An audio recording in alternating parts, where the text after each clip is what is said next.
What's up, Greg? So as a YouTuber, I'm always looking for ways to stay relevant. One month, I'm starting an OnlyFans. The next, I'm getting wrapped up in drama with the hottest TikTok stars. What can I say? I'm a hungry little clout goblin, and it looks like I'm about to get fed. Because for whatever reason, over the past couple months, I have been the target demographic for an ad campaign that's been across like all of my social medias for this class called the Fame by Shiraz Masterclass. My name is Shiraz Hassan, and I'm the biggest fame dealer in the world, and I'm looking to create the next Kim Kardashian. They call me the biggest fame dealer in the world. And who have I made famous? Paris Hilton, Selena Gomez, Justin Bieber, Jennifer Lopez, Priyanka Chopra, and many of the biggest social influencers in the world. This guy is saying that he made Kim Kardashian, Justin Bieber, and Selena Gomez famous. He's not just saying he helped them in some way. He's saying he made them famous. This man thinks he's Kris Kardashian and Usher and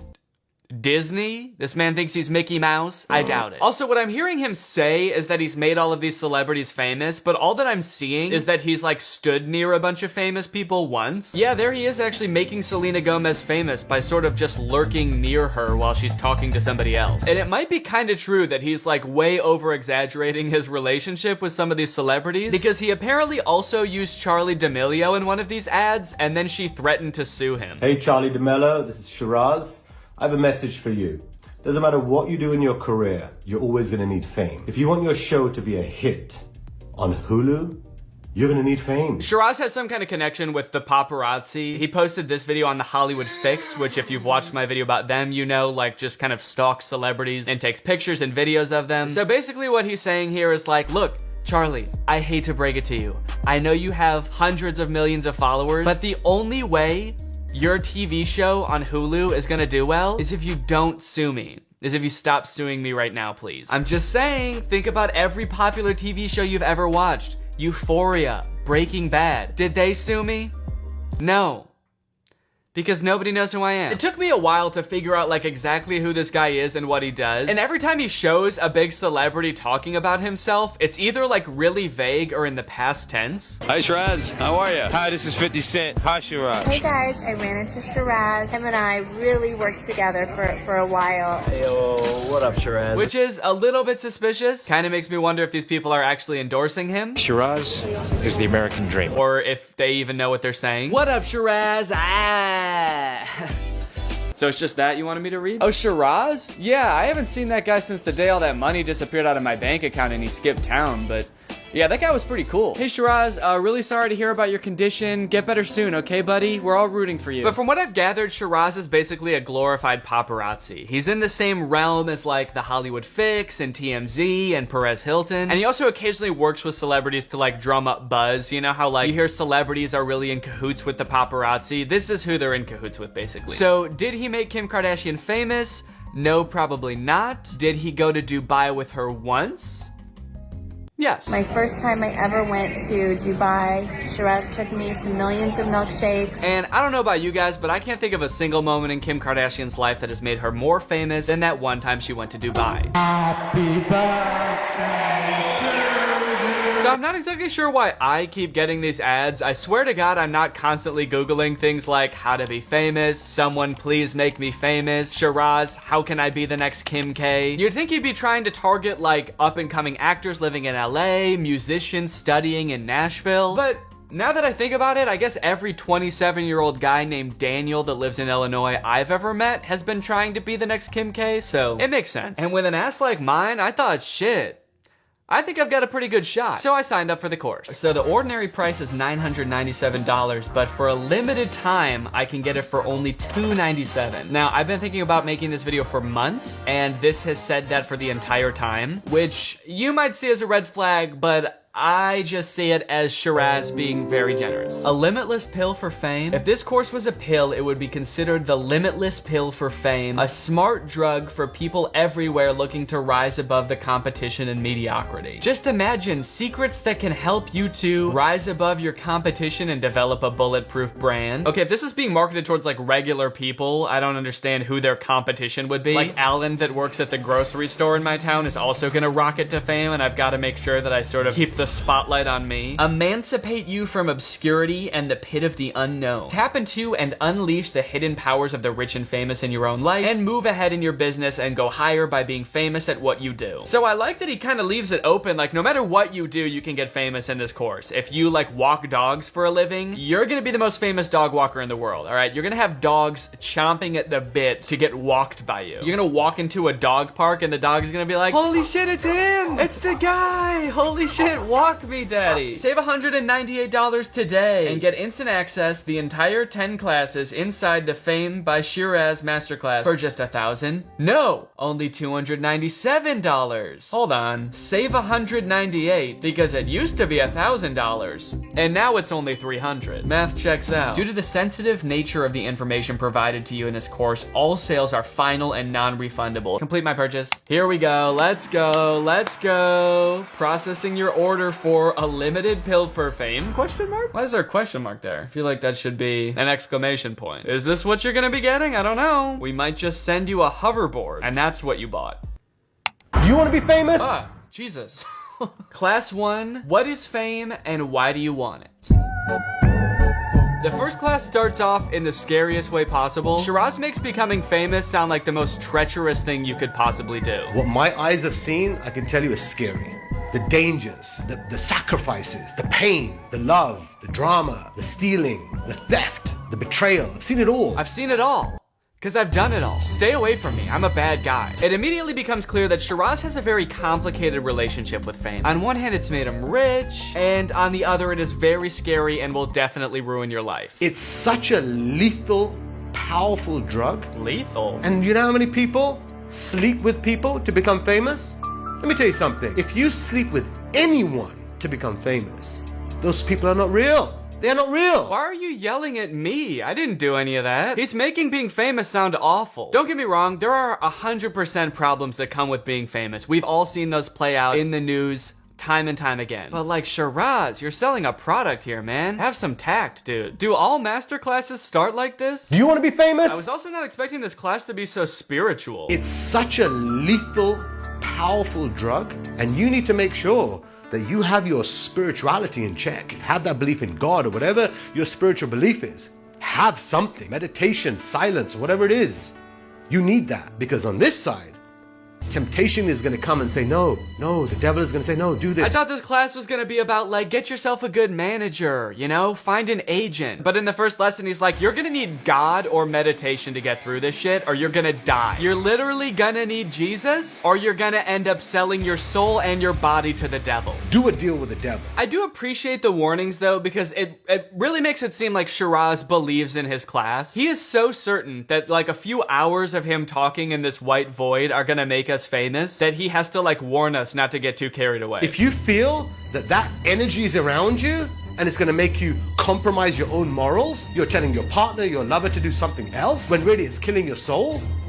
What are you doing? I'm not doing anything. I just started watching the class. Should I be doing something? Do a deal with the devil. Is everyone else who's watching this class right now like trying to cheat their partner out of money? Is that what I should be doing? The reason I created Fame by Shiraz, in all honesty, is because I wanted a safer environment for my two beautiful daughters. Why would any of this happen to your daughters? I didn't want to see them go through what I see on a daily basis with people wanting to become famous. I think the best way to shield your daughters from this is maybe not like introduce them with the scumbags you work with that are apparently like selling their bodies to the devil. Maybe just like don't introduce them to those people. The rest of this lesson, we don't learn anything about how to become famous. Shiraz basically just tries to like hype himself up as the guy who knows about fame, but just kind of ends up making himself seem like a terrible person. He continues talking about how much of a drug fame is, and if you get a little bit, you're always gonna want more. And an example he gives, he implies that Meghan Markle's marriage to Prince Harry was all some sort of like calculated move because she wanted to be more famous. There was an actress,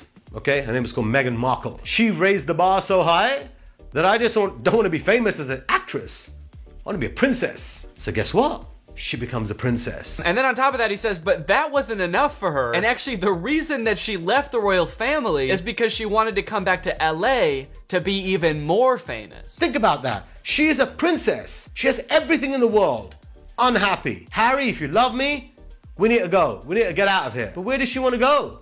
There are hundreds of countries Meghan Markle could have gone. Yeah, but she's from the US. She came to one place and one place only, my friends, ladies and gentlemen. It's called Hollywood. Meghan Markle is from Los Angeles. She was literally born and raised in LA. Yeah, of course she's gonna move back there, dude. I want to be a princess. How weird would it have been if Harry and Meghan were like, hey guys, we're leaving the royal family and are moving back to, of course, Liechtenstein. Before we get any of the juicy steps to success that Shiraz has to share, Shiraz has to tell us how he got to where he is today. And let me tell you, it is a weird ass story, dude. To condense his 20-minute long story into a very brief explanation, Shiraz moved to LA from London when he was a young adult, and one day while he was crashing on a relative's couch, he decided to call up an Indian TV station and just be like, hey, I want a TV show. I want to introduce Bollywood audiences to Hollywood celebrities. I can bring you all the Hollywood celebrities. And they were like, do you know any Hollywood celebrities? And he was like, no. And they were like, yeah, okay, you can have a show. So Shiraz, out of seemingly nothing, gets this TV show on an Indian TV station, and he's immediately freaking out. Shiraz is like, oh no, I have this like incredible opportunity, but I literally don't know any celebrities. Until one day, as he was praying by the Hollywood sign, as you do, a man emerged out of nowhere walking his dog on the trail and asked Shiraz what was wrong. So Shiraz explains the whole situation, and the man is like, oh, I can help. I'm the president of CAA, which, if you don't know, is literally one of the biggest talent agencies in the entire world. And that is the story of how Shiraz got access to all of the biggest celebrities in the world. Shiraz, were you stalking the president of CAA? And the first thing I said to the guy, I said, I don't know who you are. Yeah, okay. All I'm asking you is one thing. I want to be a princess. So this is what qualifies Shiraz to teach us how to become famous? Shiraz, I don't even know if you know how you became famous, man. It seems like you just kind of stumbled into it. I mean, I don't want to discount your hustle, dude, but it honestly seems like sheer luck if this is the real story. Literally overnight, me and my business partner, we locked down all those paparazzi. There's about 15 of those guys. And all they did was control Britney Spears' every movement. And overnight, guys, I was filming Britney Spears' every move. Yeah, dude, I don't know if that should really be one of your proudest moments. Definitely something I would have stopped bragging about like a long time ago. I then took that content and distributed that content all over the world. And this is when Britney Spears was going crazy, guys, shaving her head, beating everyone up. It was the meltdown of Britney Spears. I think Shiraz might have single-handedly ruined Britney Spears' life. Shiraz? Fuck you, dude. Hey, wait a minute. Maybe the reason Shiraz is warning us about all the fucked up shit that could happen to you when you get famous is because he's the one doing it. He's warning us about himself. Breaking news tonight, an actual sicko is on the loose. This man has been charged with 7 counts of being an actual creep and a total weirdo. Authorities say if you see this man, run. We know what your X factor is now. Whether you're a brand or whether you're an influencer. That's what we've been talking about over the last course. Wait, what? Did I miss something? This is class 2. And the first class was just about how scary fame is. When did we talk about an X factor? Okay, there's no one else in the room. Just you and me. That's it. You've told me your X factor. No, I didn't tell you shit, man. You told me you were gonna make me famous. You didn't say I had to have an X factor. That was never part of the discussion. You hounded me down on Facebook until I clicked on your course, and now you're like, so you got an X factor, let's see it. You think you're a big shot? Let's see that shit. First thing that we need to do right now is type your name into Google and see what comes up. Because that's gonna tell me from a 0 to 10, where are you? Because you're telling me you've got the X factor. I didn't tell you shit, man. I never said that. Now, this is the moment of truth. This is where you and I, okay, got to be honest with each other. Oh, okay, we're being honest with each other now? Sweet. Were you stalking the president of CAA? At this point, I'm just wondering if we're ever gonna start learning how to be famous. When he finally starts jumping into like tangible steps on what to do, they couldn't be any less helpful. Have you trademarked your name? No, why would I do that? Remember before you told me, oh, I'm so big, I'm so this, I'm so that. That's all amazing. Who were you talking to before that said all this shit? It was not me. When you're recording right now, are you seeing yourself in the little screen? That's not me. He also says we need to make sure we have a Google panel. Check. It even added 1 inch onto my height, apparently, so I'm seeing results already. He also says we need a brand guide to make sure that like the fonts and colors we use are consistent. So now let's talk about your brand guide. It's like, dude, this is not gonna make us famous. Can we skip this shit? This is stuff that like in the grand scheme of things does not matter at all. And who am I showing this to? Let's say I'm like the next Charlie D'Amelio. I just want more people to follow me on TikTok. I want to have 100 million followers like Charlie D'Amelio. Who am I trying to impress by having a consistent font? Who's gonna like be watching me on TikTok and be like, hold on, I gotta make sure this kid has a Google panel. Can we please move on to something helpful? If you go the traditional way, It's okay, but it takes a long time. And the traditional way is you calling up, emailing, begging.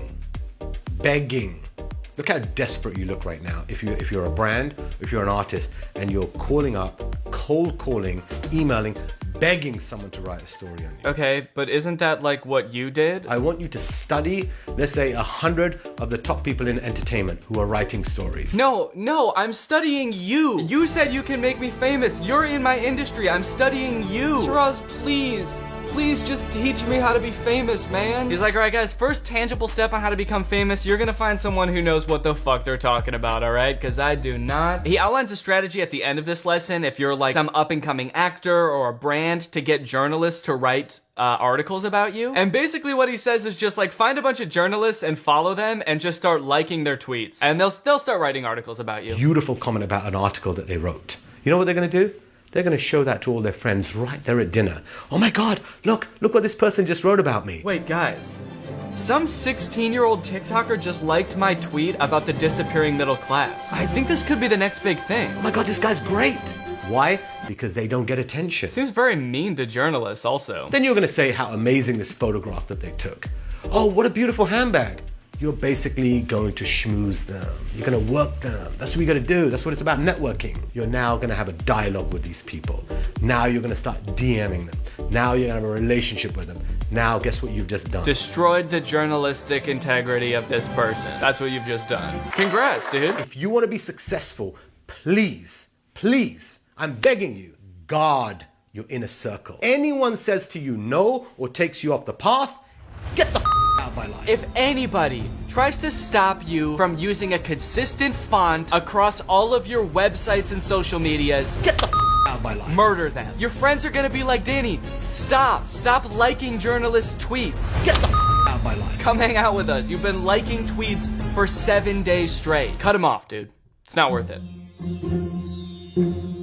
By class 4, we are finally starting to get into some actual advice. Shiraz tells us we need to write down our goals, know why we're doing this. He goes into creating FOMO for your brand, disrupting, that's a big thing, you gotta disrupt. And I'm like, yes, Shiraz, actual advice. I knew you could do it, dude. Define your goals. Where am I going? Where's my start? Where's my finish? What's my roadmap?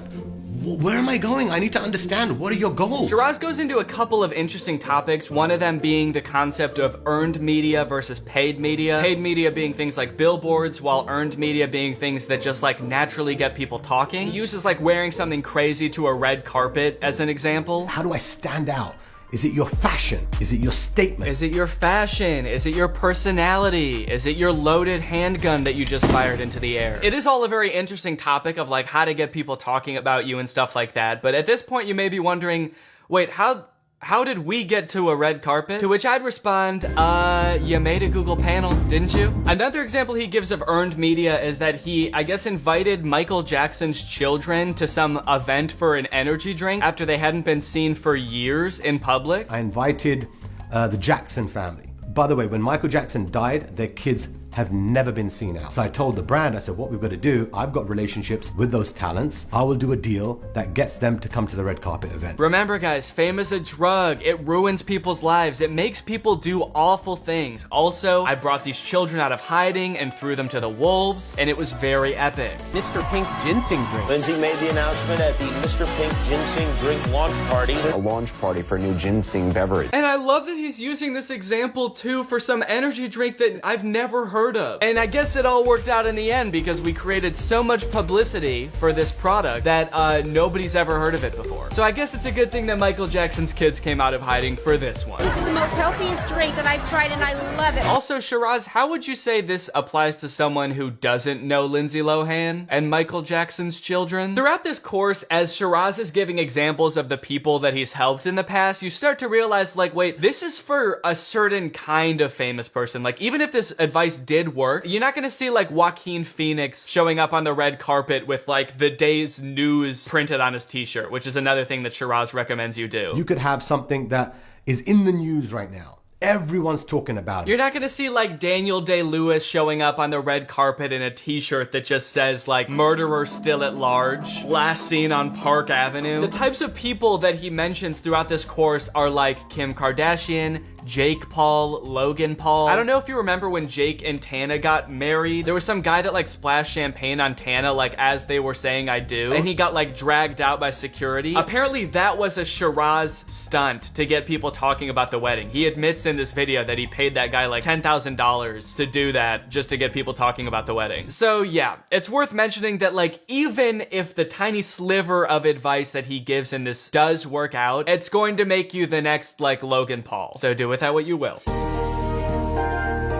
The rest of the course is pretty boring and I don't really want to show the whole thing. It's just kind of him talking about what to do after you've gotten famous. You guys are all famous by now, right? You guys are all, okay. So you'll be set to watch this by the time you get here. But it's about how to deal with talent and brands, networking, how to close deals, and finally he gives us a roadmap where he kind of summarizes the whole course. Remember, this entire course, unscripted. Wait, you didn't plan out this course? I paid $300 for this and you didn't script it out? The fuck? Well guys, I honestly learned a lot from that and I think it's time that I create my own course. What's up, Greg? I hope you're having a great 2022. I know I am. Now that the new year's finally here, I know a lot of us have resolutions trying to stay healthy, both physically and mentally. A big one for me personally is I want to stop making fun of videos on the internet, just for my own mental health. I want to, you know, any sort of goofing around or being silly or making jokes online, I'm definitely gonna want to stop this year. So if you see me doing any of that, making fun of any sort of online content, please let me know. That would definitely ruin my year to break my resolution so early. So, you know, hold me accountable and do not let me do that. Okay,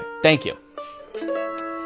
Anyway, today I'm gonna talk about this guy that eats balls. Fresh, raw testicle. That's right, baby. We're talking about the Liver King. If you don't know who the Liver King is, he's gained a lot of popularity in the past few months. He's got 1.4 million followers on TikTok, and he's come to prominence, I think, for the most part, due to his unorthodox lifestyle. His eating habits, his workout routine, his disdain for technology, even though he is famous on a phone app. But basically, this guy just sort of like documents his life and what he eats and stuff as he tries to live as our ancestors did. That's his big thing. He's the CEO of the ancestral lifestyle. Meat. In case you're wondering what the ancestral lifestyle is, it's meat, okay? Our ancestors ate meat and balls. They ate testicles. Fresh, raw testicle. As you can see, he is absolutely jacked, shredded, ripped, chiseled, etc. And so a lot of people follow him for like health advice and workout tips and how to build muscle and stuff. And I thought it'd be great to watch this guy's videos since we're all trying to be healthy in the new year to get some health tips. So let's go ahead and watch what he eats on a Wednesday afternoon. Liver King here. It's Wednesday afternoon and we are breaking our 24-hour fast. This is how we break our fast on a Wednesday rest day after we did a successful simulated hunt. Did he just say that it's his rest day and that he just completed a successful simulated hunt? How is that a rest day? I guess I don't really know what a simulated hunt is, but he sounds out of breath at the start of the video like he literally just came from a simulated hunt. Liver King here. And it does not sound like, from how out of breath he is, that he has been having a relaxing rest day. Nothing more relaxing than just taking it easy every now and again, you know, with a good old rest day. Just kicking back, relaxing, and sprinting through the forest for 7 hours with a spear. Looking for a fake goose? I don't know what a simulated hunt is. He has kids. I wonder if he's like making his kids dress up in a like a deer costume and he's chasing them through the woods. We're gonna start with a protein shake, about 30 grams of protein. We got some full fat yogurt in here with some amazing concoction. Ask me about the recipe. Super vague. This is some amazing concoction. It's like he doesn't even know what it is. And this is some sort of amazing concoction. I don't know what it is. Just sort of appears at the foot of my bed every morning. It tastes disgusting, but it's the only thing keeping me alive. Ask me about the recipe. You're gonna absolutely love this. We got 10 ounces of bone-in, skin-on sardines. We have 3 ounces of fresh, raw testicle. Thank God the testicle is fresh and raw, you know? Otherwise, that would be gross. If it was cooked testicle, that would be insane, dude. People would think you were crazy for wanting to cook a testicle before you eat it. Are you nuts? Are you?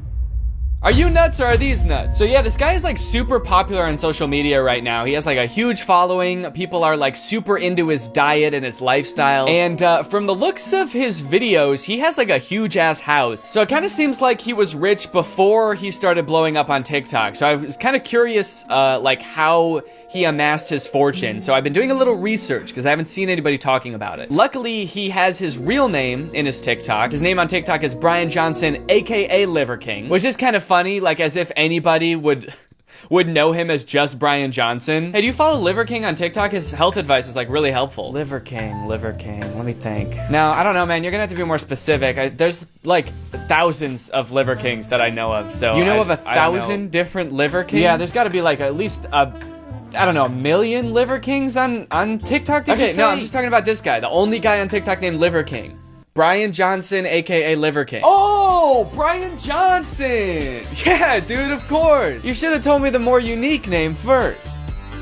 Brian Johnson. Anyway, I found out that our boy Brian has a LinkedIn, which I was a little bit taken aback to find, if I'm being honest. Like, this guy does not look like he should have a LinkedIn account. Like, just the thought of this guy, like, applying for a job seems like way too beta for this guy. Like, this guy just would, if he needed a job, he would just, like, walk in and start working somewhere. But anyway, he's got a LinkedIn, and it's all about how he owns a supplement company. He is one of the owners of Ancestral Supplements. I will preface this, I am not a health expert. I do not know how to be healthy outside of like eat vegetables. Okay, so take everything I say with a grain of salt, and maybe I'm a colossal dumbass. It's very possible. But like, weren't our ancestors like super unhealthy? Does the bubonic plague not ring a bell? The image I get of the past is just that like everyone was sick all the time. So naming it Ancestral Supplements is not super appealing to me personally. I mean, I guess I get what he's going for. It's like we want to go back to like before things were so heavily processed and stuff like that. That all makes sense. But when I think of our ancestors, I think like, take these supplements to be just like our ancestors. You'll be sick, you'll be dirty, and you'll die the second you're born, just like our ancestors. On their website, they have a bit of a story as to how he started the company. I'll read you a small passage and I think you'll get the gist. When my boys were tiny, around 2004-ish, they did not thrive. They were allergic to everything. Every doctor we took them to just gave us the same prescriptions for allergy medicines, Benadryl, and an EpiPen. All of those things do sound kind of useful to me, but I guess that's why I am not a liver prince. Also, they did not thrive is like the funniest way to say that like his kids had like serious health conditions. It almost makes it sound like it's their fault. They did not thrive. They were squandering their opportunity at life. They were just not up to the task. After reading Nutrition and Physical Degeneration by Weston Price, we took matters into our own hands, starting with organic, pasture-raised, and wild-caught nose-to-tail foods. Definitely would not recommend taking it into your own hands. I guess he just doesn't really describe what the issue is very well. He's just like, all the doctors prescribe the same things. Allergy medicines for their allergies. Benadryl, EpiPen for their allergies. Why are they all prescribing the same thing? It's almost like there's a medical consensus of like the thing that helps with allergies. I'm not really sure what taking things into your own hands by starting with pasture-raised foods is supposed to do. He's like, Dad, I ate a nut. Help. Not a testicle, an actual nut, and I'm choking on it. I need help. And Liver King's like, don't worry, son, I got you. What you need is some organic beef jerky. Here you go, buddy. Tell your old man thanks. Again, his kids might be perfectly healthy. I really don't know. If you're a doctor, please comment on this video. Actually, it seems like they're doing good now. They're in the top 95th percentile for academics. When they test their mile and physical fitness, they're in the 99th percentile. Okay, good for them. I guess, have them run a mile, they'll go crazy. Hand him a nut, on the other hand, I don't know. My name is Brian Johnson, aka the Liver King. I am one of the owners of Ancestral Supplements. My wife, the biological dentist, is currently introduced. What is a biological dentist? Isn't that every dentist? She fixes teeth for, like, organisms, basically. She'll fix people's teeth, bugs' teeth, plants' teeth. The biological dentist. What could that mean? And my ex-wife, the cyborg dentist. Okay, my wife, the biological dentist, is currently introducing me to people as the Bear, even though I keep telling her that it's the Liver King. Holy shit, that's so funny. He already has a nickname. He made up a name for himself, the Liver King. And his wife is just like, no, you're the Bear. I'm gonna introduce it to everyone as the Bear. I already told my wife that it's the Liver King. That's like my whole brand. I go by the Liver King. She keeps introducing me to people as the Freak, the Monster,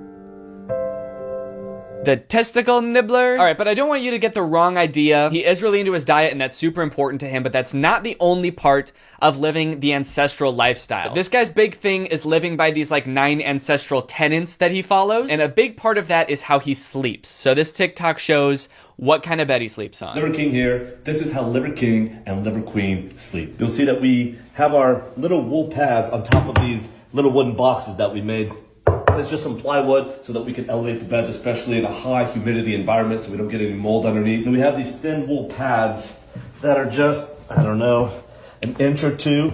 Just a little bit of stuff down here to give enough cushion. Why do I get the idea that, like, this wasn't his original plan? I feel like his original ancestral plan was just to sleep on the floor, and then he was like, God damn, this is uncomfortable. So he's like, well, maybe it would still be kind of considered ancestral living if I, like, built a little wooden thing. Because they probably had wood back then, so I'll just sleep on wood. So then he built this, like, wooden pallet thing, and he tried sleeping on that, and he was still like, this sucks. I can't do it. And so then he added this, like, thin wool pad. Before you know it, he's gonna have a bed. He's gonna be like, and then on top of the wool pad, I just put like a memory foam mattress. Just went to Mattress Firm, just like they used to do back in the ancestral days. And I put that right on top of the wool pad, and that's basically how the Liver Queen and I sleep. Liver Queen will never allow a cell phone in here, but if she catches Liver King listening to a book, we have this little Faraday bag, and that's where the phone goes. Even though the phone is always going to be in airplane mode, this is just an insurance policy. So that's another important thing to him and his wife. He talks about it a lot, is that they don't want any like radiation or EMFs is what they say in their house. Electromagnetic fields, any sort of radio signal. They want none of that in their house. So anytime there is like a phone in their house, it's got to be in one of these bags. You'll see that we also have Ethernet cables here. That's why phones or Wi-Fi is not allowed in the room. That's why that phone in your hand shouldn't be in here either, but this is for the greater good. Yeah, my wife doesn't even let me listen to a book in bed without putting my phone in a Ziploc bag made out of chainmail. But I'll make an exception just this once so that you guys can know how uncomfortable I am when I sleep and how my wife is afraid of phones. The people have to know, you know? They have to know that I need help. He is kind of throwing his wife under the bus in this scene, though. I'm starting to make me wonder if he likes any of this stuff or it's like all his wife's idea. The walls are grounded, the floors are grounded, the ceiling is all grounded with grounding paint. And so this is really just a pristine sleep environment so that we can recover, rebuild, and restore to our optimal ability. Yeah, we've really shielded the environment. We've made it the most serene, relaxing place you could possibly toss and turn all night on a wooden plank. I'm kind of curious how far back of like ancestors he's talking about. Like when was the ideal period for human health, I'm wondering. Just a little bit of stuff down here to give enough cushion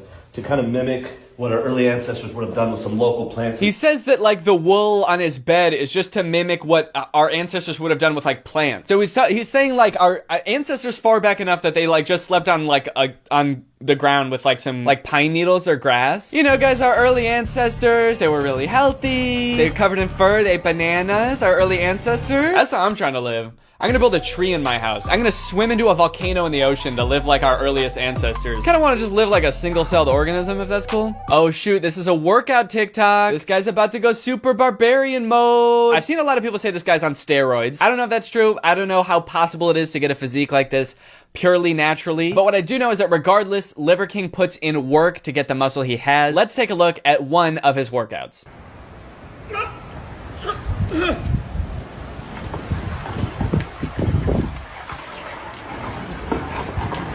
He looks so sad. Maybe it's just the weight of everything that's kind of making him hunch over like that, but he just looks so dejected.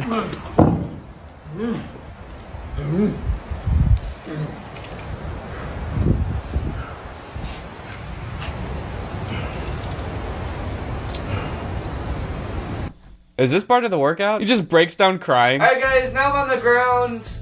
And I'm still working out. I'm gonna do 10 sets of weeping. Why am I doing this? Oh! I just want to eat one candy. I just want one candy, please.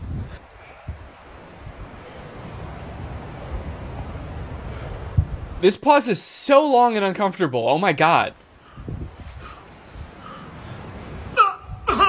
Okay, yep, no, I no longer think that this might be healthy. That was the saddest sound I ever heard. Jesus, dude. Brian, buddy, you don't have to live like this, man. And now I'm just gonna lift this shit back up. Yep, this is what you gotta do to be healthy, guys. This is the only way to live happy and healthy. You know, most people, if they wanted to sell you supplements, they would just like put an ad on Facebook or like take out a billboard or something. This guy's like, I'm gonna strap 1,000 pounds to my balls and walk up and down the driveway for 3 hours just to show you how happy and healthy I am. I'm gonna do that for you. The saddest part about this whole video is the end, because after that insane workout, you know where he's ended up? At his gym. Like, this was all just like a warm-up for his workout. I don't know if that's actually true or not. That might have been his whole workout. I just thought it was funny. I thought at the end he was gonna be like, okay, I'm done now. But he's just like arriving at the gym. Imagine showing up to Planet Fitness like this. Just screaming and crying, covered in weights. But I gotta hand it to him, this is just how our ancestors used to show up to the gym. The jungle gym. Liver King here with Liver Queen and Liver Boys. This is what we're having for our family dinner today. Oh, damn. He doesn't call his kids the liver princes? Shit. I wonder what the reason behind that is. Are the boys not thriving enough to inherit the throne to the liver kingdom? Liver King, Liver Queen, these are our little liver peasants. We have liver, of course, with breakfast, lunch, and dinner. We have bone marrow, Liver King concoction. We have some vegetables. That is a joke. And we have protein shake. Wait. What Liver King family have for dinner today. Oh, damn. Okay. It started to pan over to one of the boys, and the first plate you see is an empty plate. I was like, holy shit, is he not letting his kids eat? My boys, of course, are eating nothing tonight. They are not fit to eat like a king, so they will be simulating a failed hunt. So the main course here is just as a pound of raw beef. That makes me want to throw up. This morning, I was putting in the work, and I met another primal who was also putting in the work. And in honor of you, Mike, from Canada, for honoring the struggle of our early ancestors, and by helping to spread this message, this is for you. This set.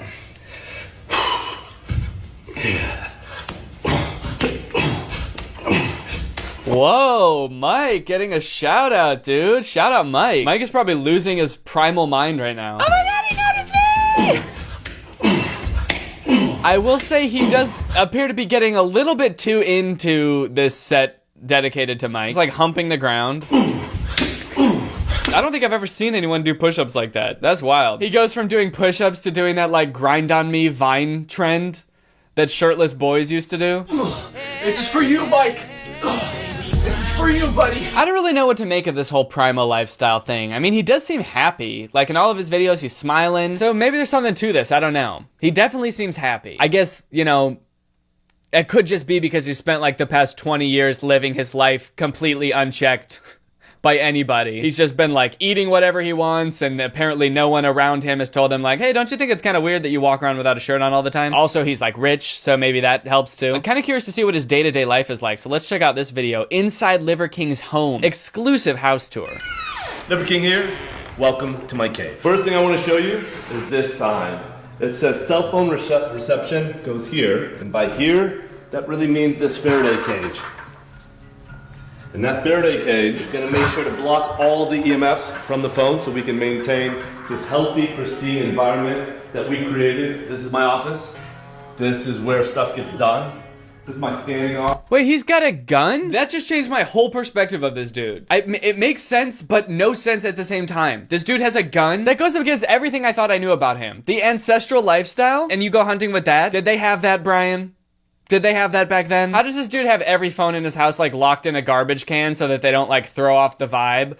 But his gun is just like, he just kind of like threw it on the table. That can go there. That never hurt anybody. In the evenings, this is where I come to relax. I sit down on this pew. That says so much about him. Sometimes when I want to relax and I don't want to lay on my hard wooden bed, I'll come out and sit on this cold wooden bench. I'll just sort of sit here in the dark and think about my life. And I just have all the lights off, and people walk by and they don't even see me here. Yeah.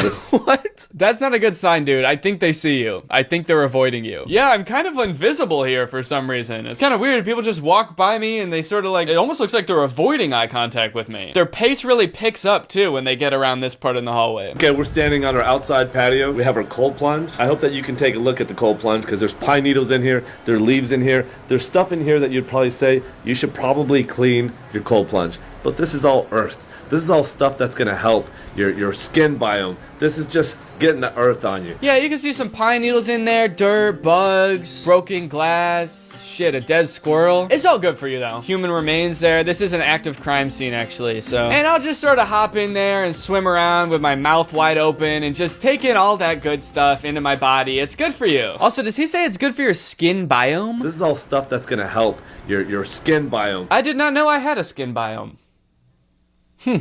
That's interesting. Does that mean there's things living on my skin? And this, of course, is good for all of the ants and spiders and small little maggots that live on my skin.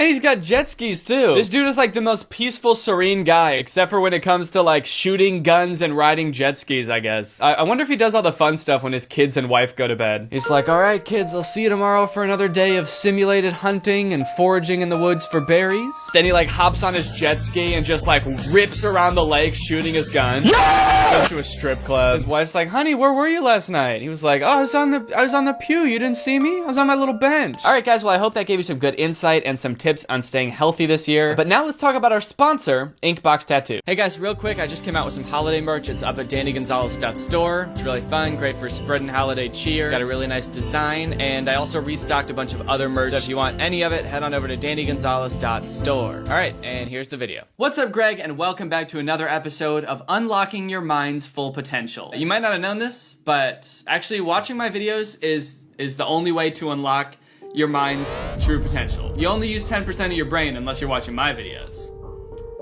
Then you use 11% of it. Does anybody else remember, like, this was like 9 or 10 years ago, every athlete, like professional and non-professional, wore these wristbands. I'm not talking about Livestrong wristbands, because everybody wore those, and I even wore those, and I didn't even play sports. I'm talking about power balance wristbands. Do you guys remember those? When I was in high school, every athlete wore one, and they were just like a total scam, a complete hoax. I don't know how no one has talked about this. I mean, I guess it was 10 years ago, so that makes sense why no one is talking about it right now. I'm a little late to the party, but these things are like the biggest scam of all time. And I don't know how they just kind of went under the radar. The reason I was reminded of them is because this commercial popped up in my YouTube recommended recently, and I watched it. It's for a slightly different product, but sort of the same premise. So if you never saw the Power Balance bracelets, this will clue you in as to exactly what they do. Precisely what they do. That was crazy.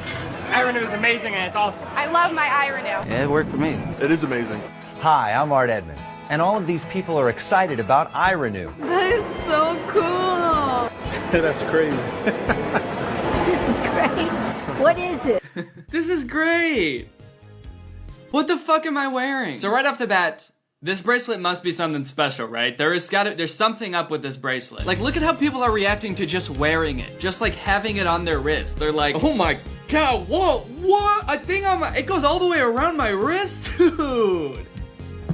What is it? Athletes wear it, celebrities wear it, and you've heard the buzz about it on Talk TV and the internet. No, I haven't. Whoa, celebrities and athletes use it? Athletes, like unnamed number 23 baseball player and generic stock photo of celebrity. I've always just wanted to be like both of them. Give me the bracelet. I don't even know what the fuck it does, but I need that shit on my wrist now. Also, this commercial is so lazy. Like, first off, they couldn't even get real pictures of celebrities and athletes. But then the stock photos that they did use, they didn't even put the bracelet on his wrist. They could have photoshopped it on, but he's like not even wearing it in the picture. And celebrities like this guy use it.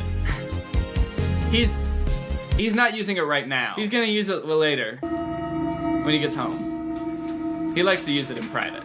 Now I feel great. I feel like I can hold my balance better. I'm doing my job better. Just gave me more strength, I think, all the way around. I feel definitely more balanced.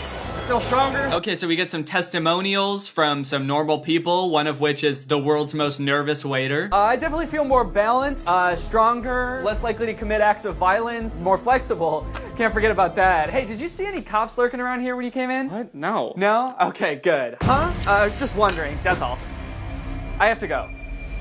Don't eat the soup, there's blood in it. And according to these people, these normal people who, I don't know about you, but I trust with my life, this bracelet helps you balance, improves your strength, and your endurance. One weird thing though that I'm noticing is that the actual spokesperson for the product isn't saying any of that. He so far has not said a single thing about the product, in fact. They're just letting the normal people make the claims, almost like the claims aren't true, and so the company knows that they can't be making the claims, but they can show other people making the claims. Other people can say whatever they want. Fuck. They could just put in clips of people being like, yeah, I think it brought my dad back from the dead. He's a corpse. He's a decaying body. He's a skeleton, and he's just going to work like normal now. I love it. Real stories like these are what get me excited about introducing iRenew to the world. Just put it on, and you'll experience the difference.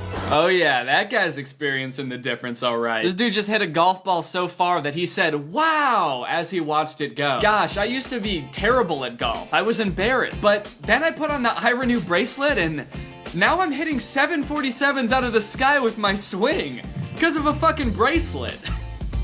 I've killed a lot of people. Balance alone's amazing. iRenew really has made a difference. I really like it. Well, I need this when I walk my dog. She always takes me for a ride. The spokesperson's like, yeah, dude, whatever. I mean, shit, whatever you say. I can't confirm or deny that it does those things. So I'm just going to kind of vaguely nod and be like, okay, that's fine. Yeah, wear it when you walk your dog. Maybe it'll help you talk to it. I don't know. This commercial is so vague. They still haven't said how it works, or like what is the bracelet? What is it made out of? How could a bracelet possibly make you stronger? Is it like an Iron Man type thing? It's like a bionic thing? Bionic thing? A science thing? Is that a science thing? I bet it is. Athletes and celebrities have paid hundreds, even thousands of dollars to get their hands on this technology. But now you can get your iRenew for just $19.99. What? Athletes and celebrities have paid hundreds and thousands of dollars for this technology? What technology? It just looks like a rubber bracelet with a piece of metal on it. What is it? What's in there? I'm sold. iRenew is my next secret for sure. Oh yeah, you can trust this guy. A guy like this, saying it's gonna be his next secret. I don't know what it is about this guy, but I can tell he's got a lot of secrets. So when he starts talking about his next secret, yeah, you can bet I'm gonna believe him. As soon as you get it, put it on. If it doesn't work exactly like you've seen in this commercial, put it back in the box and send it back for a full refund of the purchase price. But I didn't see it do anything in the commercial. So how could it work exactly like it did in the commercial? But I guess also, how could it not, you know? It goes onto the wrist, and it stays there.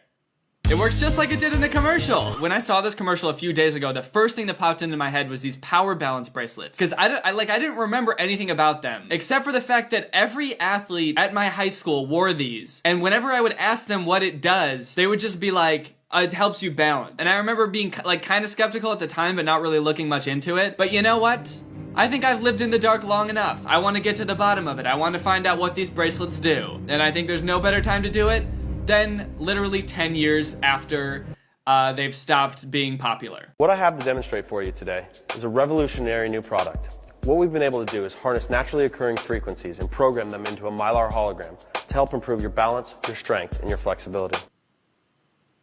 Bro, what? What did this dude just say? Did he just say they programmed a hologram to make you stronger and more flexible? You put the bracelet on at a football game and like 5 holograms shoot out of you and just play for you. And they're all super strong. They're just like sending everybody else into orbit with their tackles, and they're really flexible. They're just doing the splits on the field, and they've got really good balance. That's another thing that the bracelet does. They're all playing on their tippy toes or hopping around on one foot just for the fun of it because they can. It's just, he was using words that I don't even know there. He said they programmed a Mylar hologram. What we've been able to do is harness naturally occurring frequencies and program them into a Mylar hologram. What does that even mean? What is a Mylar hologram? Wait. Okay, this is just talking about like the shiny little sticker on these things? That's the hologram they're talking about? Damn, that's crazy. They finally figured out how to harness the power of my 6th grade crush's pencil case. You know, thinking back on it, she actually did have really good balance. I never once saw her just randomly topple over. So that makes sense. So this video is just him like demonstrating the power of this bracelet. He does a couple of balance tests where he'll like have him stand on one leg and then try to push him over. And at first it's really easy, but then he puts on the bracelet and he does it again. And all of a sudden, he's got great balance now. One of the great things about this product is that they don't actually need to be wearing it. They can either be holding it. I could set it on the top of his head. It wouldn't matter. All that matters is that the product is within 1 to 3 inches of your body's energy field. And I watched a few YouTube videos about this debunking this, and apparently what they're doing is just like pushing at a slightly different angle at first that makes it really easy for them to knock them over. And then once they put the bracelet on, they're pushing at a different angle, which makes it a lot easier for the person standing to not fall over. So That's how it does that. The weirdest thing about this bracelet to me is that it's called like power balance, and they really focus on the balance aspect of it, as if like the strength part of it is not the most impressive thing. Like, you can put on a bracelet and all of a sudden have, like, be more strong. Like, the amount of strength you have just depends on how much muscle you have. How does a bracelet help with that? That's insane. But they named the whole company after the balance thing? How important is balance? Why do they focus on that so much? I mean, especially to, like, athletes. I mean, maybe I don't play enough sports, but, like, when's the last time you saw a basketball player just, like, dribbling a basketball and then just, like, falling over because they lost their balance? Really, when is the last time you saw that? I have no frame of reference. All right, I want to find out a little bit more about this Power Balance company. Let's look at they got a Wikipedia page. Okay, so they originally promoted at trade shows in 2006. By the end of 2011, the company was reported to be on the edge of going out of business. They filed for Chapter 11 bankruptcy due to multiple lawsuits. Yeah, no shit. But the brand has since been transferred to a new company, Power Balance Technologies, and is still selling Power Balance brands and other items today. Wait, I can still get me one of these? Dude, okay, I gotta check this shit out. Powerbalance.com, baby. Dude, they still sell them. Well, I should get them and try them. Oh, their website has a technology section. Let's look at that, dude. I've been wondering about the technology in these things since they've been so vague about it. Okay, what does this wristband do? The Power Balance bracelet is a performance technology wristband with a distinctive hologram worn by millions of consumers and athletes worldwide. It is based on Eastern philosophies.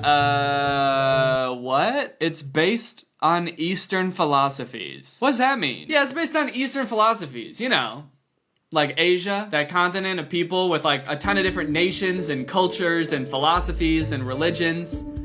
Yeah, it's just based on all that. Just all of that stuff. Oh, you don't believe the Power Balance bracelet works, huh? Well, guess what? It's based on Eastern philosophies. You can't deny an entire continent of people, or actually like an entire direction. Just East. You can't deny East. You can say that we're wrong, but you cannot say that East is wrong. The hologram thing is so weird. So that's where it gets the power from. It's just like the technology of a holographic Pokemon card. Well, actually, when I was little, I used to put like Pokemon cards between the spokes of my bike to make it sound like a motorcycle. And low-key, I do kind of feel like that shit made me go faster. What does it do? Will the wristband work for everyone? Well, we have received testimonials and responses from around the world about how Power Balance has helped people. There is no assurance it can work for everyone. We make no claims and let the consumer decide based on their experience. That's smart. That's a crazy marketing strategy. We don't make any claims about what our product does. We let the consumer decide what the product does. I think that's the slogan of the new iPhone. iPhone 12, you decide what it does. I don't know. Does it have a processor? Does it have a screen? You decide. But honestly, guys, I think I will decide because I'm gonna get one of these things and I'm gonna try it out and see what it does. And by that I mean, I already did get one of these things. And so we're gonna see what it does. Okay guys, I got my Power Balance bracelet right here. Let's take it out of the bag and see how this shit works. Now, right off the bat, I should be feeling a difference, right? Because the dude in that one commercial said that you don't even have to be wearing it. It just has to be within like 3 inches of your energy field. And I don't know how wide my energy field is, but I've always kind of suspected that I've got like a pretty big one. So I feel like even right here, I feel like I might be already experiencing the benefits. Also, I want to note, I might have been a little bit quick to judge the technology in these things. I did make a joke earlier about how they make all these like miraculous claims about making you stronger and better balance, and the only technology they have in it is this tiny little shiny sticker. But I would like to point out right now that I was actually wrong about that, and there are 2 little shiny stickers. Honestly, that's twice as much technology as I thought I was getting, so I really can't complain. All right, let me give you guys a close-up of this Mylar hologram so you can get a taste of this. That shit is pretty shiny, I gotta be honest. All right, well, before I put this on, let's do a test of how well-balanced and flexible I am. I just have this round thing. I'm gonna step on it with 1 foot, and I'm gonna see how long I can balance on it. I will be measuring in Mississippi seconds. On my mark, get set, go. 1 Mississippi, okay, so not even a second. That's fine, that's fine. Honestly, I'm a little bit disappointed. I thought I was gonna last longer than that, but maybe I should have measured in Mississippi milliseconds. Dude, look at this. Look what I just found in here. Look at that. This thing has this shit has a Mylar hologram in it. Now I really feel like I should have balanced better. Next test, flexibility. So we'll just see if I can touch my toes, I guess. Okay, I can touch my toes, but it really hurt, and I'm also seeing stars right now in my vision. And now we put on the bracelet. This is what it's all been leading up to, fam. I'm gonna put this shit on, and if it doesn't make me the most flexible, balanced person in the world, I'm gonna murder somebody. Before, I was an unbalanced, unflexible klutz of a man. I honestly feel a little bit woozy just standing here. I might collapse at any minute because I lack balance. But with this bracelet, things just might change. Yeah, I don't feel anything. You know, maybe it's just the skeptic in me and I'm being overly pessimistic, but I don't feel a goddamn thing. I might even feel less than I did before. I just feel empty inside. This might actually be having a negative effect on my well-being, just having it on. Initial thoughts? It's kind of cold. I don't know if it comes in sizes, but I feel like it's a little bit big for my wrist also. I've got dainty little wrists and it's just kind of dangling. All right, let's do the balance test. So the score to beat is, what was it, 1 Mississippi? All right, let's do it. Honestly, I can't tell if I want this to work or not. I do kind of want it to work because I think that would be crazy if all of a sudden I'm like really good at balancing. But also, I just made a whole ass video about how there's no way these things work, so I'm gonna look pretty stupid if it does, right? But I'm also gonna look pretty fucking cool because I'm gonna have really good balance. I'm gonna be the dumbest looking balance prodigy in the world. All right, let's do this. Balance. 1 Mississippi. That's hard. It's hard to do. Why did I think this was gonna be easy? You know what, actually, maybe it's because I'm standing on it this way. Maybe I could balance longer on, okay. Yeah, actually, I feel like I can balance on it better this way. I should have done that. Okay, redo, we're taking it off. We're putting it away from my body's energy field. 1 Mississippi, 2 Mississippi, 3 Mississippi, 4 Mississippi, 5 Mississippi, 6 Mississippi, 7 Mississippi, 8 Mississippi. 8 Mississippi, all right. Yeah, that was the issue. I was on it the wrong way. I was riding this baby all wrong. Balance mode activated. All right, what do we have? 8 Mississippi? Let's go for 9, baby. 1 Mississippi, 2 Mississippi, 3 Mississippi, 4 Mississippi, 5 Mississippi, 6 Mississippi, 7 Mississippi, 8 Mississippi, 10 Mississippi, 11 Mississippi, 12 Mississippi, 13 Mississippi, 14 Mississippi, 16 Mississippi, 17 Mississippi. 17 Mississippi, baby. Wow.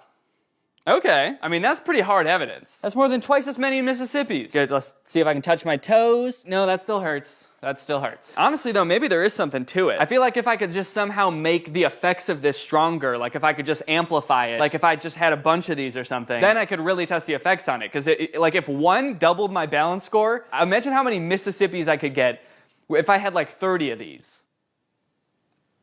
Well, I do. I do have 30 of these. 30 power balance bracelets makes me a powerful balancing boy. Turns out they sell them on Amazon and you can just order like any quantity of them. Well, any quantity up to 30. So that's what I did. I just scrolled all the way down on the quantity thing until I got to 30 and I pressed buy. All right, well, I guess I gotta take all these out of the package now and put them on my body.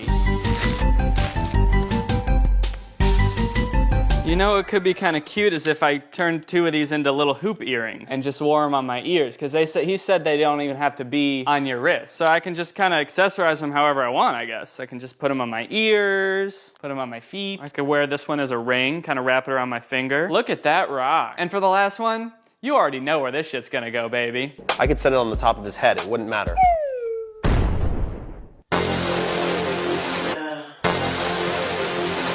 Moment of truth. You're probably wondering how I'm feeling after putting all these on my body. I feel terrible.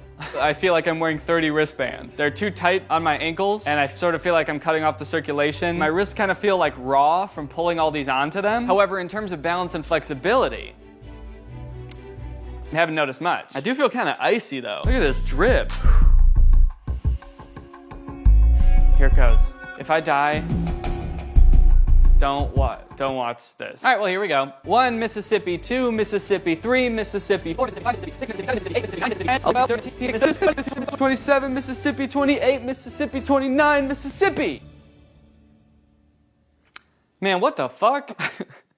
I'm actually kind of confused. Did it work because I've just basically have been practicing balancing the past 3 times? Like my body has gotten used to balancing? Or am I really about to wear this shit every day from now on? Just like this. I think I'm never gonna fall over again in my whole life.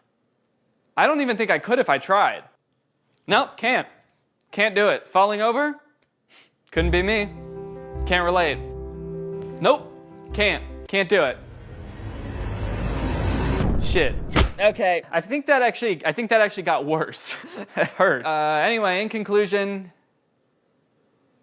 I don't know. What's up, Greg? Today we are going to be watching the Disney Channel original movie Zombies, which is by far the strangest allegory for racism in America I have ever seen. It's about humans living side by side with a community of zombies, the fictional, terrifying, flesh-eating monsters.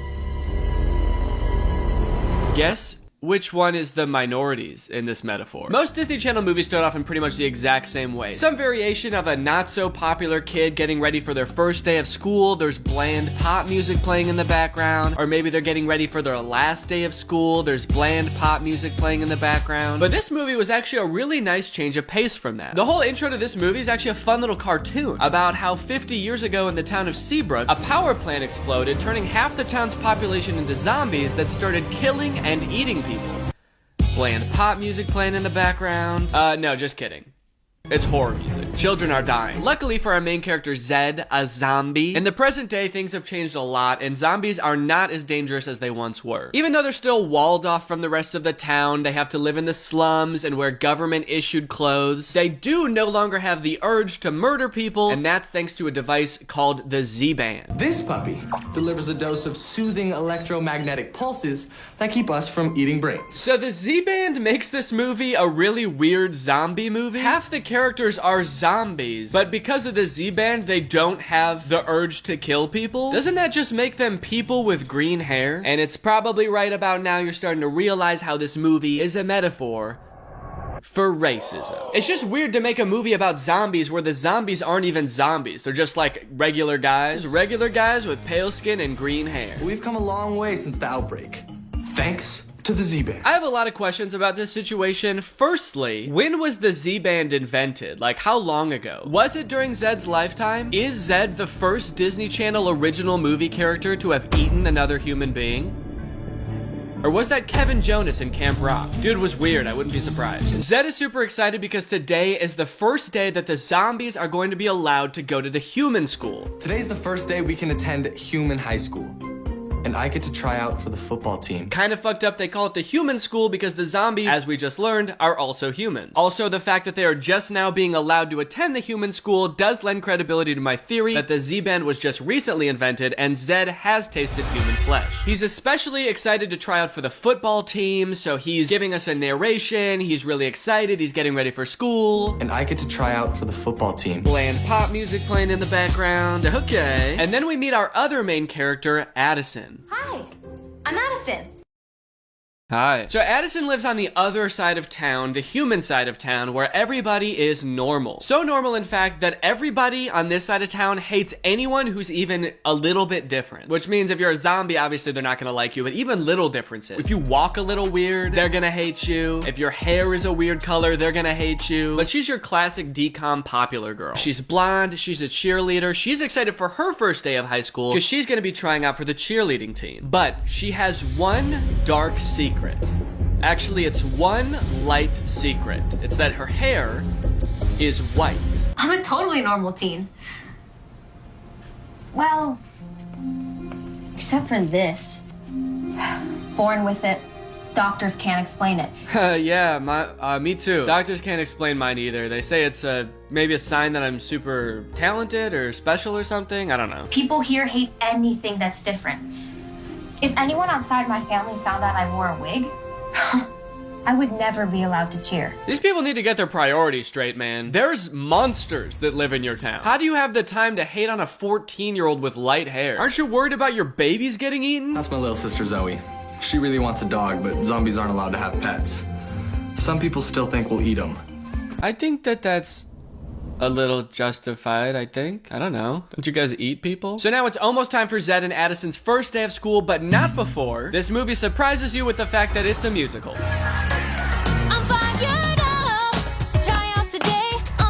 You had no fucking clue, did you? So all of the songs in this movie suck ass. They are very forgettable, not catchy at all, but we do get a decent amount of lore in this first song. For example, the zombies have their own language. He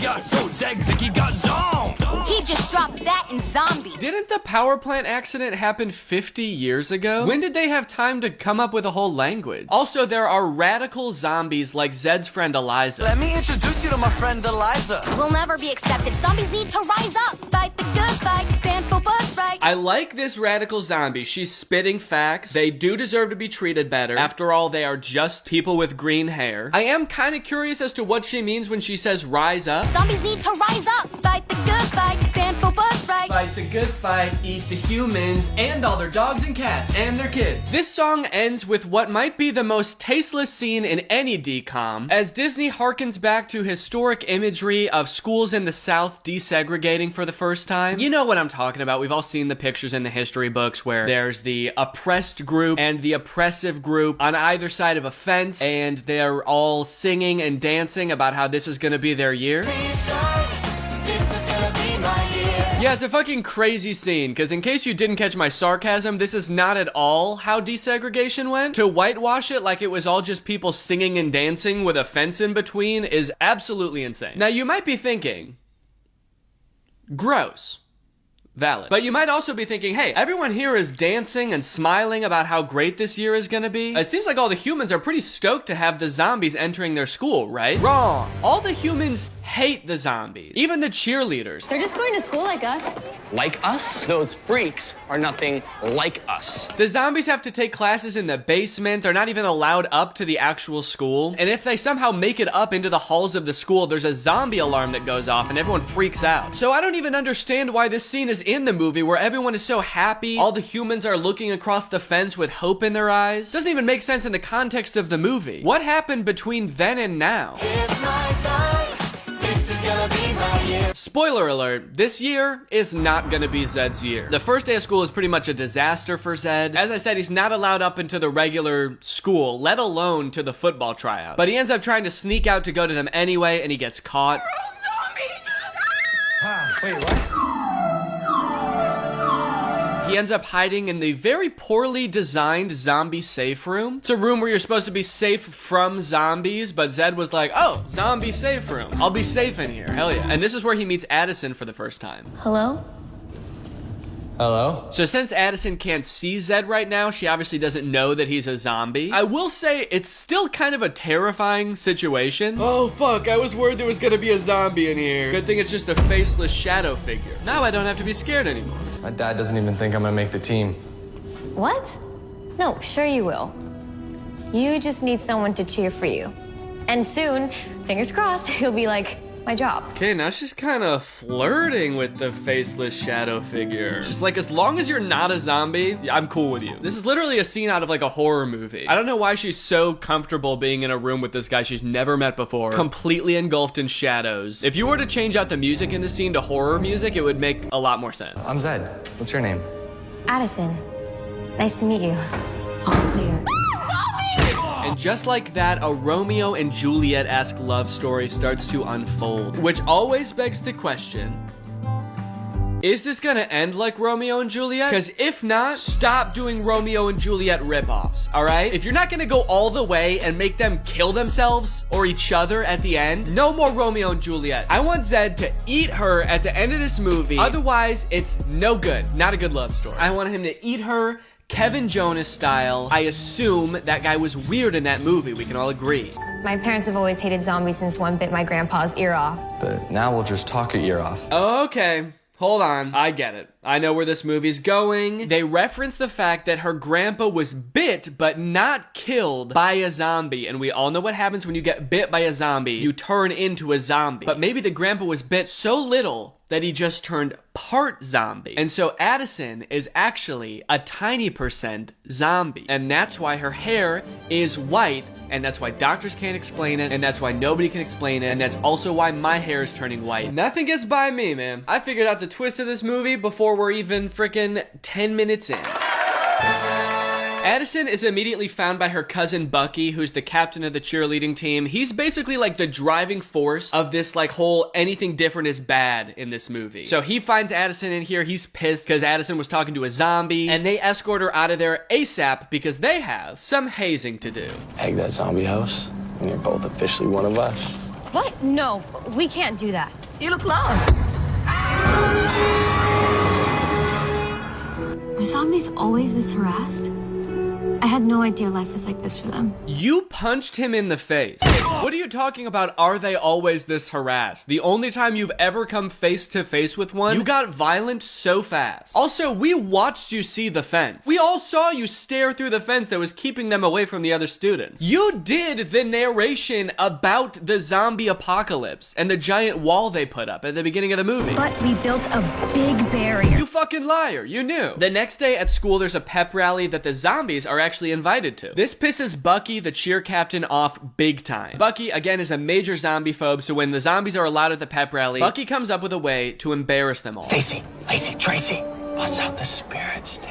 Bust out the spirit sticks? That's disgusting, dude. There's kids here. So apparently, even though the Z-Band works wonders on curbing the zombies' urge to eat human flesh, the one thing it doesn't fix is how terrified zombies are of fire. Is that really common zombie lore? I didn't know it was like a thing that all zombies in movies are scared of fire, but I guess they're really playing with that trope. That's that classic stereotype about zombies. So when the pep rally gets going, Bucky busts out the spirit sticks, which are basically just sparklers, and boy, does it scare the zombies. Let everyone see them for who they really are. Let everyone see them for who they really are? Dude, they eat people. What a crazy plan. You don't want to see who they really are, man. He gets mauled by the zombies and they start like ripping him to shreds and eating his body. Told you so. Looks like I'm right again. The fire sends Zed's friend into a fit of fucking rage, dude. He pushes over Zed, knocks him to the ground. Apparently that push makes Zed's Z-Band start to malfunction, and Zed starts turning into an actual zombie. He starts going freak mode at the pep rally. Holy shit!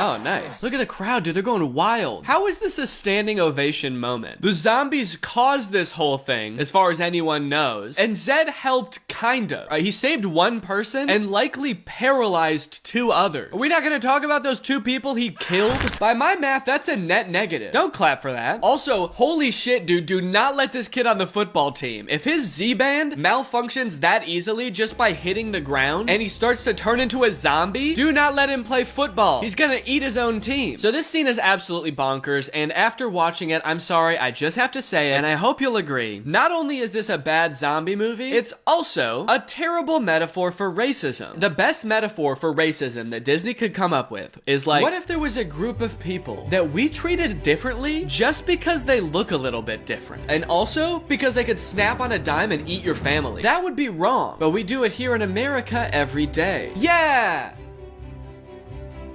Wait, so this coach sees Zed's insane display of athleticism and asks him to join the football team. With a monster-like monster player like you, we could turn the football team around. Okay, Zed, remember, at the slightest impact, your Z-Band could malfunction and you could kill people. Do not join the football team. Do not join the football team. Do not join the football team. Who's the zombie? I'm the zombie, and this zombie's playing some ball. No! So Zed joins the football team under the condition that as long as he keeps winning, the zombies can be integrated into the school more and more. Once you start racking in those wins, then we'll talk about those other demands, all right? Meaning that not only is Zed on the football team, he now gets to sit in the cafeteria. In good faith, I will allow zombies to eat in the cafeteria. In the next scene, Addison tries to go up to Zed to talk to him, flirt a little bit more, but she ends up getting dragged away by the other cheerleaders who lecture her about how it's not okay to be different. I'm not different. Your smile. Is that an overbite? Is one leg longer than the other? Do you wear corrective lenses? Do you have the tallest hair anyone's ever seen? That would be embarrassing. We'd hate to find out you have an absurdly different hairstyle. We would hate to find out that sometimes when you get a good idea, you say, think, brain blast. Oh boy, the school would have a field day with that one. So Addison's not really allowed to hang out with Zed in public, which leads them to hang out in the zombie safe room where they first met, where they proceed to sing yet another forgettable, very bland song. We're gonna be someday.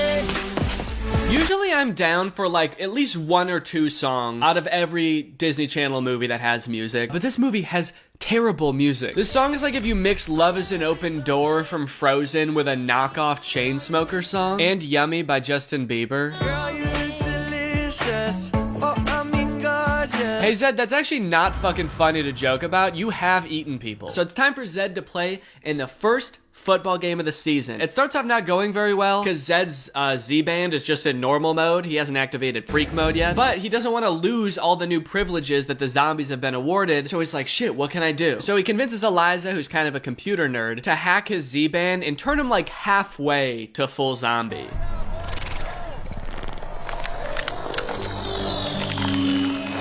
And now he's ready to rock, baby.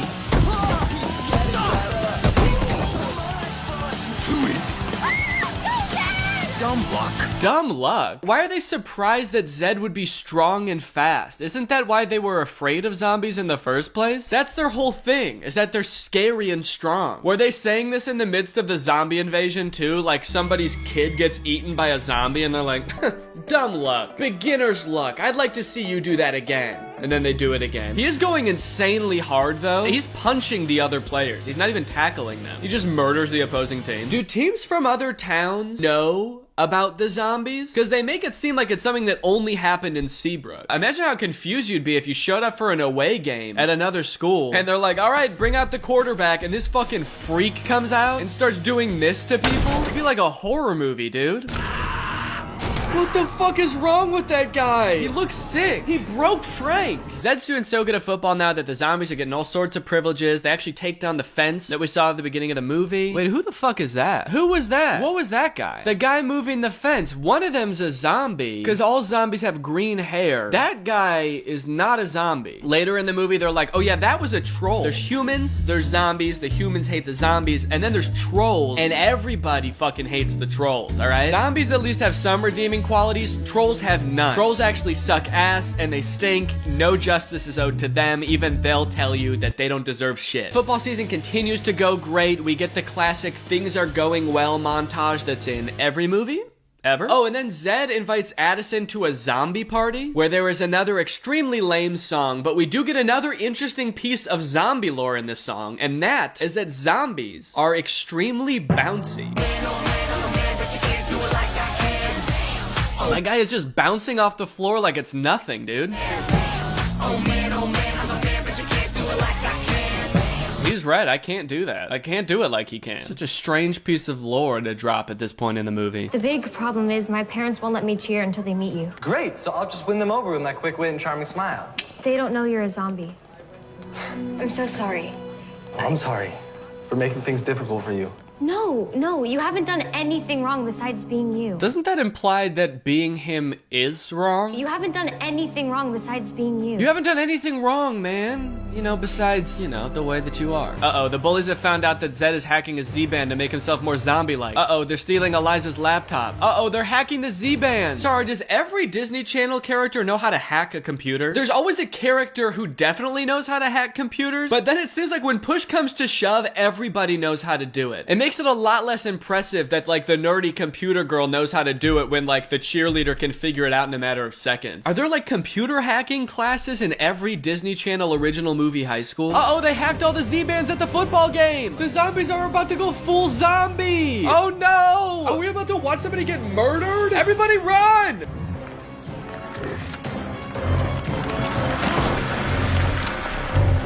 Oh no, here he comes. Kind of thought he was going to be a little faster than that. Sorry, so this is what everyone was scared of the entire time? I thought they were going to be like 28 Days Later zombies that can sprint, or like I Am Legend type zombies. They are so slow. Just leave. How is this even remotely scary in a world where cars exist? Just run them over. So the zombies get wrangled up, arrested. This guy electrocutes them or something. I swear to God, dude, the only thing that could make this scene worse is another bland-ass song.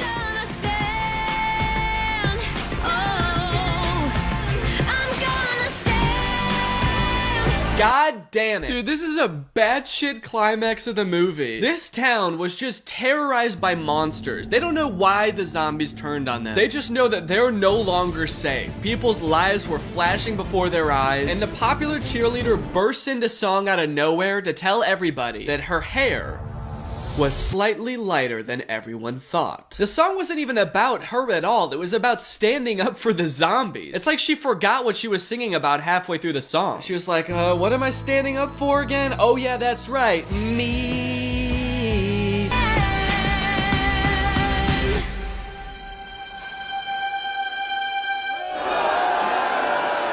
Yes, that is an appropriate reaction. Thank you. The ending of this movie kind of comes out of nowhere. The cheerleading squad is performing at some kind of state or national championship, and after the zombies get out of zombie jail, some of them decide to go to the championship to try to sabotage the cheer team. But it turns out they're so bad on their own, they don't even need to be sabotaged.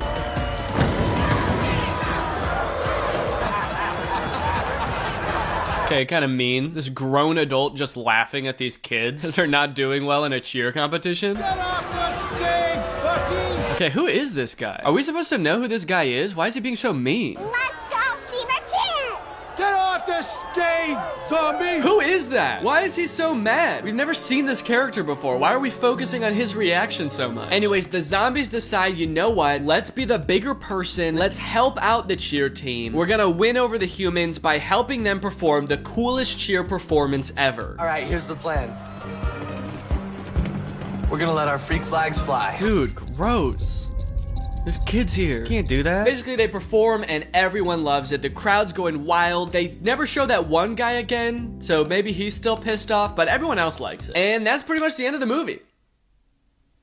Oh, you wanted to know why Addison's hair is white, if they ever reveal that? If my prediction was right? Yeah, they don't do that. They never explain it at all. They set it up to be some big reveal, and then they just never talk about it. At least, not in this movie. I have heard there are 3 of these movies, and they explain it, I think, in the 3rd one. So, you gotta wait a long-ass time to figure out why her hair's white. Your hair's gonna be white by the time you find out why her hair's white.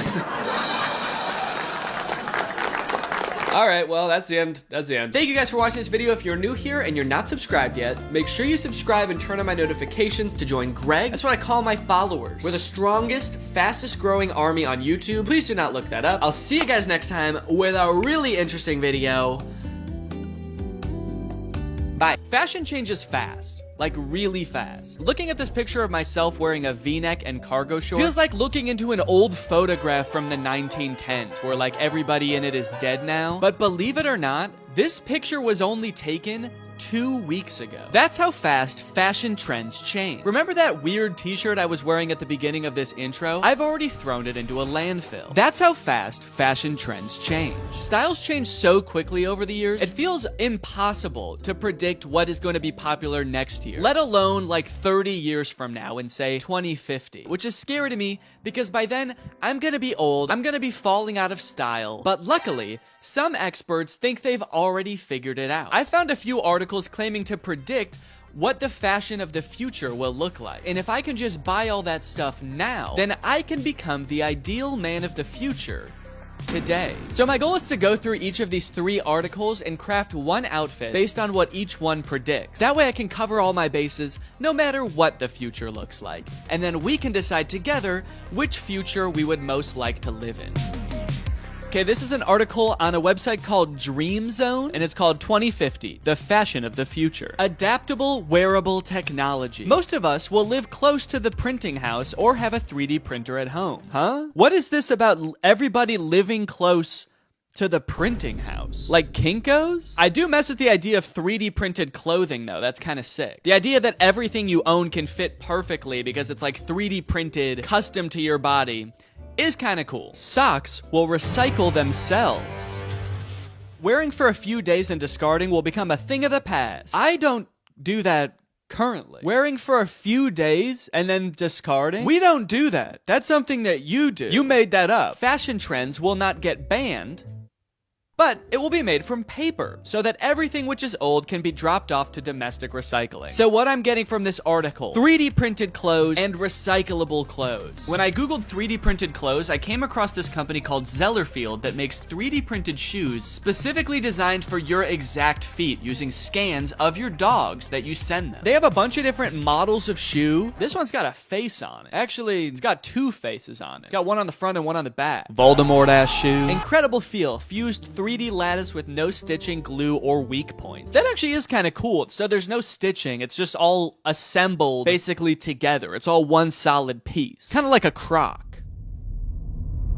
Are these just Crocs? Easy to clean, breathable, machine washable, and odor resistant. It's breathable? It looks like a big solid chunk of rubber. I don't know what the consistency of this shoe is gonna be, but I guess there's only one way to find out. The process of scanning my feet was a little bit different than I anticipated. I wasn't so much scanning my feet, so much as taking one very specific picture of both my feet next to a piece of computer paper. To find some more kind of eco-friendly clothes like this article was talking about, I googled clothes of the future and found this company Volback. They make a shirt called the wooden t-shirt. This is the first t-shirt to be built from wood and colored with wood. Now it looks like a pretty normal shirt, so I guess they figured out some kind of way to make fabric out of wood, which is pretty cool. Unless this is all like an illusion and this really is just carved out of wood. I guess he's not moving that much in these pictures. What if it is just like a stiff board of wood and it actually doesn't have a back either, so you just put it on like a chest plate. So I'm gonna order a medium wooden shirt. Lastly, I found some compostable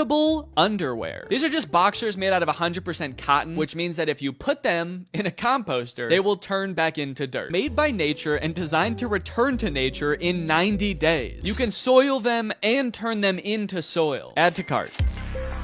This article, What Will Fashion Be Like 20 Years From Now, is from the BBC, and it introduced me to a pretty interesting concept. The project hints at a future where we will all be able to download content to our clothing viewable through AR glasses and present ourselves differently to everyone around us. So the clothes of the future could be no clothes at all. We're all just wearing like AR glasses, and that's projecting the clothes onto us. I guess this would cut down on clothes waste. A ton of clothing every year is thrown into landfills, but if all the new stylish clothes was digital, there really wouldn't be as much waste. That is, if you don't take into account the AR glasses that we're all going to be wearing, and how a new one will probably come out like every 6 months that have electronic components in them, and then those will be the things ending up in landfills. And also, we do still have to wear some clothes.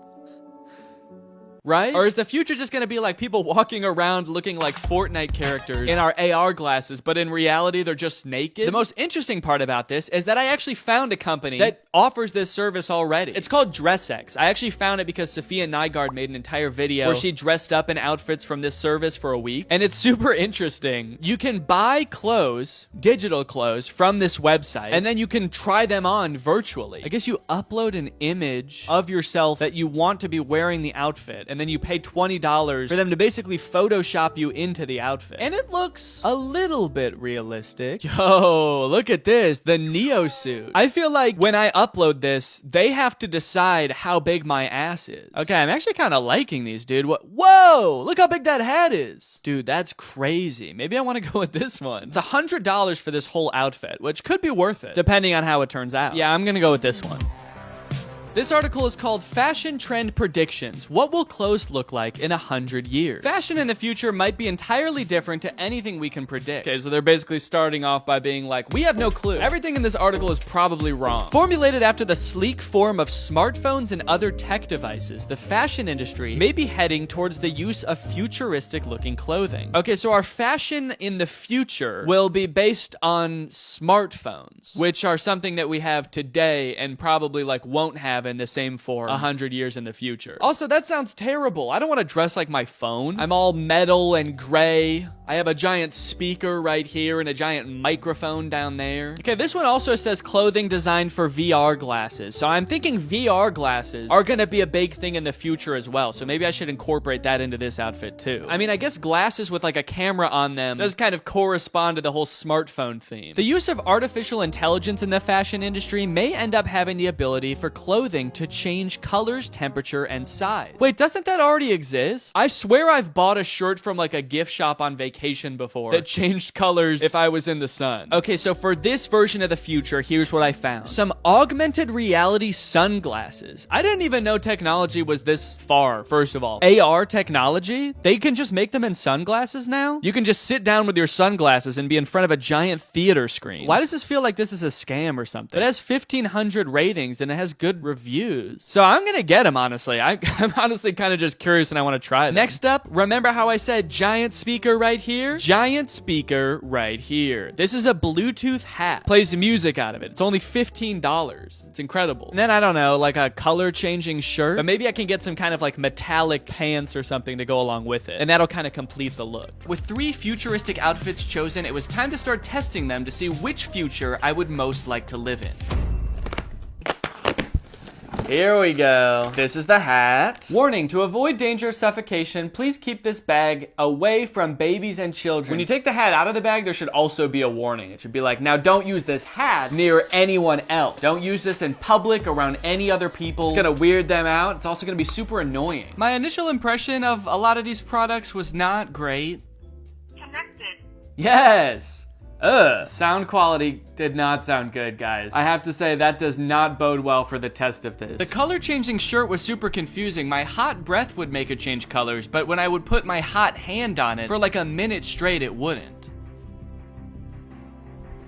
What the hell? It barely changed color at all. How hot is my breath that did it and nothing else does? Oh, yeah, okay, so this is the robot onesie that I ordered. Onesie? Is that the right word? Like, that's the word for a baby outfit that's all one thing. Is that like that for people too? Or like adults? People? I know it's like that for babies, but what about like humans? Human beings? But what I'm most interested in trying is these AR glasses. So let's get the whole outfit on and see how they work. Ah, whoa! Holy shit. Oh my god. Whoa, that's actually kind of cool. So my whole laptop screen is like suddenly appeared in my glasses. No matter where I look now I just see my laptop screen. You can cool. fully see it on the camera. you can't see your eyes anymore. You just see my laptop screen. Of your laptop screen. Wait, that gives me an idea. Hold on. So you can see perfectly what's on my screen? Yeah. Interesting. Okay. How do I look? I didn't realize when I bought these that it seems like you have to have them plugged into your laptop or phone in order to use them. So it's not like you can just be walking around watching the new Mr. Beast video as you walk down the street. You have to be carrying a laptop with you too. But I do think that there is a real use case for this outfit. With all this potential for stimulation strapped to my body, I can become like a permanent iPad baby. So I turned on a food theory video, I started blasting some futuristic music out of my hat, and started playing some stimulating videos of kinetic sand on my glasses. Okay. Oh, this is crazy. The image of the kinetic sand is way bigger than the TV. So there's like a one TV with matte pad on it, and then a way bigger translucent TV with kinetic sand playing. I can't really imagine a use case for these glasses. It's pretty awful, actually. So much stimulation that everywhere I look, all I see is kinetic sand being cut. And it's also kind of making me nauseous. So I think I'm gonna go get some water. Luckily, today's video is sponsored by Air, which is a great and unique way to meet your daily water requirements. You see, guys, while you just fill up your Air up with regular old tap water that your government provides for you, when you put on a scent pod and you activate it like so, pop it right into place, suddenly the water has taste to it. And I'm talking good taste. This scent pod I got on here is raspberry lemon. So when I drink through my air travels into the scent pod, out through the nozzle, and into my mouth, creating a flavor experience like I'm actually drinking something flavored like raspberry lemon. But it's not actually adding any chemicals to the water. I like this because I like drinking a lot of water, but sometimes water can be a little bit boring. I want to spice it up with a little bit of flavor, but I don't like adding in chemicals, sweeteners, artificial sweeteners to my drinks. This doesn't add in anything, it just adds in scent. It's science, and it just seems like you're tasting raspberry lemon, which is a pretty good flavor. And guys, it's the season of giving, so what better time to give a family member or a loved one a gift with taste? Which is why, Jake, actually, I have a surprise for you. What? For doing such a good job filming this video right now, I got you this. Oh my god! And there's actually an Air Up in here too, it's not just the box. So there you go. And I also got you your favorite flavor, cherry, to go along with it. Oh my god, that's my favorite flavor to go along with it. That's what I just said. Yeah, sorry. Air Up is a great gift for anyone who likes to drink water, which is everybody because you need water to survive. And from November 20th to the 27th, you can save up to 40% on all orders. That's because they've got Black Friday and Cyber Monday deals going on right now, and it is their biggest sale ever. So if you want to check it out and get a family or friend or a loved one a gift with taste this year, click the link in the description. Get up to 40% off on all orders. And now... So I was just watching more videos about Air Up on here. So cool. Thanks to Air Up for sponsoring this video. Now back to the video. For the virtual outfit, before I even purchase it, I have to take the picture that I want them to Photoshop me in, because that's part of the checkout process, is uploading that picture. So that's what I'm gonna do right now. Now, the outfit is so kind of edgy and dangerous looking that I gotta pick a cool location for it. So that's why I'm out and about. I have to find a cool location for it. The big issue with that is that the top is like a mesh top, which would usually be worn with nothing underneath, so that you could kind of see, you know, my belly button, my nipples, whatever. But if I'm looking for a cool location, that's gonna be a public location. And if I'm in public, I'm not gonna be walking around taking pictures with my shirt off. Filming in public is already embarrassing enough. I don't need to take my shirt off. But look, I'm wearing like kind of a skin-colored shirt. Maybe they can just Photoshop my shirt off anyway and give me like rock hard abs. That would be sick. So I'm just gonna take a picture and send it to them and see what they do. I'm just wearing regular clothes. I'm wearing jeans and a t-shirt and shoes. And so I'm just gonna try to find like an edgy location to take a picture of myself. Well, I took a little walk and I looked around and I found this. A skate park. Also the smallest bleachers I've ever seen to watch people at the skate park. Guess they're not anticipating like a ton of spectators at this skate park. It's actually kind of sad. Yeah, only 4 people are gonna be watching you at a time here, man. All right, don't get too excited. So I think this is about as edgy as it gets, really. I think I can kind of be leaned up against the fence here, contemplating my life. The description on the website also said that this outfit is supposed to represent like a post-apocalyptic Nordic archipelago or something. An archipelago is like a cluster of islands, and I don't know if anything quite exemplifies a dystopian archipelago quite like a skate park. So let's take this picture. There's also people on the roof behind me. I hope they're not watching me film this. Are they watching me? It took me a little bit to figure out exactly what kind of person wears this outfit, but after a few pictures, I think I figured it out. And once I got the picture I desired, I sent it to DressX, and within 2 business days, I had my finished photo. Okay, let's go ahead and see this photo. This link looks unusual. Be sure you trust the link before you open it. What do you mean unusual? Seems like a pretty normal link to me. Do you think Google Chrome can see the photo? You're not gonna want to open this picture, dude. The picture in this link looks very unusual. Okay, very, very interesting. I like it. I like it a lot. This is... Wow. Yeah, I mean, it looks like I'm wearing the outfit. I'll give them that. I like that they left my Apple Watch on. And my shirt. This has got to be the dorkiest anyone's ever looked in this outfit. I sent the picture to Laura. I was worried she was going to say it looked super fake and also would hate the outfit. But it turns out she loves it. Eventually, I'm going to post this picture on Instagram to see what everybody thinks. But before I do that, I have to get pictures of the other outfits too. So without further ado, here's the next outfit. All right, well, it's been a month since the last part of the video that you just watched. Our son arrived about 2 weeks early, so I had a little bit less time to film this video than I thought. Whoops! So yeah, I'm a dad now. I've been taking the past month off of social media and just like taking a break from filming and stuff, just to hang out and get to know the little guy. He's awesome. He's very chill so far. Does a lot of sleeping, does a lot of pooping. And all in all, it's probably been the best month of my life. This has been fantastic. It's been amazing. Everybody's healthy. Everybody's doing great. The delivery went great. About as good as you could ask for, honestly. But being that I am a dad now, I do kind of have to reevaluate my content, you know? I have a son to raise. Do I really care about becoming like the trendiest man 30 years from now? My son's gonna be 30 years old in 2050. Okay? Or something like that. I don't know. Somewhere around there. Or do I really want to be worried about keeping up with the hottest trends of the future? Yes. Of course I do. Even more so now. This child is a very cool child. And you can bet he's gonna have cool friends with even cooler dads. You know they're gonna be showing up to birthday parties in the hottest 3D printed shoes and the stiffest wooden t-shirts, alright? So if I don't get ahead of the curve now, I'm gonna be a laughingstock amongst this boy's friends and their dads. Which is why I've got this one last outfit here before me, and I think this is really gonna be the one that takes the cake. So I unboxed the biodegradable boxers. Oh yeah, these'll fit just fine. I unboxed the wooden t-shirt. First impressions? It does not feel like a shirt. Even my dog's natural instincts are like, ooh, that's a stick. Must fetch shirt. And I unboxed the 3D printed shoes and this hat. Whoa. Okay, they also sent me a hat. This very cool hat. Buy my shoes on Zellerfield.com. Hey, wait a minute. I didn't send them pictures of my head. How did they know how big my head is? Wow, dude. Okay, look at this. Wowee, man. These shoes impressed me from the moment I took them out of the box. They are breathable.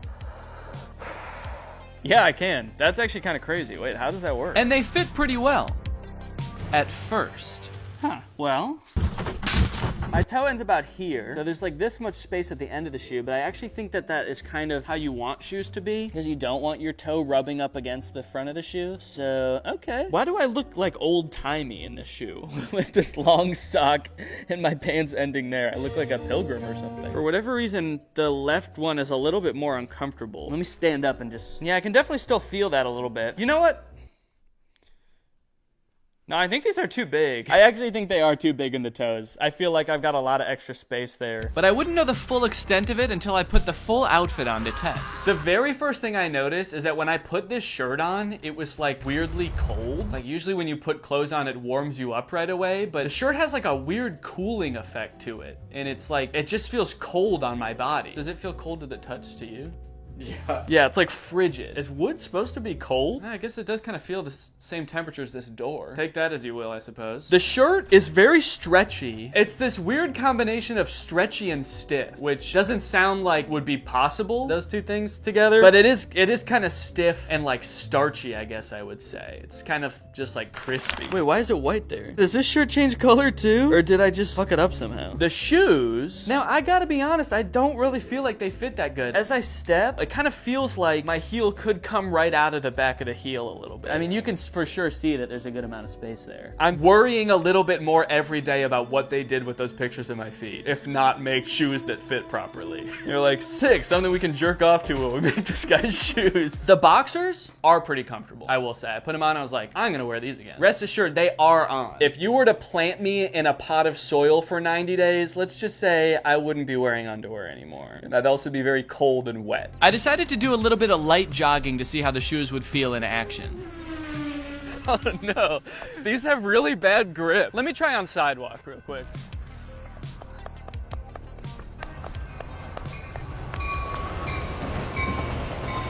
Great, sorry. Let me see if I can race it. There's not a lot of grip on the bottom of these shoes, so when I was running on this gravel path, I kind of felt like I was like a cartoon character that like starts running for a little bit before they actually start moving. I will say that the issues with the fit are still ringing true. These feel very loose, especially on the heel, which when you're running is not what you want. They look like clogs. They look like old wooden Dutch clogs that they would wear in the old days. It looks like someone painted them blue, honestly, and put a face on them for some reason. Shirt hasn't gotten any warmer. It is cold outside. It's only 50 degrees out right now, so, you know, I guess I didn't expect it really to warm up, but it's cold to the touch. Like every time I touch the sides of my body with my arms, I'm like, ugh. And that's no way. You shouldn't feel like that when you touch your own body. Boxers still feel good, honestly. If I shit myself right now, I'd have no problems taking them off and just planting them right there. Maybe come back in 20 years and see a beautiful oak tree in its place. That joke's only funny if you know that I eat a lot of oak seeds. Yeah, I guess that's really all there is to this outfit. So guess I'm gonna go hit the dusty trail.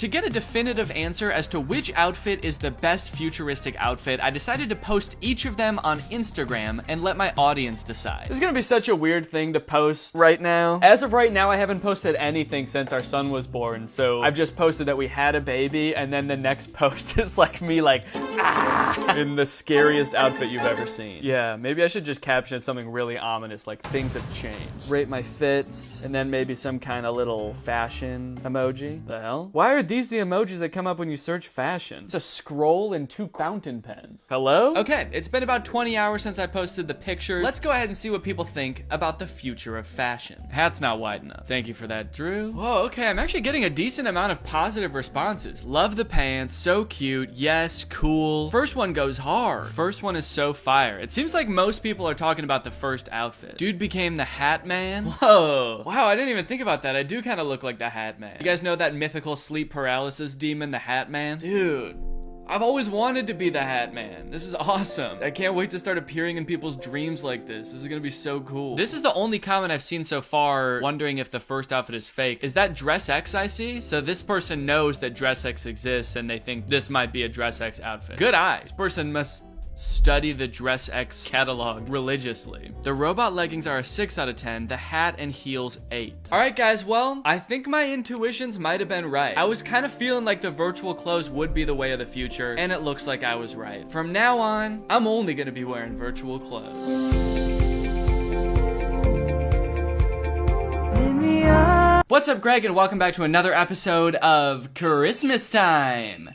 It's December, baby, you know what that means. Every year around Christmas time, I'm on the prowl looking for Christmas movies to watch and review on this channel, and to my surprise, the perfect one sort of just fell into my lap. I'm sure a lot of you have seen my video on the movie Spookly the Square Pumpkin. Well, it turns out that a sequel to that movie just came to Netflix. It's called Spookly and the Christmas Kittens. And I've watched it several times now while working on this video, and you know what? It's just as bad as Spookly the Square Pumpkin. I thought that maybe they would have improved on their storytelling skills, but they have not. Also, I've watched this a decent amount of times now, and I still have so many questions about the end of this movie. Without spoiling it too much, it does not paint Santa in a very good light. Kind of makes him seem like a little bit of a jerk, honestly. All right, let's just watch it. There once was a little lost kitten.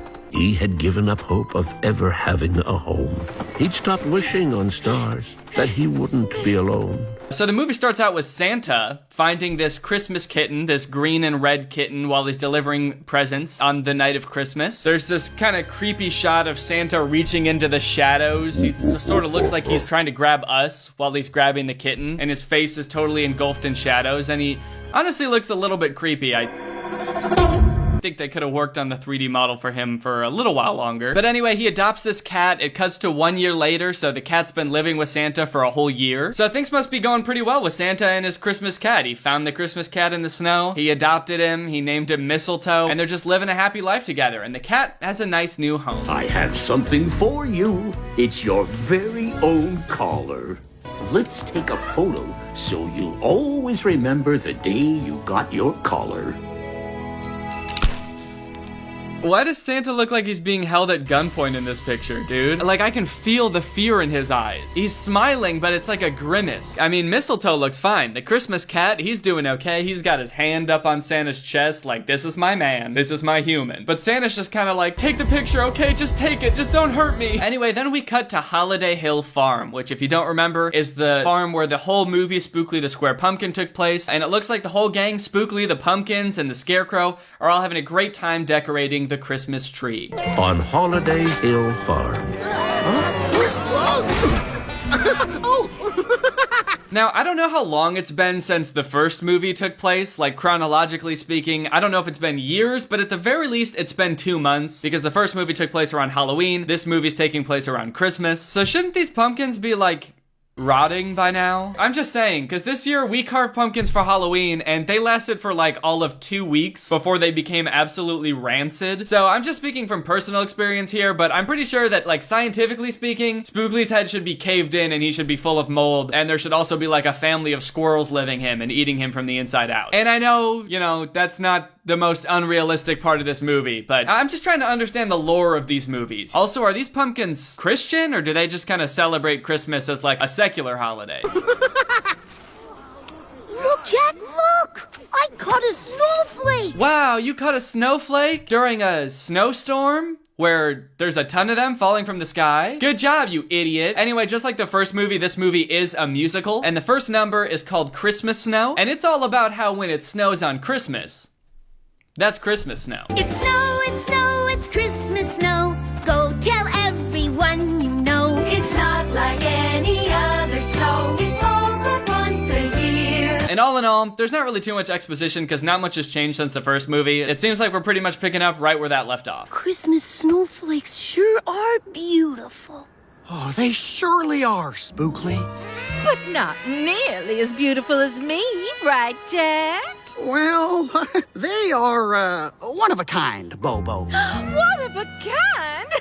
Oh, thank you, Jack. Okay, well, maybe not everything is the same, because I don't remember Bobo trying to seduce the Scarecrow in the last movie. What? That seems like a weird thing to throw in at the beginning of this movie. You think I'm a sexy pumpkin, right, Jack? You sentient pile of hay wearing humans' clothes? You think I'm a sexy little gourd, don't you? I know the only thing that differentiates me from the other pumpkins is the fact that I'm wearing eyeshadow and lipstick. But you'd fuck me, right, Jack? There's a couple things going on at the beginning of the movie here. Big Tom and Little Tom, who are the conjoined twin pumpkins, announced that they're going to be throwing a Christmas extravaganza, which is basically like a talent show, so there's going to be auditions later on in the movie. But while they're all standing around talking about it, suddenly Spookly hears something. Do you hear that, Jack? I do. And it kind of sounds like bells. And out of nowhere, a giant ass snowball comes out of nowhere and like barrels towards them, smashes on the barn door, and out of the pile of snow comes Mistletoe the Christmas kitten.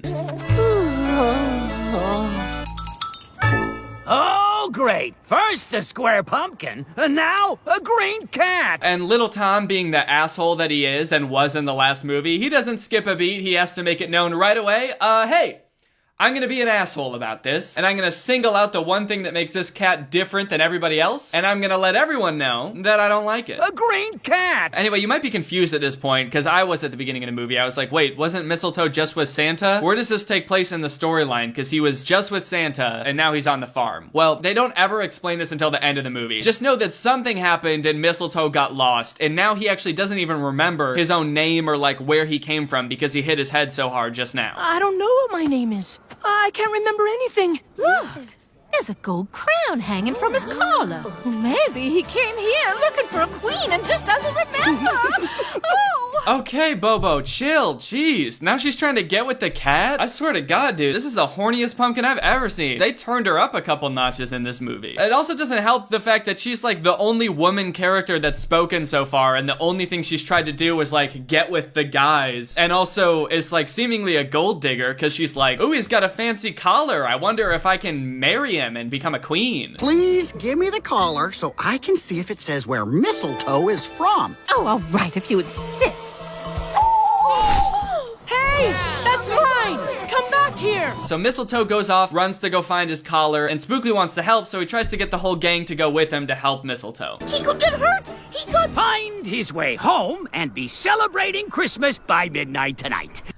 Wait, Christmas by midnight tonight? It's not Christmas? It's Christmas Eve when this is taking place? Then what was the song at the beginning of the movie about? Because I'm pretty sure it was about Christmas snow, and how Christmas snow is so special because it only falls once a year on Christmas. But today's not even Christmas, so what happens if it snows tomorrow, huh? What's that gonna be called? Christmas Snow 2? Christmas Snow the Squeakquel? Answer me! Mistletoe chased that owl as fast as he could.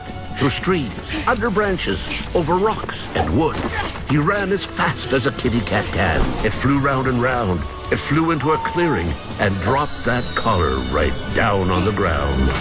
Okay, so that's a weird thing for the owl to do, right? Why did he do that? Why did he steal the collar like it was something he wanted, fly for miles, and then just drop it and keep flying? I thought it was gonna be some reason like, oh, this owl likes shiny things, and he saw the shiny sparkle of the collar, and he just had to have it. But now I'm kind of thinking, does this dude just like the thrill of stealing stuff? It's like he's a robber that goes up to people and he's just like, all right, motherfucker, give me the money, come on. And then he's got the money and he's running away and he's like, you'll never catch me alive. Oh, it's not fun anymore. I don't want this shit. I feel like that's worse than stealing it because he just wanted it. He just stole it because he wanted to see Mistletoe's eyes as he flew away with it, that sick son of a gun. So now Mistletoe's just kind of stranded in the middle of this freezing cold forest. He ran so far away from the farm that he doesn't really know how to get back there, so he's just chilling in the middle of the snowstorm. He looked up at the stars for a moment or two and whispered a wish he thought would never come true. Well, well, well. What have we here? So he looks up at a star and wishes a wish that he thought would never come true, and then a magic raccoon shows up. A raccoon shows up in a burst of sparkly magic. So I don't know if that's what he wished for. I can't imagine it was. Like, if I was stranded in a snowy forest during a blizzard, I don't think my first thought would be like, oh, I know just what I need right now. I need a magical rodent with human hands. I have just what you need right here. Let me see. Not so fast, my funny-looking feline friend. How can I be sure you're worthy of such a gift? Have you been naughty or nice? I don't know. I can't remember. That's a suspicious answer. Like, I know he hit his head and he really can't remember if he's been naughty or nice, but like, you gotta explain a little bit more than that, dude. You can't just say, I don't remember. That's never a good answer. Especially when someone's asking you if you did something wrong or not. All right, Sonny, fess up. Did you kill all those people? Me? Huh. Oh, please.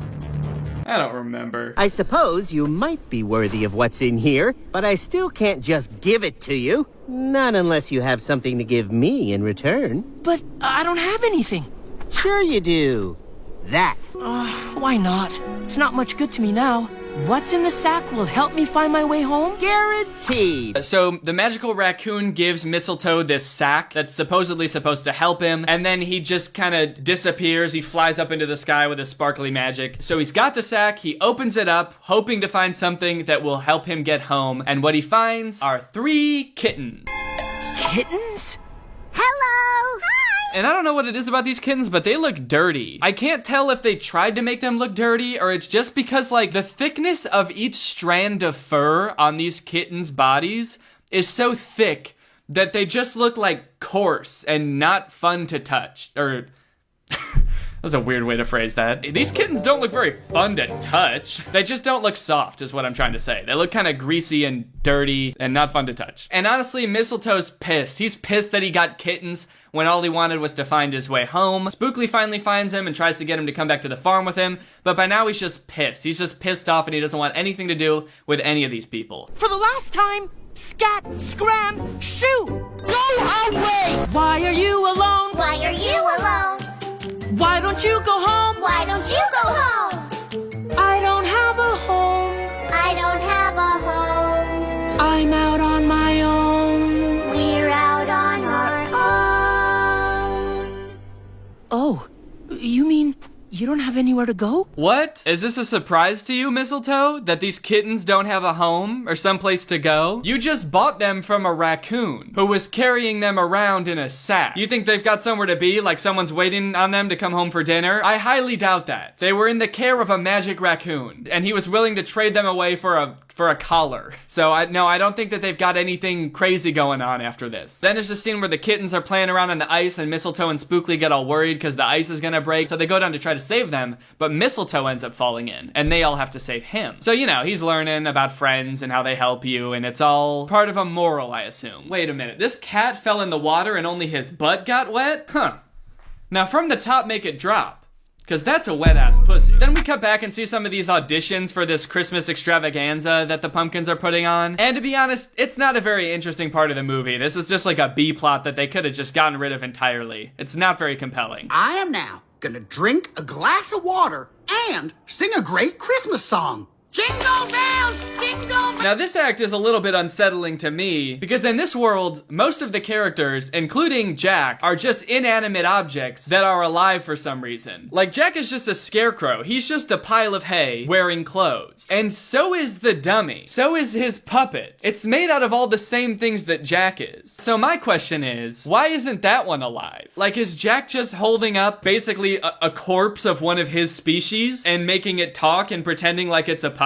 Because that seems disrespectful, honestly. Seems highly insensitive, in poor taste. Especially this part where he's like making it drown. Where he's like pouring water all over the corpse of I mean, honestly, what looks like a toddler of his species, because it's just a smaller version of him. Bobo's also auditioning for the Christmas extravaganza, and she's doing a magic show when suddenly some real magic happens. That sparkly magic stuff that the raccoon rode in on comes into the barn and deposits a present right in front of Bobo. Well, now everybody calm down. Let's see what we have here. Well, it must be for me. I saw first! Yo, this girl has to chill, dude. Holy shit. Every single scene, all she does is like, that's mine, I'm gonna marry that, and I'm gonna be rich. It's not a good look. Alright, so anyway, Spookly and Mistletoe and the Christmas kittens find their way back to the farm just as the snowstorm is starting to turn into a blizzard. But they can't get in the barn with their friends to get warm because there's a big pile of snow in front of the door. So instead, they go into the farmer's house.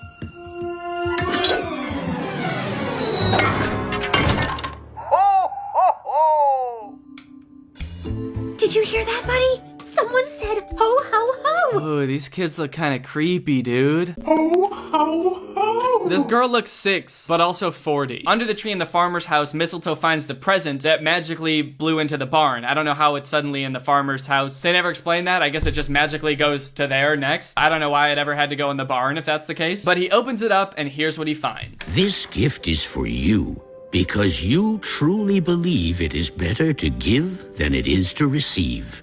Your friend, Santa. I know who I am, and I know how I I got here. He knew what had happened. And now, I'll tell it to you. Santa promised he'd find Mistletoe a home of his own.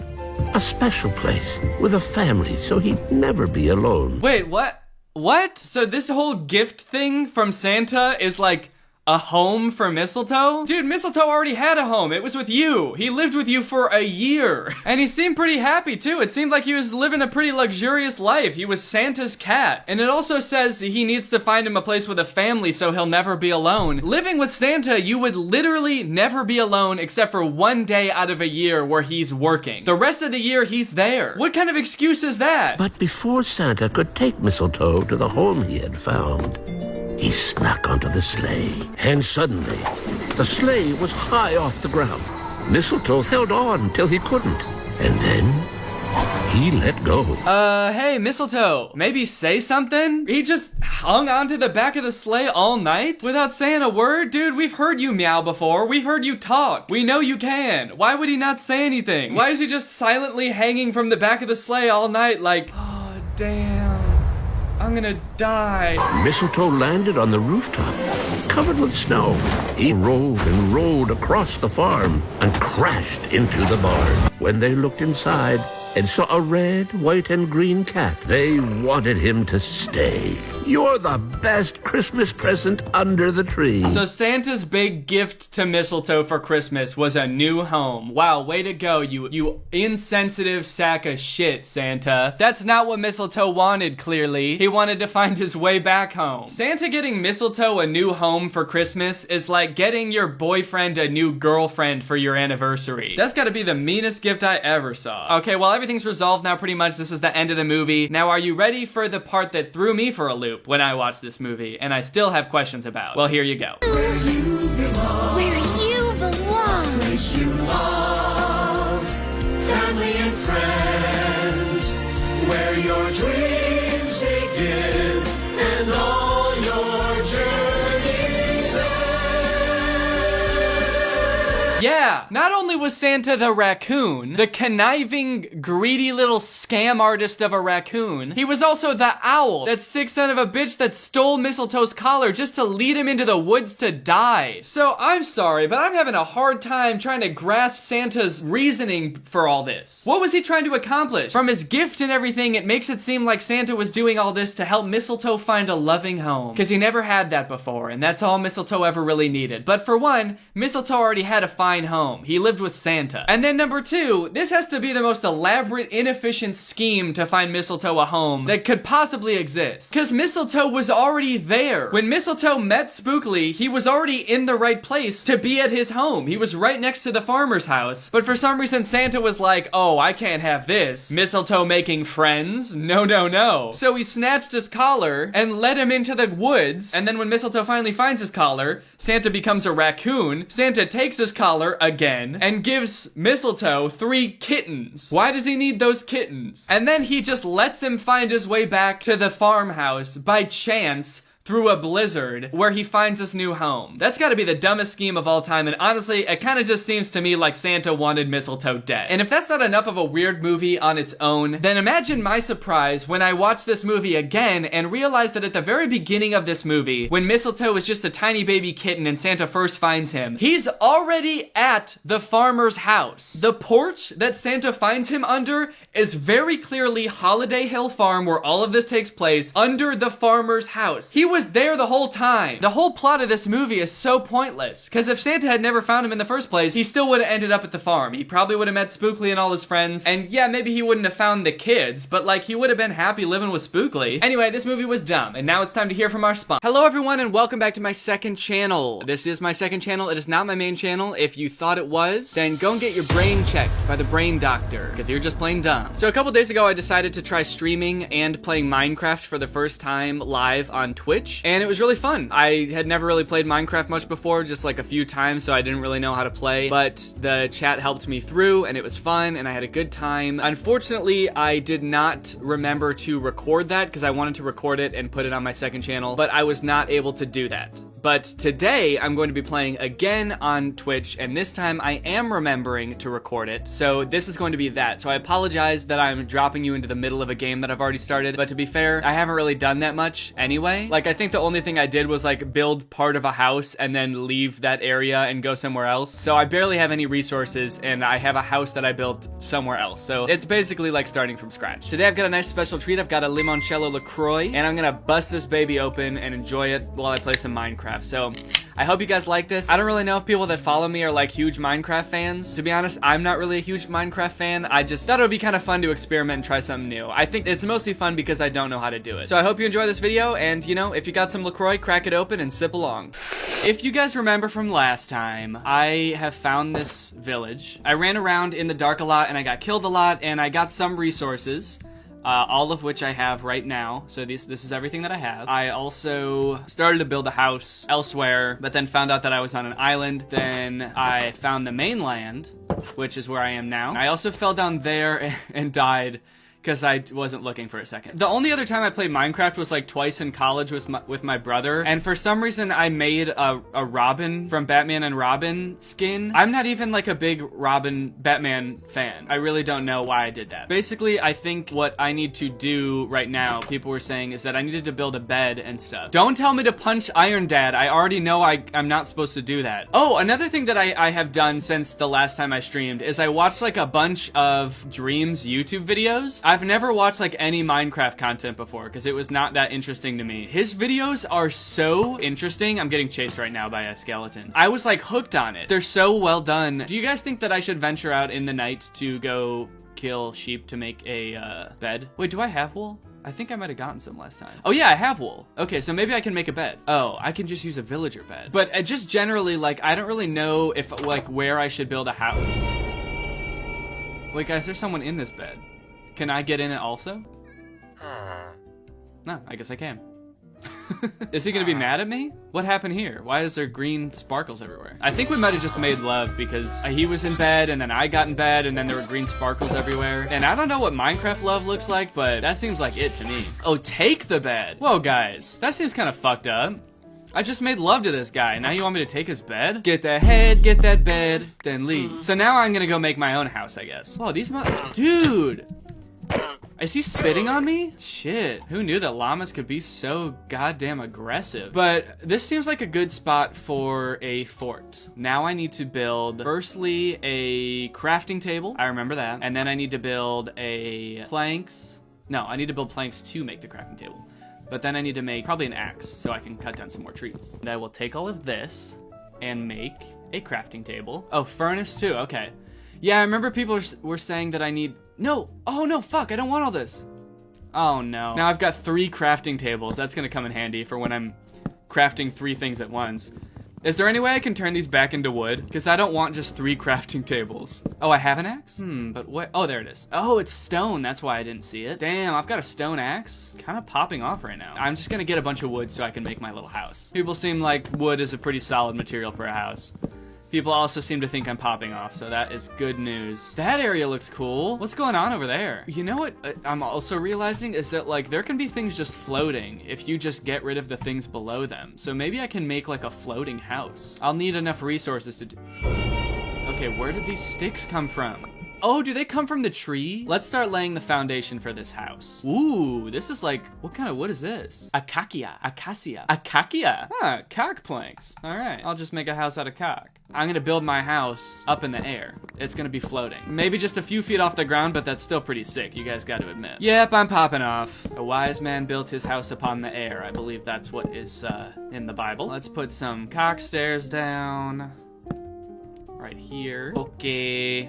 Wrong place. I'm gonna make the front of the house go like this. That way I have like a little landing in front where I stand before I walk in through the door. Press F4, then shift. I feel like that's a prank. That's gotta be a prank that makes my game quit. The weird thing that I've always felt like growing up is like I've never been very into video games. I think it's because I'm really bad at them. Or maybe it's the other way around. Maybe I'm really bad at video games because I never really got into them. Compared to all my friends in high school and stuff, I just like was so bad at video games that I never really got that into them. That's why when I was like, oh, it would be fun to stream, I was like hesitant at first because I was like, but I'm not good at any games. Like if I tried to stream like Fortnite or something, it would just be so sad. Like I've played Fortnite before. I've killed like 2 people ever in that game.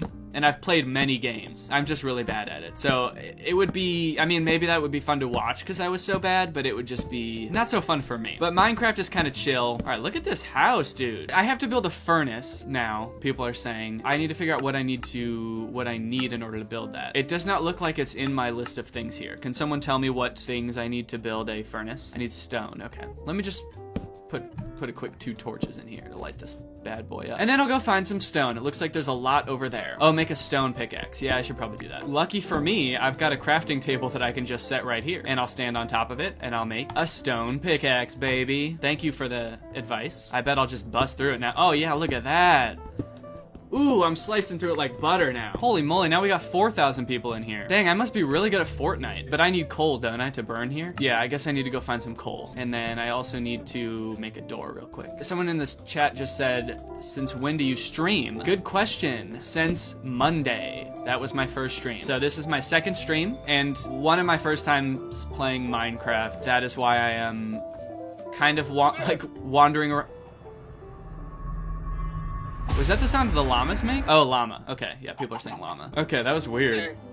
Oh, yeah, he did it again. Wow, why does he make such a weirdly human noise? Hey, dude, what's up? See, the thing is, I say this to Laura a lot. I'm like, I really wish that I was better at video games. I feel like that would be like a really fun hobby to have because that's like what a lot of people my age do with their free time is play video games. But I'm just like so bad at them that I sometimes genuinely can't like enjoy the story of a video game because I just keep dying or like I just can't get past certain things because I'm like not good enough at them. Which I guess, you know, some people would say maybe you should just like play them more and you'll get better. But some things, if the barrier to entry is too high, it's like, am I really gonna put in this much effort? You know what? I'm having a good time playing Minecraft so far. And I have died a couple times. Oh, people are saying to eat. Okay, well, don't I need to cook my food? Is that right? I'm cooking up some chicken. Now I eat the chicken. Ooh, look at that. All right, I bet everybody in the chat is very happy right now. Daddy's eating good tonight. I'm making a chest. I'm gonna put it in this secret spot. This is my little secret spot. You see, you can't really, oh. I was gonna say, you can't really see it when you're over here, but you can. Oh, spiders can climb walls. Okay, that's good to know. Maybe I should build a roof. Do I have enough khaki planks? Well, that's as much of a roof as I can build for now. I should use my axe before people start making fun of me. No egg bad. Oh, fuck, what the hell? Oh, shit. Hold on. Gotta go home for a second. Gotta go home and reevaluate. I'm getting shot at. See, look what happens now when you told me to turn auto jump off, though, because now I'm just running into stuff. And I'll just look through my window here. I thought these motherfuckers are supposed to die. Oh, there they go. Okay, he's dead. Join Dream's Minecraft server. Okay, yeah. That seems pretty easy. I'll just do that. What do I do? Just like type in Dream into Minecraft? Does that do it? Okay, I think I'm in. I'm on Dream's server now. I'm gonna get some more wood. Congrats on joining. Thank you guys. I know, that's a pretty big deal. You're gonna get so much clout now. Yeah. Yep. I probably am. And to be honest, will I forget about all of you when I'm insanely famous off that Minecraft cloud? Yeah, I probably will. Do you guys think I have any good like goals for today? Is there anything I should be doing right now? Cave, go mining probably. Okay, I'm gonna go in the mine. Then it's good that I made some torches. What's going on over there? That's not lava, is it? Or is it like dried lava? Can I step on it? Ah! Oh, fuck. Okay. Wait, what is going on over here? So this looks like a portal, right? Someone said, do you fart? Yeah, I do, but usually not like when I'm streaming or filming or anything. I try to do that like, just like on, kind of like on my own time. It's kind of like something that's just for me. Open the chest. Okay. Obsidian, golden helmet, and golden pickaxe. Someone said fart reveal. Yeah, if I get some goal on Twitch, I'll do a fart reveal. I made an advancement. Ice bucket challenge. What does that mean? Actual nose reveal? What the fuck is that supposed to mean? Get the gold. Okay, I'll get the gold. Bing, bing, bing, bing, bong, bong, bong.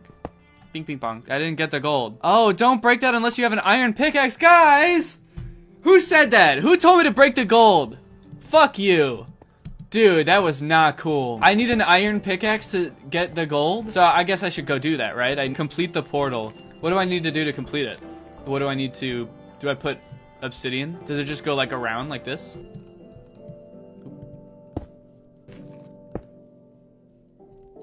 I don't have enough. All right, well, I guess I need to go get iron. I'm gonna go into that cave over there and see if we can't get some iron. What do you say, folks? Oh, I should eat. Lunchtime. Pork chop time. So my health only starts regenerating if I... Oh, fuck. Dude. Okay, so he... Oh! So he can just be in any dark place, like a cave. I'm gonna go down here. Okay. What is this place? There's a spider. Is he gonna kill me? Uh-oh. Oh, fuck. Oh, no. Guys, this is too intense. That's too intense. Oh, fuck. Oh, Jesus. Oh, no. Oh, guys, I'm gonna die. I'm for sure gonna die. Okay. What? Oh, God, he's still coming. Oh, shit. Jesus, dude, go away. Leave me alone. God damn. This guy's got dedication, man. Shit. He followed me for quite a ways, right? Have you ever seen a spider in real life follow someone for that long? It's like, dude, get a life, right? Oop, oop, I'm about to die. Oop, I don't even know where he is. Oop, I have a heart. Okay, I'm gonna go home. You convinced me. Where's my house? Okay, I'm eating. It's delicious. Good call on the going home thing, guys, because it is almost nighttime. We all know that I will die if I'm outside during nighttime. All right, I'm gonna go home and I'm gonna go to sleep. Then we're gonna go mine. And we're gonna find iron so we can actually get the gold this time. I like that I'm going to sleep with the shovel. Good night. And I wake up with the shovel. This is my most prized possession. I must sleep with my shovel. This is the tech shovel. It's got self-defense mode. All right, another day. Chopping down the cock tree. Should I put on this helmet? It looks like kind of epic. Wait, why does it say curse of vanishing? Is this a curse? It vanishes when you die. Oh, okay. So it just surprised me. Whoa, okay. That guy definitely blows up, doesn't he? Yeah, we're gonna stay away from that bloke. So how am I ever gonna go in there if there's just like a guy who's gonna blow up standing at the entrance? All right, I'm just gonna... You know what, I'm just gonna hop in here real quick and swim around and see what I find. Whoa, this is like a really expansive spot right here. Look at this. Should I get this coal? Not with an axe. With a pickaxe. There we go. Yeah, I don't have iron right now. That's kind of what I'm looking for. I'm gonna go see what's in that cave. Ah! Is that iron? Ah ha ha! I think I found some. Oh, eat. Yes, thank you guys for my... You know what? Maybe this is kind of like the ideal Minecraft experience for a beginner because you guys remind me to eat constantly. Like, I would definitely be forgetting to eat all the time if it wasn't for you guys. Everyone should play Minecraft for the first time with 4,000 people watching them.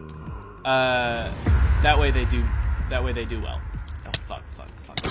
I'm just trying to open my sword. Oh, there he goes. Well, can't get me now, can you? Asshole. Well, I only got 2 iron there. Do you think, could there be more like in there if I dig a little more? Ooh, and even more. Hot damn. I am king of the iron over here. Look at me go. Should I keep going down in there? Because I am hearing like a creepy moan of what I assume is probably a zombie. How am I even gonna get down there if I wanted to?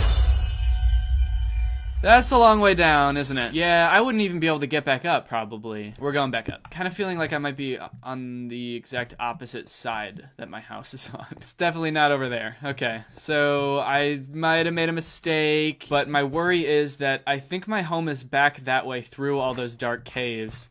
And I see a village, maybe, over there. So maybe I should just go over there and go to sleep. Also kind of worried that there's no way to get down. Can I jump in this water? What do you guys think? Can I make it? Oh, okay. I did it. I was really worried that wasn't gonna work. Dude, was that epic or what? That was a total dream move right there.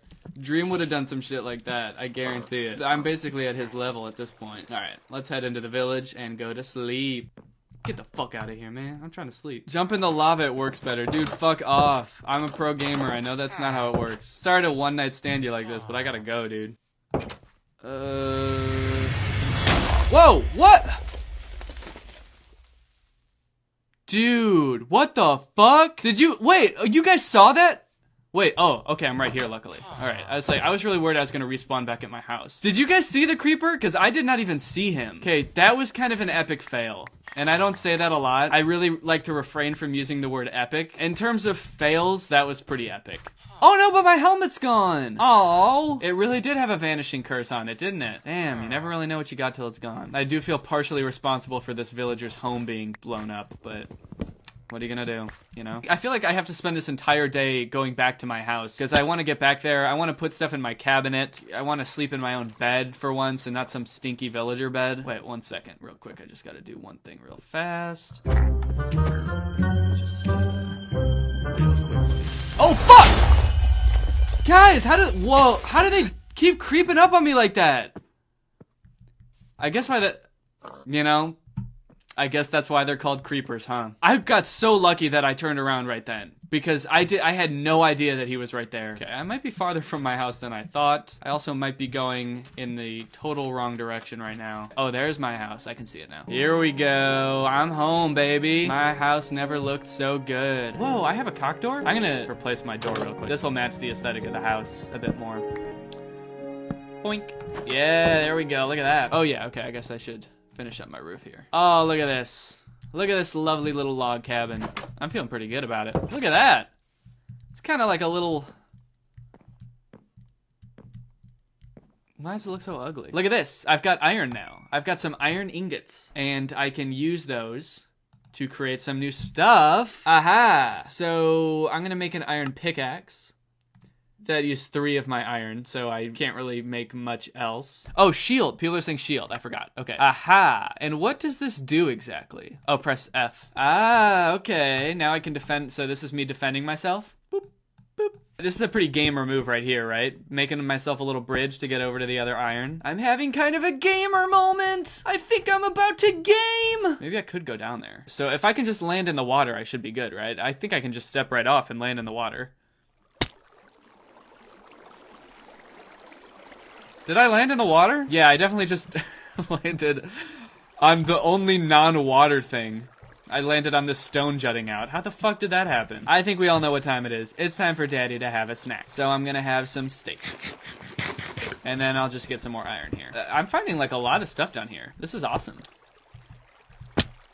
And I nicked my ankle. God, just kind of want to see what's in here. It's kind of interesting. Oh, okay, I'm getting out of here. Oh no, oh god, fuck, no! Oh shit, oh fuck. Oh god, let me up!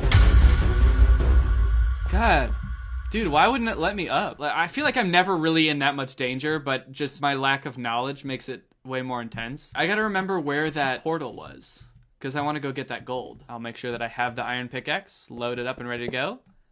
Alright. I have 1 piece of gold. I kind of feel like I'm flexing right now, just walking around with this. Oh, fuck.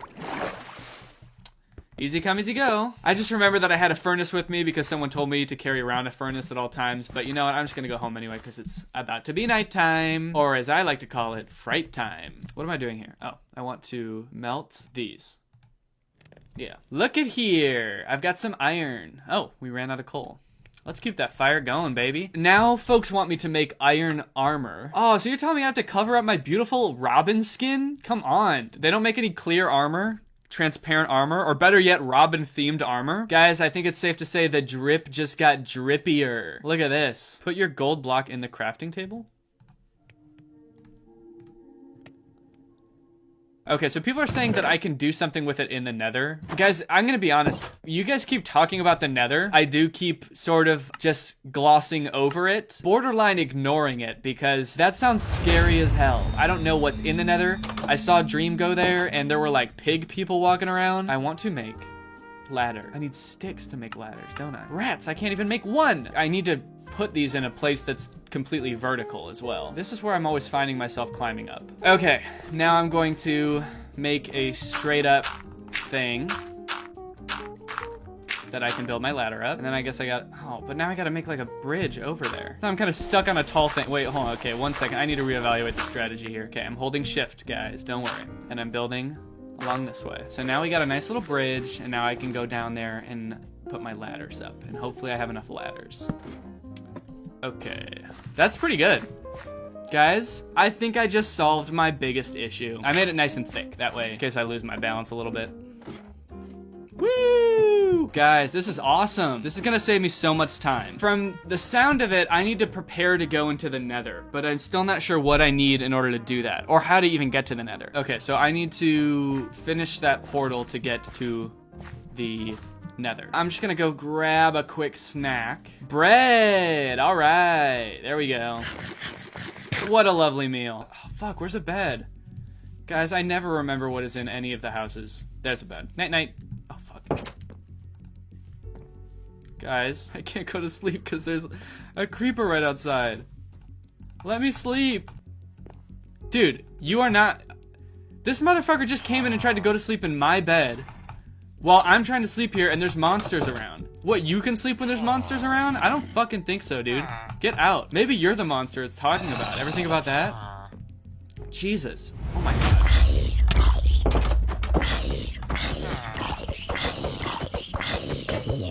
Okay. There we go. Finally. Wait. Oh. Oops. Wait, did I do it? No, it's still nighttime. All right, guys, I'm gonna call it there. Thank you guys for tuning in. That was a very fun stream. I learned a lot. I feel like we got, honestly, pretty far. Thank you guys for all the help, and I will be doing this again soon, hopefully. All right. Bye. Guys, I'm just gonna say it. Being inside all the time and not being able to see any of my friends and family is kind of boring. I know, probably not smart to start the video with such a controversial opinion, but I just had to get that out there. Now, while this whole COVID-19 thing has been really rough for a lot of reasons, I feel like one of the main issues that I'm finding myself having is that being sequestered in my own home is making it really hard to take some bomb Instagram pictures. You guys know, I'm an influencer, alright? There's nothing I love more than going outside, finding a cool location, and taking a couple of sweet IG pics for the gram. And I'm not talking about my grandma. But looking around, there's not really much to take pictures with in my house. It's just a bunch of blank walls and chairs and tables. Ain't nobody want to see that. But luckily, a few weeks ago, Troom Troom posted a video called 19 Easy Ways to Make Your Instagram Photos Viral. And pretty much all of these crafts and hacks you can do from the comfort of your own home. So I figured, what better way to use my time while I'm stuck inside than to go viral on Instagram. And as I'm sure you guys know, if you've seen any of my other Troom Troom videos, these are all definitely going to work and not be a gigantic waste of time. I'm gonna try these little Instagram viral crafts. I'm gonna post them on Instagram, and I'm gonna see if they really make my pictures go viral, or at the very least, what my followers think about me posting all of this ridiculous stuff. Feel free to follow along at home if you want to. You know, if you're bored and you want to go viral on Instagram too, there's enough clout to go around, so grab your scissors, grab some construction paper, grab a freaking plant, we're gonna need one of these, and let's just get down to business. Let's start monkeying around with some Instagram hacks.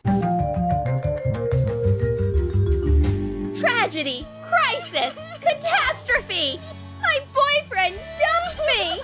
How could he? I need to tear up everything that reminds me of him and make him jealous! Okay, so all Troom Troom crafts have to have kind of like a little story around them. So in this one, we start off in the worst of circumstances. This girl is heartbroken over an ex-lover. She's tearing up pictures of him, and she's trying to figure out a way to make him jealous. I'll make it look like my new boyfriend gave me a gorgeous bouquet of roses. I'll put my hands together like I'm holding a huge expensive bouquet. Take a picture, and then put on a sticker of a bouquet. Wow, it looks so real. Great work. That's the whole craft? Is that it? It looks so real. Oh yeah, it looks so real. You know, how you hold a bouquet of flowers, like a baby, like a big baby, and it doesn't cast any shadows on your arms. I can practically smell the roses. That girl looks like she really does think she should be able to smell the roses. She's kind of going like, what the fuck, why can't I? Am I tripping here? Should I be able to smell the roses in this phone? Okay, so I don't know exactly how this is gonna make me go viral on Instagram by posting some kind of weird, vengeful relationship brag, but this one's pretty easy. It won't take too long, and it doesn't really require anything except for a phone. All right, well, let's go try it. Fuck, ow. Shit. Okay, we've got everything set up for our picture and we're ready to get started. I've got my phone on a nice little tripod here. I don't really have an ex-lover that I need to make jealous for any reason. So instead I was like, well, who can I try to make jealous? Like, who can I try to piss off in this picture to really stick it to him to get my picture to go viral? And the answer I came up with is my haters, dude, my YouTube haters. If I could piss them off, That'd be a success.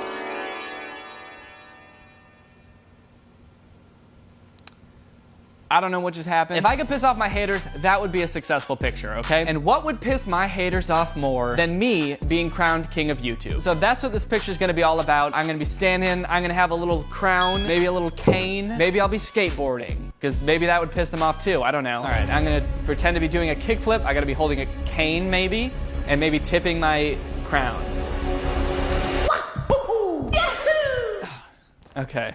Oh yeah, okay, that actually turned out pretty well. Look at that. Oh man, I got some height on that too. God damn, I'm slick. Now it's time to go in and edit the picture. The first thing we want is probably a crown. Crown. All right, so I'm gonna put it like, ooh, oh shit.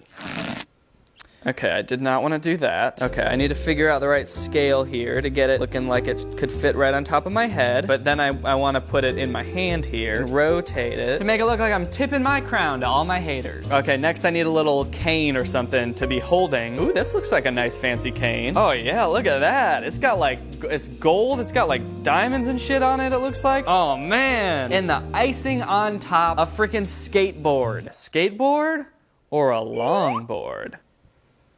Skateboard. What if my trick was so cool that my skateboard somehow ended up upside down? Well, I guess that could be like me doing a kickflip, right? Is that what kickflips are? If I just search king, what comes up? Lions? Maybe I could just kind of put a lion in the foreground. Yeah, that's kind of sick. Like the king of YouTube would probably have some like sick pets or whatever, even though not exactly ethical if you've watched Tiger King. Oh yeah. I'm on some king shit now, son. Tipping my crown, holding my cane, kick flipping my skateboard next to my throne, and my pet lion. The haters are gonna have a freaking field day when they see this shit. All right, next craft. If you're a big fan of Billie Eilish and you want a photo just like hers, then nature will help you. This fern fell into the perfect hands. It really does look like her hair. No, it does not. That does not look like hair. That's a leaf. Leaf don't look like hair. You can quote me on that. Put the fern leaf on your head. It looks just like her dyed green roots. Also, glue some leaves to your nails. Now your cosplay is ready. So, how is this gonna make you go viral? Like, are you trying to trick people into thinking that you're Billie Eilish? They think that by putting a leaf on your head, people will think, oh shit, that's Billie Eilish. I gotta like this picture. It's weird that she's posting it on a different account and this looks just like my friend with a leaf on her head. But I'll be damned if I let a picture of Billie Eilish pass me by without liking it. Well, anyway, I've got this plant, so I guess I'm just gonna put it on my head and see if I look like Billie Eilish. Now, I apologize, this isn't a fern leaf. I'm pretty sure this is just some kind of tropical plant leaf. It was hard to find a fern on short notice. I also apologize to the plant for hurting you. And I feel like I'm gonna need more than just this one leaf. Oh, okay. Yeah, I kind of see it now. I think I really do look like Billie. This is great. Also, glue some leaves to your nails. And stick leaves to your nails. I'm not gonna glue them because that would be insane. To glue leaves to my nails, are you kidding me? Are you psycho? I'm just gonna tape them to my nails. To try to make this picture have maximum viral potential, I'm gonna say in this photo that I met Billie Eilish. So I'm gonna actually Photoshop myself next to me as Billie Eilish. So people will think, and they really will think this, that I met Billie Eilish and I hung out with her. And her cool green hair, and her cool green fingernails. And the leaves are kind of falling apart as I tape these to my hands, but that's to be expected. Alright, please leave in the comments below, on a scale from 1 to 10, how much you think I look like Billie Eilish right now. I'm gonna scoot that out of the way, and I'm gonna get myself a... Okay, so this is gonna be the tricky part, is getting all the leaves to stay on my head. Okay, so first I'm gonna take the picture as Billie, all pouty like this, like the picture said too. All right, and let's take a look at that. Wow, that's really creepy. That's actually, that's scary. As far as getting close to the example here, I think I'm pretty damn close. So now I gotta take a picture as me, and I still have leaves on my head, so I gotta take those off. And I'm gonna sit right here, and I'm gonna go like this.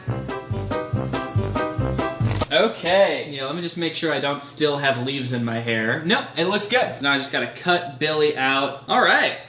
And there you go, there you have it. I cut out Billie. It looks like I'm right next to her. In terms of making it look like I'm in the same picture as the other person, I think I did a pretty good job. In terms of everything else, I think it's bad. I think I did a really bad job, and this is not a good picture. Were you drawing a car, but you accidentally rubbed a hole in the windshield? That's a very specific thing to ask, and the answer is no. I was not doing that. That's never happened to me. Oops! Although, that might make an excellent picture frame. Cut the windshield out of a drawing of a car and put your friends' faces inside. Let's go! This road trip will be awesome! No, I don't think it will be. They could not look less interested in this road trip. This road trip's gonna be awesome! I wanna go home. Again, I'm not really sure how this is gonna make me go viral. A picture of people in a car, a very poorly drawn car at that. But I do like the premise because it makes it look like I'm getting outside of the house, you know? Everybody else is in quarantine posting pictures of them sitting at home, and I've got a way, perfectly good way, nothing wrong with this way, to make it look like I'm out and about, driving around in a car. So I think this one's perfectly valid for the situation. So I just have to print out a picture of a car, and then we can get started. A picture of a car! Yeah, it's a BMW. I guess you could say I like to drive pretty fast. So I believe the only thing I have to do is just cut out the windshield and then just put this in front of the camera and sit there. Easy enough. Oh yeah. Now hopefully this doesn't look too real, because I don't want people coming from my head being like, you didn't obey the quarantine! You didn't stay inside! You went out in your BMW! Sick car, by the way, but you shouldn't be doing that. Alright. We're ready to roll, baby! We're ready to rock and roll! Man, everyone's gonna think I have such a cool car. I drive a Prius. But don't tell anyone, okay? Can this just be the picture? Took my eyeballs for a drive yesterday just to get out of the house. This is the Disney live-action Cars reboot, where it's real-ass cars with real-ass eyes. That's the slogan for the movie. Cars. Real-ass cars, real-ass eyes. Well, let's make it happen. And so off I went, spending 20 minutes setting up a picture that I could easily Photoshop in 5, and it would probably look better too. Alright, as you can see, I've got this whole thing set up. It took me quite a bit to finagle this. I taped 2 markers together, and then taped the markers to a light stand, and then I taped my little picture frame to that whole contraption, and this will be my driver's seat in the car. Now I'm trying to think how I should look in this picture, because the dudes in the actual video look so disappointed to be on a road trip, but I feel like I should kind of look a little bit badass, because I'm whipping this hot ass car here. I feel like I should be looking like a cool dude, so I'm gonna try making like a couple cool faces, like I'm driving this car around, so we'll see how it goes. Okay, so not exactly perfect. Alright, I tried to make a little bit of a cooler face that time too. Oh shit, dude. Hell, I think that's it. That actually turned out pretty good. If I didn't know any better, I'd believe that I was really driving a BMW there. Look at me. And my nice cushy leather seat in the driver's seat. Yeah, I got that upgrade that gives you a big leather armchair in your car instead of a regular car seat. I did have to sacrifice though. I had to sacrifice being able to have a back windshield. They just replaced that with a wall. So, next craft! It's time for the next craft. Do you want to go to the ocean, but you were stuck at home? As a matter of fact, Troom Troom, I do want to go to the ocean. And I am stuck at home. How the fuck did you know that? But more importantly, what can you do about it? You can still upload a cool oceanic photo. Print out someone else's underwater pic. Put a picture of the sky on your screen.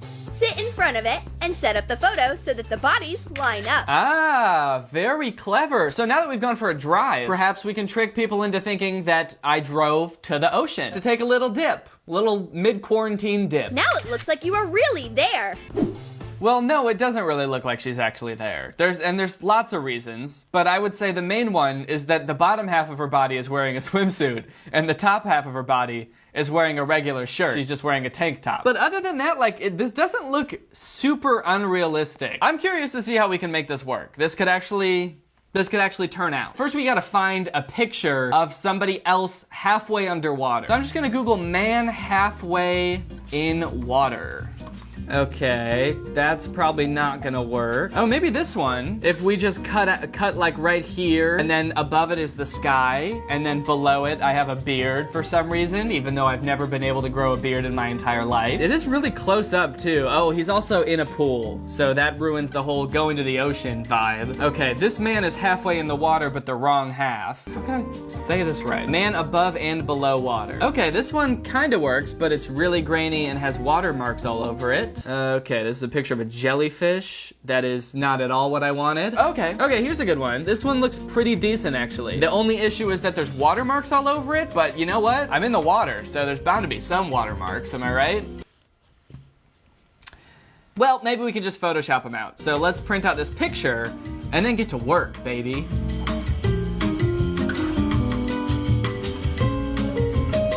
All right, we've secured the picture. So I'm just gonna cut along the water line here, and then I can just smack my sweet little face right behind it, and we'll be golden. Do you ever record a video of yourself doing something and you look at it later and you realize you were making a face that you had no idea you were making? Why am I making that face? Why do I look so disgusted? Okay, looking good. So now we got this, and then we're just gonna have to line up my face like so. Okay, and the part that's above water, it's just above his nose. So, oh yeah. Okay, does that, I can't really tell if that lines up at all. And also the picture is very out of focus and my face is very in focus, but let's just slap a nice sky background behind me and we'll see how it looks. All right, look at this setup. Look what I got here. I got my little janky picture set up with my markers. I got a nice sky time lapse that I found on YouTube. It's just like a beach time lapse. It's looking good. And actually the image looks like it might turn out okay. I just gotta make sure that I'm just above the water like this, and that should be good. All right, let's give it a shot. Okay, and I think I need to be a little bit lower. Okay, my lip was kind of in it. Let's see that. Okay, my lip was in it again. I think it's hard for you to tell, but I can't really see where my face is because this thing is blocking my vision of that part of the screen. I'll do it again. This time I'll go even lower. And, are you fucking, what? I was higher that time, how? All right, come on.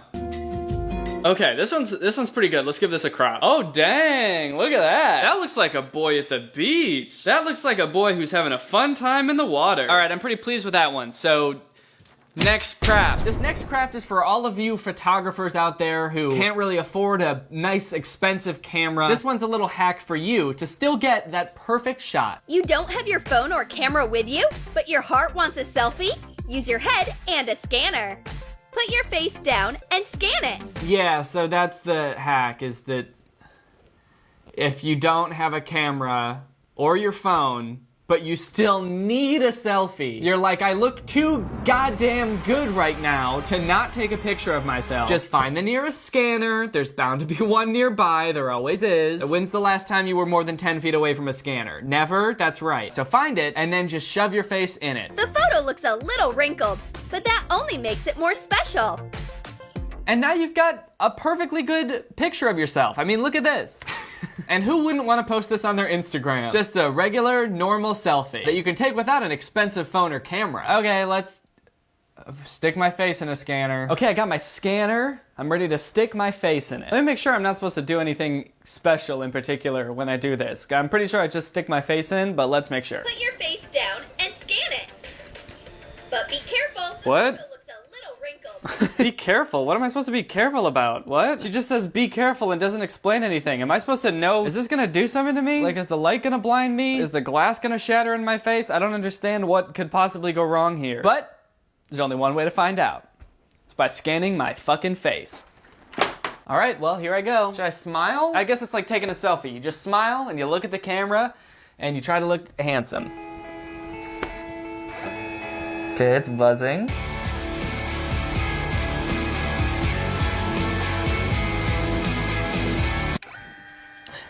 That was really uncomfortable. All right, let's see how it turned out here. There it is. Oh, jeez. Oh, no. Oh, God, that looks... I mean, that's horrendous. Oh, man. Well, Chief, I mean, that's definitely not what I thought that would look like. God, that's scary. I mean, I thought theirs looked bad, but mine looks about 1,000 times worse. Do I just have, like, a really bad scanner or something? Or why does this look so... terrifying? But I guess I have to post it, right? Because I said I was going to. I'm kind of worried about scarring my followers. But you know what?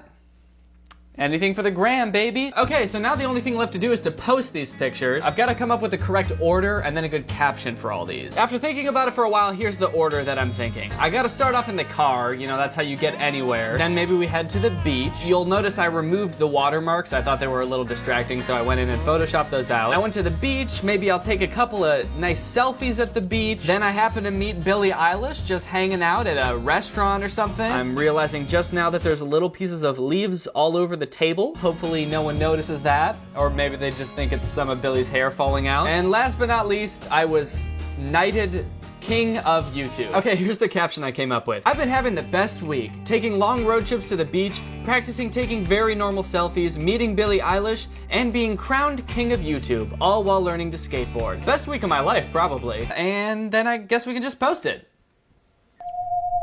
All right. Post. And we'll see what people have to say about it. First comment, nice pics. Well, Danny, job well done, buddy. Nice pics. Wow, green screen. Huh? Green screen?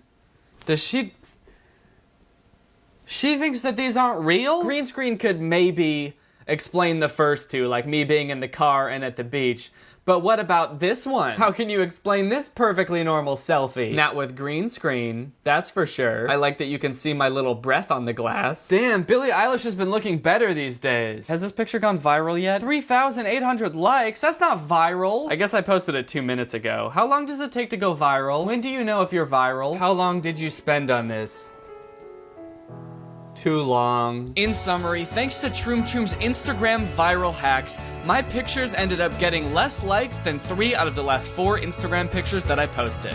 Thanks, Troom Troom. Alright gang, well, there you go. That's how it's done. A couple of Troom Troom Instagram crafts in the bag. I hope you guys enjoyed this, but now it's time to talk about our sponsor, ExpressVPN. Hello everyone! Today on the second channel, we are going to be covering a scandal. That's right, the Kyle Sheely scandal. Okay, I'm gonna skip the labor and get right to the baby here. We did it. In 1 week, we took this from a crazy idea to a real thing, butt wipes and playing cards. I messed up and I'm sorry. If you haven't seen, this was sort of a big thing on TikTok that for some reason nobody on YouTube is talking about, except for me. I'm the only one who's got the balls to cover this story. And I'm gonna do it on the second channel, not because I'm scared or because I don't have the balls to put it on the main channel. It's just I don't really think it's a long enough story to go on the main channel. I didn't feel like writing a whole video about this, so I'm doing this off the cuff commentary video. Let's go. If you don't know who Kyle Sheely is, that is perfectly acceptable because I didn't know who he was either until this whole thing went down.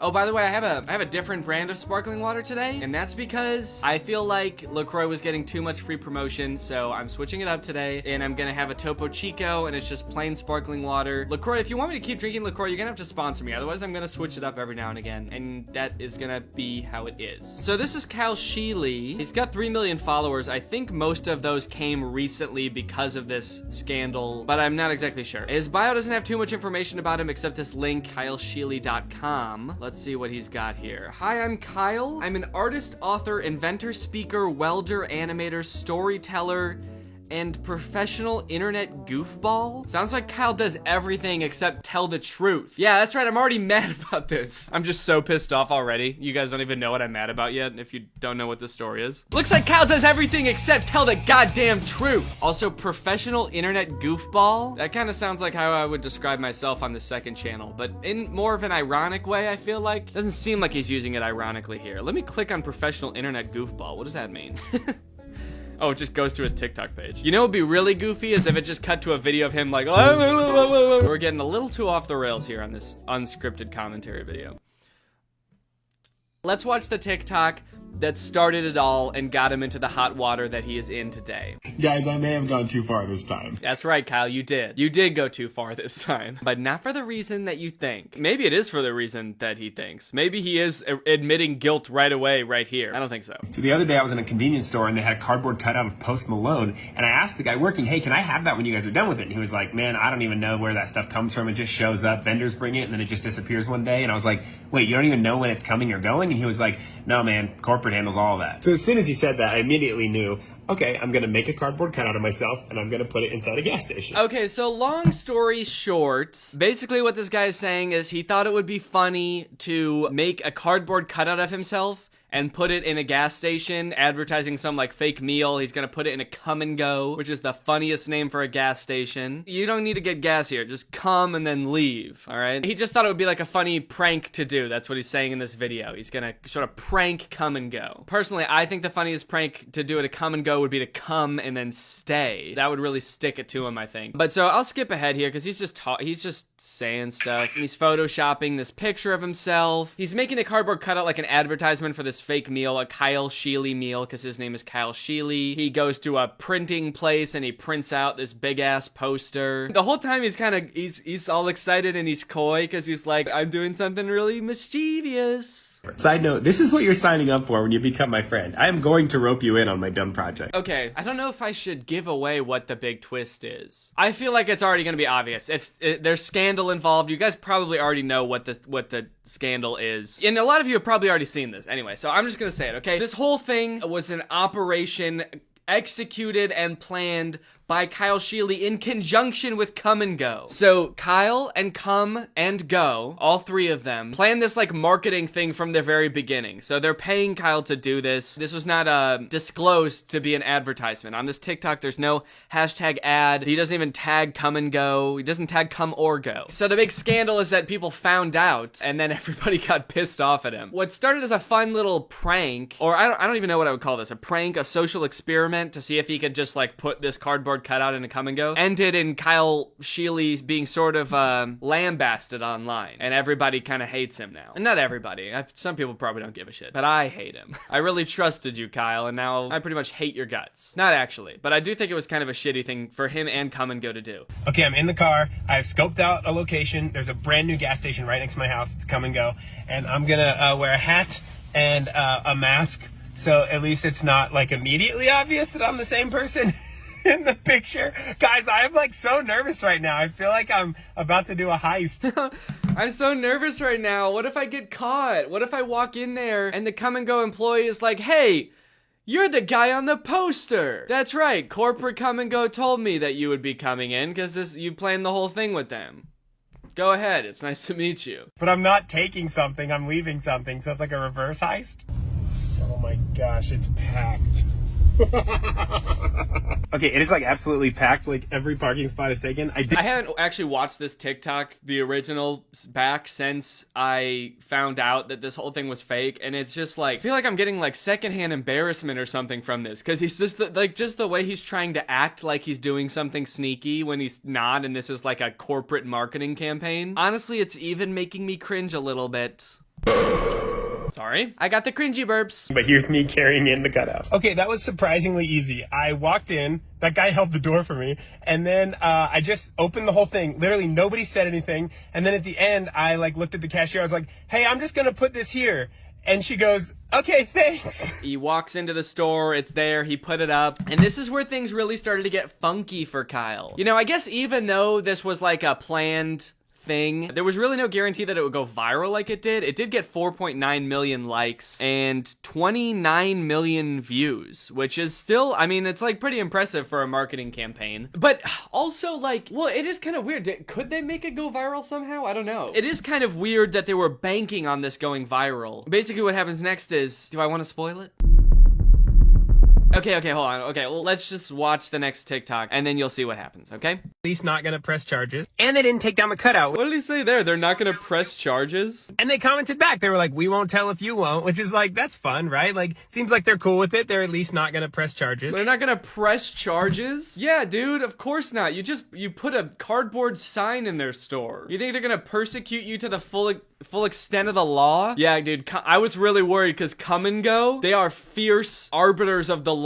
They will lock you up for the slightest step out of line. If you come and you don't go right away, you're looking at 12 years max in state penitentiary. Say goodbye to your kids, because you're not seeing them until they're in college. People are eating this shit up. They're loving it. They're like, oh, this is so funny. I gotta go find this Come and Go. I gotta take a picture with the Kyle Sheely meal. It's blowing up. It's going viral. Eventually, Come and Go responds, and according to Kyle, he gets on a call with them, and they make something pretty exciting happen. Okay, I'm gonna skip the labor and get right to the baby here. So, I don't know if I've ever heard that expression before. I'm gonna skip the labor and get right to the baby. I'm gonna give myself a C-section right now and just rip the information out of me and give it to you real quick. I'm not gonna start this video with like 9 hours of me screaming and pushing. I'm just gonna tell you what's going on, okay? I put up a cardboard cutout of myself inside this Come and Go just to see how long it would take. We know what happened already. This is not skipping the labor. Realize it wasn't supposed to be there. In that video, I said, Come and Go. Listen, I'm pretty flexible on what this meal could be if you want to do it. We could do pizza. We could do a sandwich. What do you think? And they responded, how about a pizza sandwich? And I was like, that's so crazy. It just might work. Okay, so now he's like coordinating with Come and Go because Come and Go sound like they actually want to make this meal happen. And they're saying, let's make it a pizza sandwich. Also, this is the first TikTok of the series that has a hashtag ad on it. So now he's saying, look guys,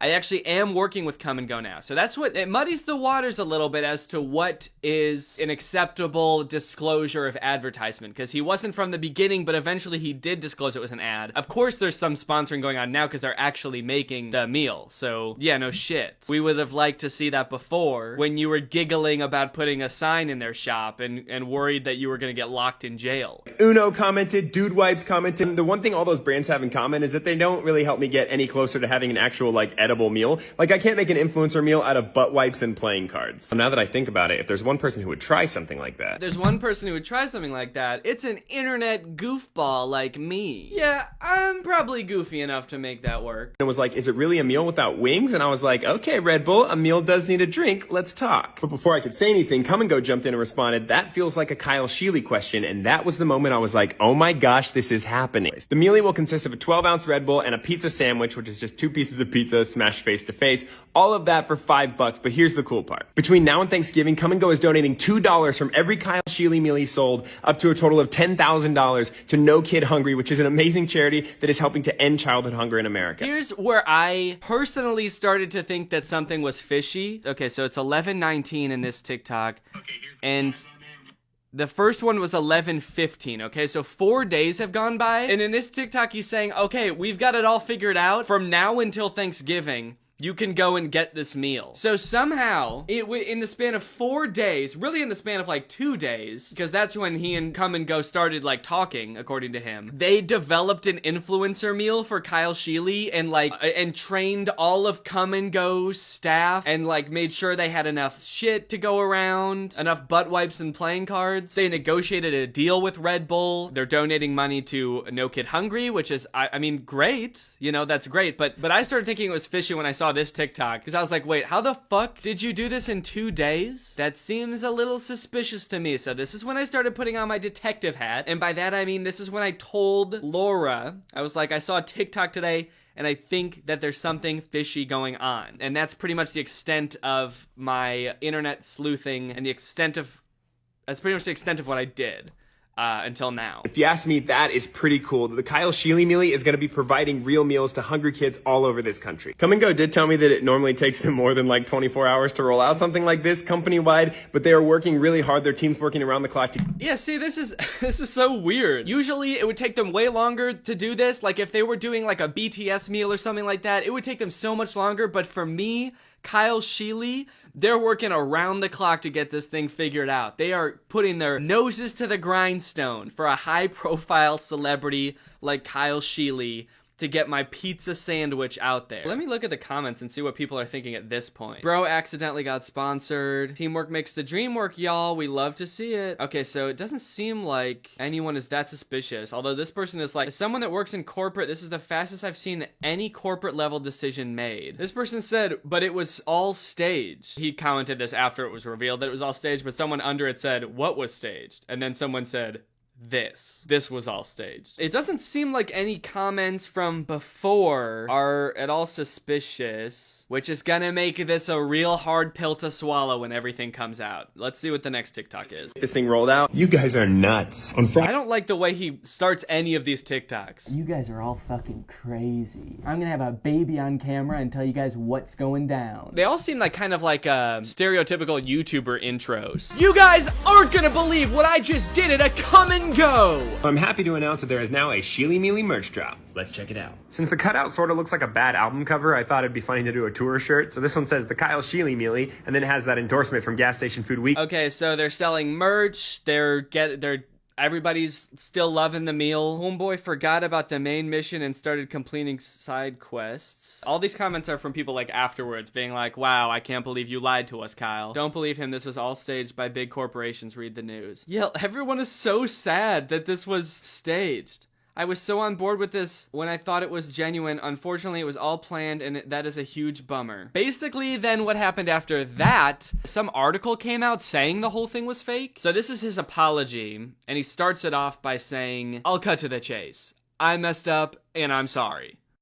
I messed up, and I'm sorry. And he seems really sorry. You can tell by the way he says, I messed up, and I'm sorry. Okay? Kind of has the same vibe as that TikTok of the girl being like, my life fucking sucks. Adweek posted an article about the Kyle Sheely Mealy in which they said that Come and Go was in on it from the beginning, and some people are understandably mad about that. The thing is, the way some people are reading that article is that Come and Go planned an elaborate corporate marketing stunt, and they just hired me to... Okay, I'm curious to see the article. I want to know what this article is, dude. Kyle Sheely Mealy. Kyle Sheely Meal, and he said it was an Adweek article, so it's probably this one. Have you heard of Come and Go's Kyle Sheely Meal? A look inside the stunt that swept TikTok. Okay. Doesn't say anything in the title about it being planned. The brand gives Adweek the scoop on the campaign that fooled America for a good cause. Oh my god, there's so many ads on this website. I guess that's why it's called Adweek. What many didn't know, however, is that the entire concept was actually a campaign orchestrated by Come and Go and Sheely to promote the brand's own version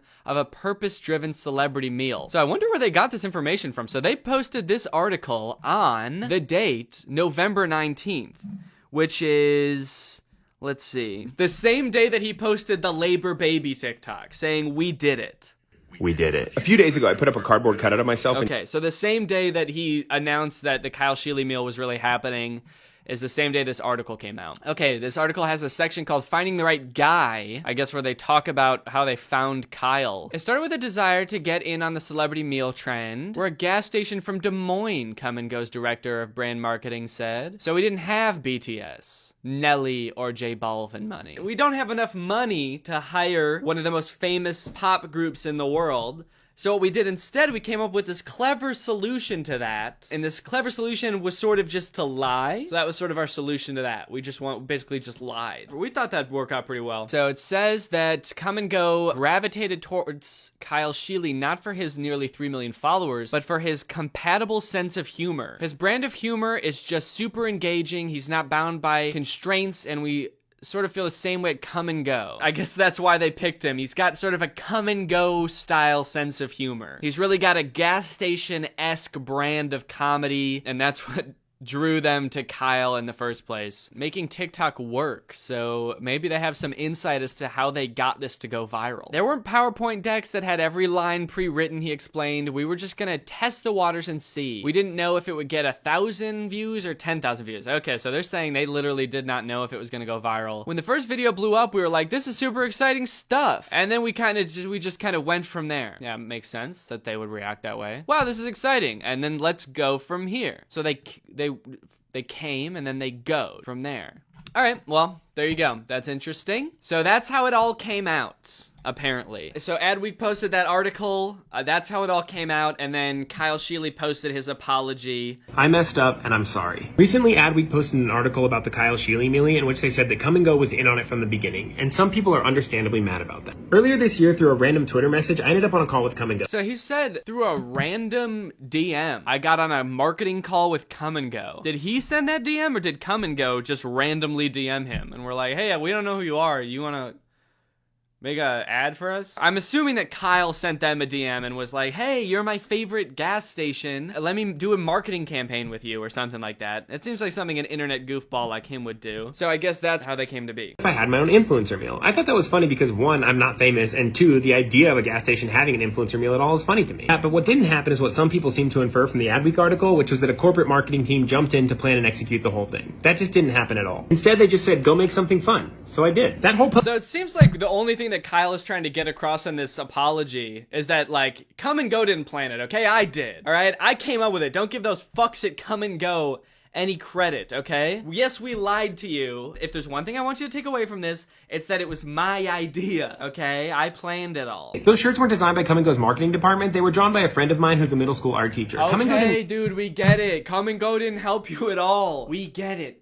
But they still paid you to promote something and you didn't disclose it. That's what people are mad about. They're not mad because they think that Come and Go came up with their own ad. Why would that be what people are mad about? You're apologizing, but then like not understanding why people are upset. They're upset because you didn't disclose that you were doing an ad, okay? Nobody cares who printed out the poster. Nobody cares who drew the t-shirts. I guess I can't speak for everybody, but I don't care. The only thing that I'm upset about is that you advertised something and you didn't disclose it was an ad. And I am a little bit mad about how you pretended that you might get arrested for putting up a cardboard sign in a gas station. They just gave me permission to run wild. And that was a ton of fun. But even though they didn't plan it or orchestrate it, they did know about it. And in retrospect, I should have just been upfront and told you that. That was a mistake, and I'm sorry. That said, I also want you to know that the magic of this was not from a corporation being involved. Every day, every marketing department... Come on, dude. The magic of this was not from a corporation involved. The magic in this was from me.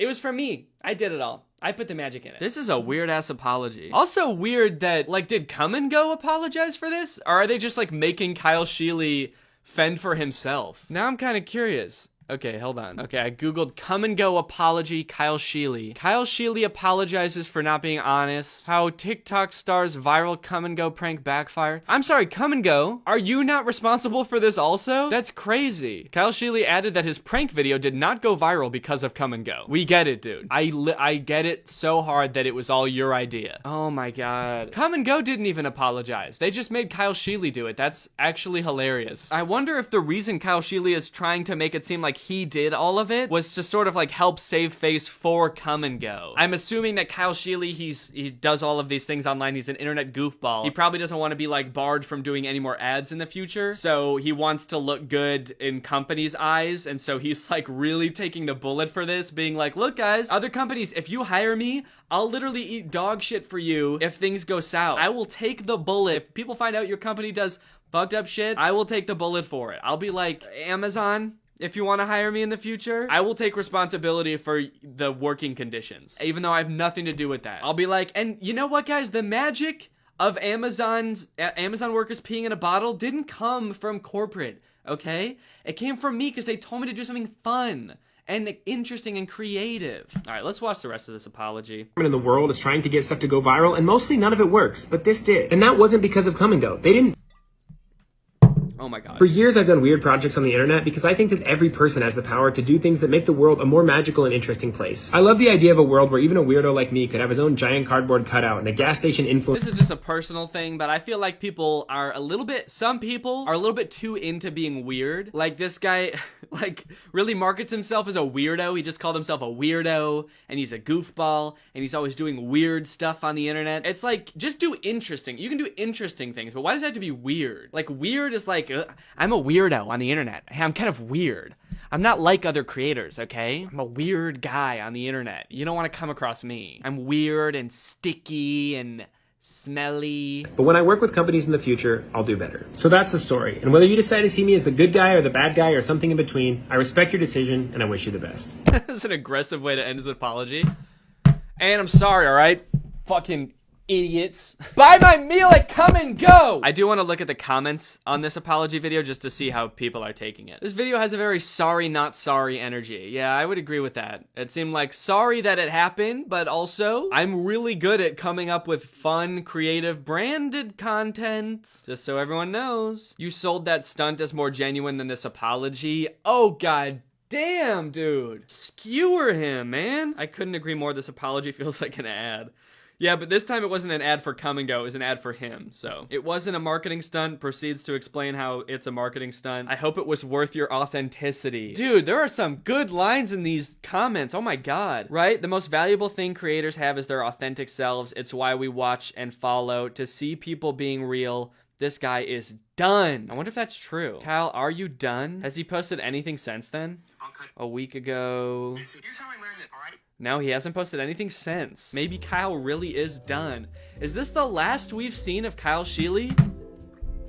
We'll just have to wait and see. But I do know from now on, if he ever tries like a stunt like that again, all the comments are gonna be like, yeah, like I'm gonna believe you. All right, anyway, well, thank you guys for watching. Let me know what you think about Kyle Sheely's mealy dealy in the comments below. Also, let me know what you think about this kind of off-the-cuff commentary video. I kind of wanted to talk about this because I thought it was funny, but I didn't really want to write a whole ass video about it, so let me know what you thought. And I'm gonna probably do another Reddit video because people seem to like that. So thank you guys for watching, and I'll see ya next time. Bye. What's up, Greg, and welcome back to another episode of Please Stop Trying to Give Birth at Disneyland.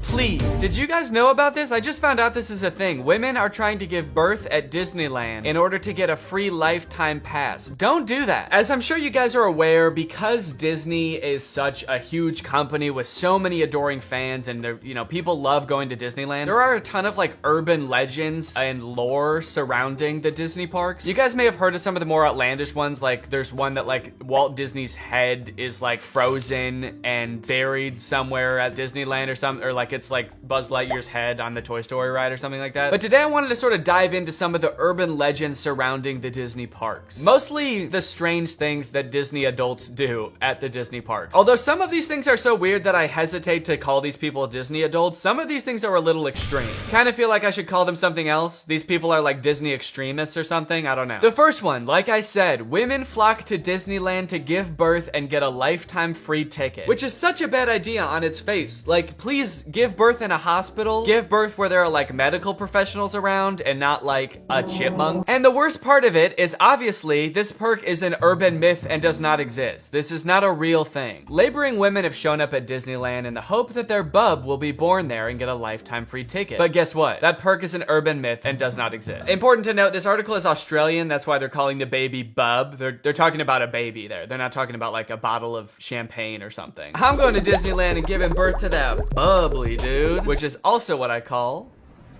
having a fart. I just gave birth to a bubbly. As a veteran of the pregnancy game, I know for sure that the journey to motherhood, okay, that's a weird way to say I've given birth before, or just that I am a mom. As a veteran to the pregnancy game. So you have kids, right? Me? Yep, yeah, that's right. I've done 3 tours of pregnancy. I've seen shit you cannot imagine. The pain, the screaming. Yeah, I've heard childbirth can be pretty tough. The innocent lives lost. Oh.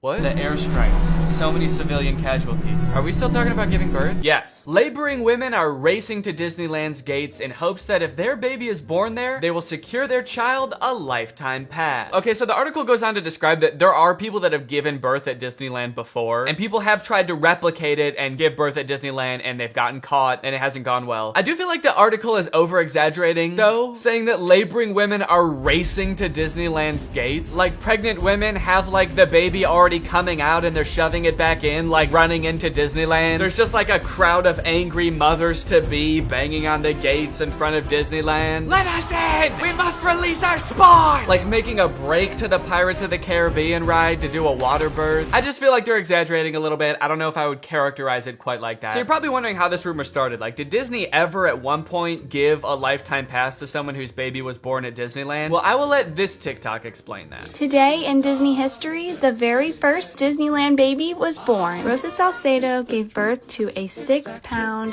10-ounce baby girl on a bench on Main Street, USA, right outside of the Plaza Inn. Can you imagine visiting Disneyland as a family of 2 and coming out as a family of 3? Yeah, I can actually. But not because I'm gonna give birth. I'm gonna kidnap Donald Duck. You're my child now, Donald. The perfect happy family of 3. Husband, wife, and my uncle Donald Duck, who I've been holding at gunpoint for the past 16 years. There have been 4 babies born at Disneyland, and all of them have been girls, but only one has their own Disneyland birth certificate. So that might not have sounded significant, but that's actually how the rumor started. The first baby that was born there, Teresa, got a birth certificate that was just like a Disney birth certificate that says like, this is the first baby to ever be born at Disneyland. And I guess like word got out that this baby got some kind of special certificate, and then people just started assuming like, oh, that's a lifetime pass. That baby got a lifetime pass. And from that moment on, has just been a rumor that if you give birth at Disneyland, your baby gets a lifetime free pass. So honestly, if you're like that big of a Disney fan and you do this, you don't even get a lifetime pass. You still have to pay to go to Disneyland. It's just your baby that gets in for free. And I kind of feel like babies get in for free to Disneyland anyway. Is that true? Children under the age of 3 get in free to all 4 theme parks and 2 water parks at Disney World. There you go. You want your kid to get in free to Disneyland? A better conspiracy would be just pretend they're 3 years old for their entire life. That shit could actually work. The article goes on to talk about a time where someone has tried to sneak in to give birth at Disneyland, and they hid in the bathroom while going into labor until I guess employees had to like assure her that her baby would not be getting a lifetime pass, and then she was like, oh, okay, fine, then I'll just go to the hospital. Once they assured her that she would not be receiving a lifetime passport, she came out and accepted the ambulance ride to Western Medical Center where her baby was born shortly thereafter. I don't know about you guys, but it kind of sounds like she failed the test. If you know anything about Disneyland, you know how well the cast members there, all of the employees, all the staff, all the people in costumes are trained to like respond to every circumstance. It sounds like you just entered the giving birth at Disneyland experience, and honestly, you didn't make it to the end where you get the prize. It also says that this discussion board, The Laughing Place, has some hilarious forum chats about this topic. So I guess other people have been like sharing stories about this happening on this forum, but when I clicked on it, it turns out that it doesn't exist anymore, which kind of sucks because I wanted to find out more times that this has happened, but honestly, it is probably for the best. Kind of sounds like they were talking about some pretty sick shit in there. You think you're gonna go to a Disney forum and see people talking about like, my favorite movie's Coco, but instead you see people talking about like, I'm gonna give birth inside of Pluto's house. I'm gonna go to Disneyland and get fucked by Goofy, and then Goofy's gonna be the father of my child, and I'm gonna give birth on It's a Small World. And I'm gonna make Elmer Fudd cut the umbilical cord. Is Elmer Fudd a Disney character? I actually don't think he is. But he's gonna be there anyway. And then me and my freak mutant, half goofy, half human child will both get lifetime passes. Free pass for life for my little freak. Passes or not, being born in Disneyland is a pretty cool claim. Yeah, I mean, I guess so. The way this is written, it kind of makes it sound like, so you might not get a free pass, but I don't know, it's worth a shot. You might want to do it anyway, just for shits. I've actually found a little bit of discussion about this on TikTok as well. Quick question, what's stopping me from giving birth in Disney World? Like in the Magic Kingdom, on a ride, in the Epcot ball? I think this TikTok in particular is a joke, but the comments under this TikTok are actually very interesting. I went into labor at Disney. They were not cool about it. And people like responded asking her to elaborate, and she goes on to detail her experience going into labor at Disney. And from her experience, it kind of sounds like the second anybody starts going into labor at Disney now because of this conspiracy, the entire staff immediately flips and like makes it their top priority to get you out of the park and like to a hospital to give birth. And I guess that sometimes they can be so rushed trying to get you out of the park that it comes off as rude, but obviously they're just like concerned for your health. They also don't want this rumor escalating of like people giving birth getting a free pass. And also it's just like people in sweaty mascot costumes trying to not deliver a baby because that's not their job. So sometimes I guess it comes off as rude. But the funny thing is, from this woman's entire explanation, it sounds like she didn't even know that this urban legend was a thing. So in her head, I guess she just like broke some unspoken rule at Disneyland that she had no idea about and made the entire staff of the happiest place on earth turn on her in an instant, which is so funny to me. Hello there, what can I get for you? Yeah, can I just get a medium root beer, please? Oh, great. Oh, great, another guy here to put his balls in the root beer. What? Hey everybody, this guy right here is about to pull out his big fat balls in front of everyone, in front of a bunch of children, and put his balls in a glass of root beer. Why would I do that? Don't play dumb. I'm not playing dumb. I am dumb in this situation. You've clearly heard that if you put your stupid fat balls— why do you keep calling them fat— in the root beer at Disneyland, you get to spend the night with Minnie Mouse. Oh, what the fuck? No, I just wanted some root beer. Is that true? No! It's an urban legend! But no matter how many times we tell people it's not true, we still get perverts like you coming to Disneyland, ordering root beer just so they can put their stupid— don't call them fat— fat balls in it! Oh, come on, man, don't cry. I already am. Why do you still sell root beer if this keeps happening? Because if you shit in the root beer, you actually do get a free fast pass for Space Mountain. Okay, I don't want to put my balls in root beer, and I definitely don't want to shit in the root beer, okay? I legitimately just want to drink some root beer. Oh. Sorry, my bad, man. I didn't know. Okay, well, that's literally what I asked for, so... Here you go. Ah! What the fuck is that? It's Walt Disney's head. You said the secret code, so here's his head. No! Root beer! What? I wanted root beer! I wanted to drink root beer! So no head? No! Overall, pretty disappointing that anyone actually believed this in the first place. In what world would Disney want to foster an environment where mothers are coming into their park, their theme park, to try to give birth? Especially if they're not like billing it back to the person that gave birth and being like, okay, here's your hospital bill, and because it's Disney, it was $1 million.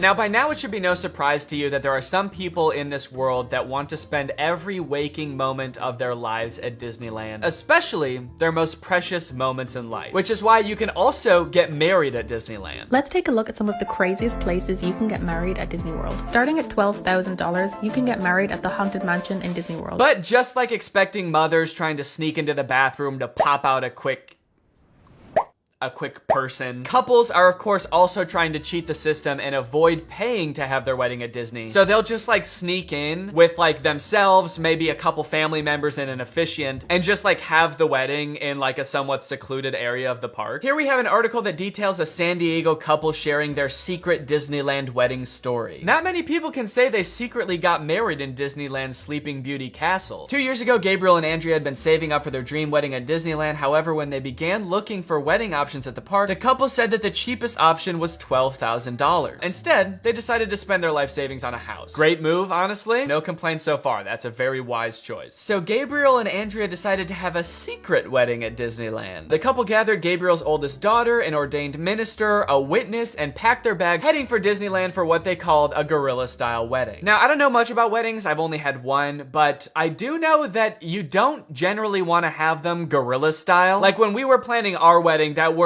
almost never came up, I don't think. Just imagining them describing their wedding afterwards, like, yeah, it was so romantic. We hid in the bushes for 8 hours in the hot Florida sun wearing camo paint, waiting for the crowds to die down. You know, just sort of waiting out the crowds and the gunshots, the airstrikes. Airstrikes? Then we popped out and I said I do. Happiest day of my life. Here's my favorite picture of the Big Bang.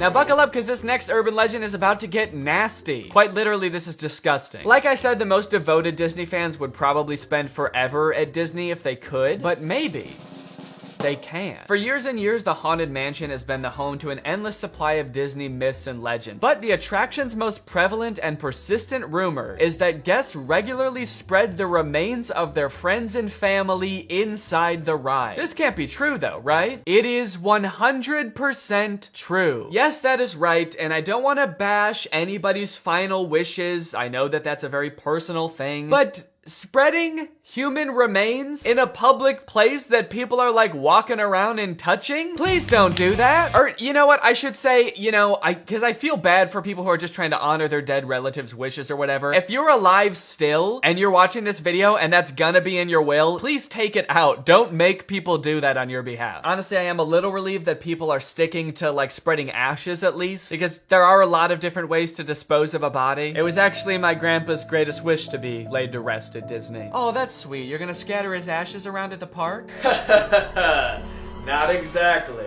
The Haunted Mansion probably has so much human ashes in it, it's not even funny, said one Disneyland custodian. Blah! That is the nastiest thing. Oh my god. Don't do that. Do not do that. Please. People scatter their loved ones' ashes in the Disney parks monthly. Can you imagine just like being on a ride and the person next to you is dumping out ashes? Disney employees are literally aware of this too. They have to follow special protocols every time this happens. The custodians are used to identifying and vacuuming up these ashes. I don't know why I was surprised to hear they vacuum them up. Of course they do. It's a literal human corpse, basically. Of course they get rid of it. The people who are like requesting this happen to their bodies must know this, right? They must know that some custodian custodian that does not willingly work in like a morgue or something is going to have to take care of that? This sounds awful for everyone. If you're the custodian, you have to vacuum it up, but if you're the person that just lost someone you care about, you have to know that they're just gonna vacuum it up. They might even make you watch. They have you come identify all the places that you scattered the remains, and then they just like make eye contact with you while they're vacuuming it up. This is going in the garbage now. We're gonna throw this in the garbage now. Say bye-bye. So when you're laying them to rest in the happiest place on earth, you're actually condemning them to forever in the suckiest place in the world. Yes, that is a very funny joke. And people will put them anywhere too. Like flower beds, bushes, the lawn at Magic Kingdom, outside the park gates. Outside the park gates? They'll put this shit anywhere too, you know, outside the park gates, on the highway on the way home, the McDonald's across the street, Universal Studios, shit anywhere. It doesn't really matter. I feel so bad for the employees that have to deal with this, honestly. That would be so scary. Honestly, even as a patron, you know, I honestly like going to Disneyland every once in a while. I think it's pretty fun. But next time I go, I am going to be terrified that I'm like touching human remains at all times. Especially now knowing that they put them everywhere. I'm gonna be eating a turkey leg and wondering like, is this actually some guy's leg? They're most frequently dispersed around the Haunted Mansion, which is kind of perfect if you ask me. Okay, this girl's actually a little bit too into it. But now this whole ashes thing, which is not really an urban legend, is actually true, has actually spawned urban legends out of it, as you can see here. Have you heard of the legend of the crying boy at the Haunted Mansion in Disneyland? The story goes a mother spread her son's ashes without permission from Disneyland, and you can see him crying as you're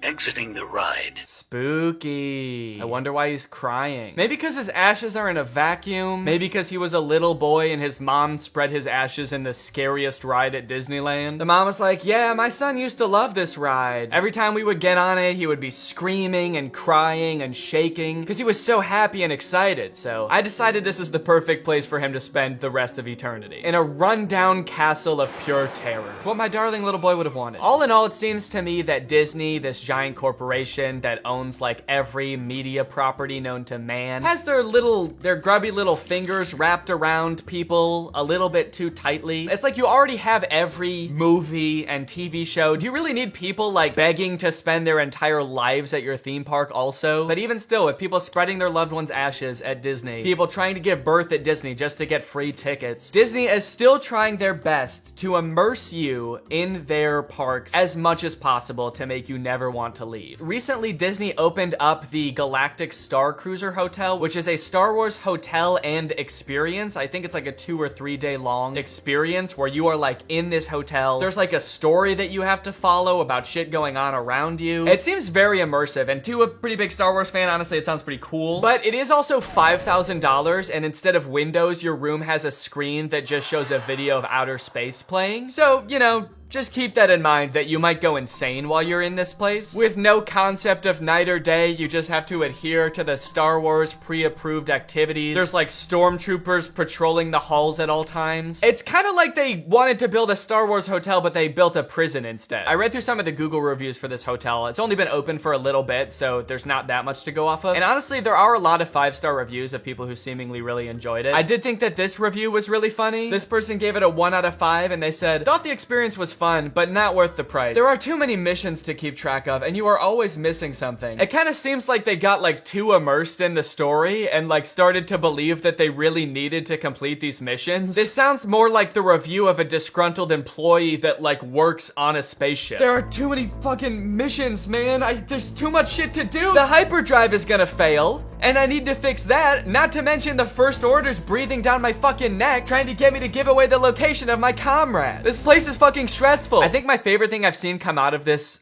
Star Wars hotel is this apparently now deleted ad for the experience that says, strike unlikely alliances in your very own Star Wars story. Apparently when you come in, you can decide if you want to be like on the good side or the bad side. So this, holy shit, this place is metal, dude. This goes hard. It's crazy to me that you actually can choose to be on the side of like the evil intergalactic fascists, basically. You and your preteen daughter can don First Order uniforms and betray one of your favorite characters' trusts Chewbacca, giving away his location and leading the First Order directly to him, who will take him away to be tortured and then eventually executed. It might be a little too immersive. It might be. We're gonna start hearing people come back and you're gonna be like, how was your trip? You went to the Star Wars hotel, right? And they'll be like, the guilt over my actions will haunt me forever. But I did what I had to do. It was honestly fucking sick. I loved it. And honestly, like, if someone offered to bring me there for free, would I go?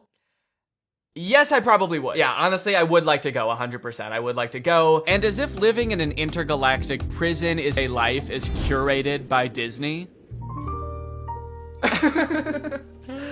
Oh gosh. I feel like we have so much chemistry together. Me too. This has been great. This date was a lot of fun. I really haven't connected with anyone like this in a long time. Fantastic.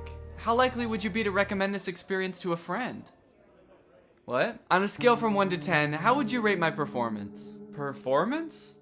I thought you were just like genuinely interested in me, like romantically. Oh, perfect. So a 10 then? I really opened up to you. And you opened up to me. That's all just part of the story living experience. It's Disney magic. So that whole story you told me about how sad you were that you had to release your pet into the wild because it had grown to be wild. That was the plot of The Fox and the Hound. What the fuck is wrong with you? Thank you for riding Disney's Love Connection. Please make sure you pick up all your belongings as you exit the ride. Are you an animatronic? Please do not try to fuck any of the animatronics. Are you on your all way out, and animatronic? have a lovely day here at Am I the only person that Disney lives here? Anyway, that's the end of the video. It's time to talk about our sponsor. All right, guys, I'll admit I am very late to this topic, potentially even like a month late, depending on when this video comes out. But in my defense, I'm a dad now, all right? I have a baby.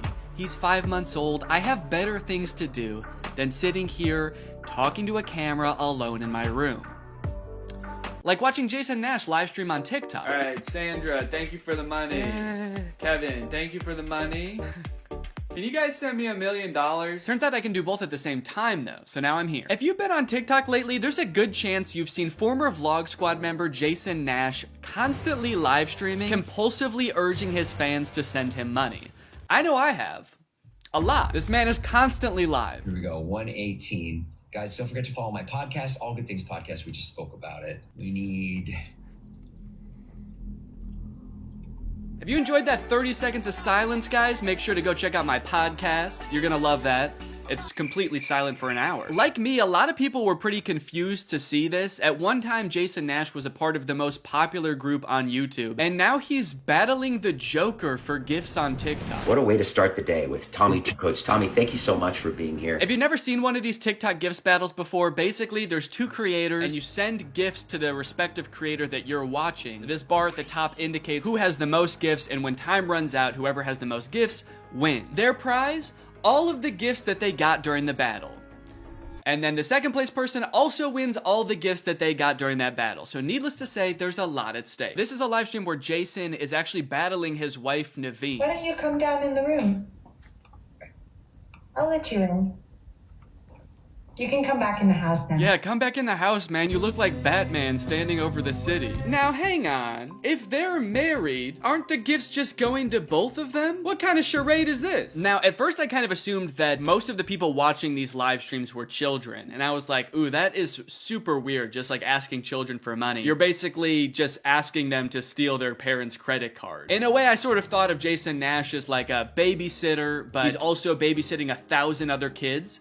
And if you start choking, he's not going to call 911 because he can't see you. But after tuning into a few of his streams and actually like clicking on some of the profiles of people watching, I realized that it's actually mostly adults, which was very surprising to me. Guys, what are we doing here? Stop that. I promise you there are like 1 billion other better uses for your money than helping Jason Nash's wife crush him in a gift battle. Fun as it may be. The reason I wanted to make this video is because I think that it's kind of a very interesting look at the career span of a creator. It's a pretty new career, all things considered. And like nobody's been a full-time online creator for 40 years. So we don't really know how long this career is supposed to last or how it will evolve over time. So I think it's worth looking at why Jason Nash is here. Between the years of 2016 and 2020, David Dobrik was seemingly at the top of the YouTube ecosystem. What started as David just sort of goofing around and filming his friends as up-and-coming content creators quickly turned into partying all the time, collabing with huge celebrities, huge giveaways, and giant sponsorship deals. And if you didn't watch the vlogs around this time, you might think that David was like the biggest part of them, but it was actually more his friends doing the heavy lifting. David was always behind the camera, and sure, he would laugh a lot, and you'd hear him laugh.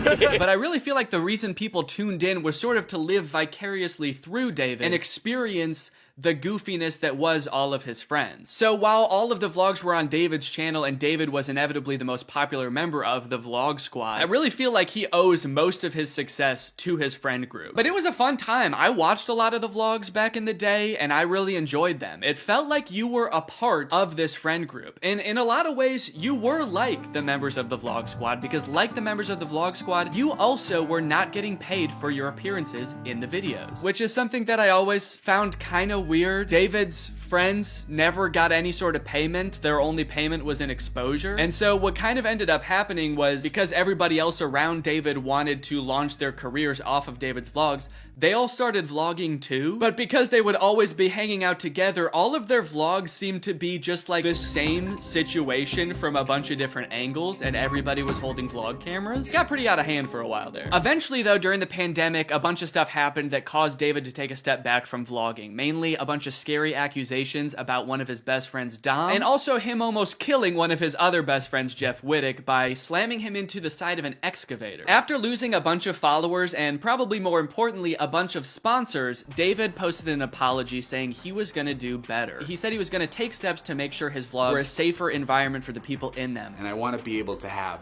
a place of checks and balances. I want to have HR. If he had to choose between quitting vlogging or doing it safer with an HR team, he was gonna do that. And then he quit vlogging. Currently, David is still presumably very rich. The only place he really posts is on Snapchat, and from what I can tell, he mostly just goes around and tours really expensive houses and parties a lot. He doesn't seem to have any ambitions of creating more content on YouTube. In a lot of ways, he's sort of like the Great Gatsby of social media now. But without David sort of manning the ship that was the vlog squad, a lot of the other members basically had to figure out other avenues and other ways to make money and maintain their following after the vlog ended. Zane and Heath have a pretty successful podcast now, so does Jeff Wittick. Carly and Aaron, I believe, have a podcast too. But I feel like Jason Nash out of the entire group is having the most trouble adjusting to the post-vlog era. He has a podcast, but it's definitely not getting the same numbers that his podcast with David did, views, back in the day, which David also quit. Despite them, I think, getting a bunch of really great offers that would have changed Jason's life, David decided to quit because he didn't want to do that anymore. He wanted to be the Great Gatsby. So Jason has now been left to fend for himself, and it seems like TikTok gift streaming is what he has turned to. You excited to go to dinner?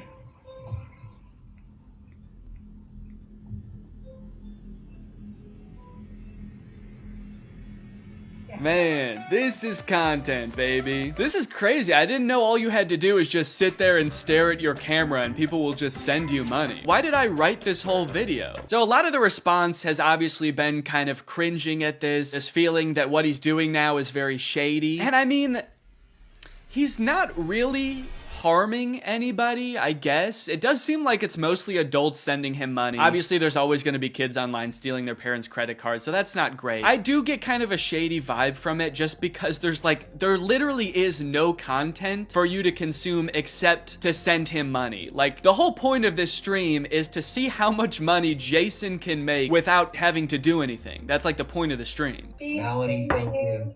Let's go. And you could argue that Twitch streaming has donations and, you know, a bunch of other live streaming does too. But I would argue that there's at least some content behind that. Someone's playing a video game or they're doing a podcast live and the donations are just a little bit extra on top. It's not the content itself. I've also seen a lot of people wondering, like, wait, isn't David super generous? During his vlogs, he was always giving away cars. He was paying for people's weddings, just like handing out PlayStations to people on the street. Surely he could just help Jason if he's struggling financially, right?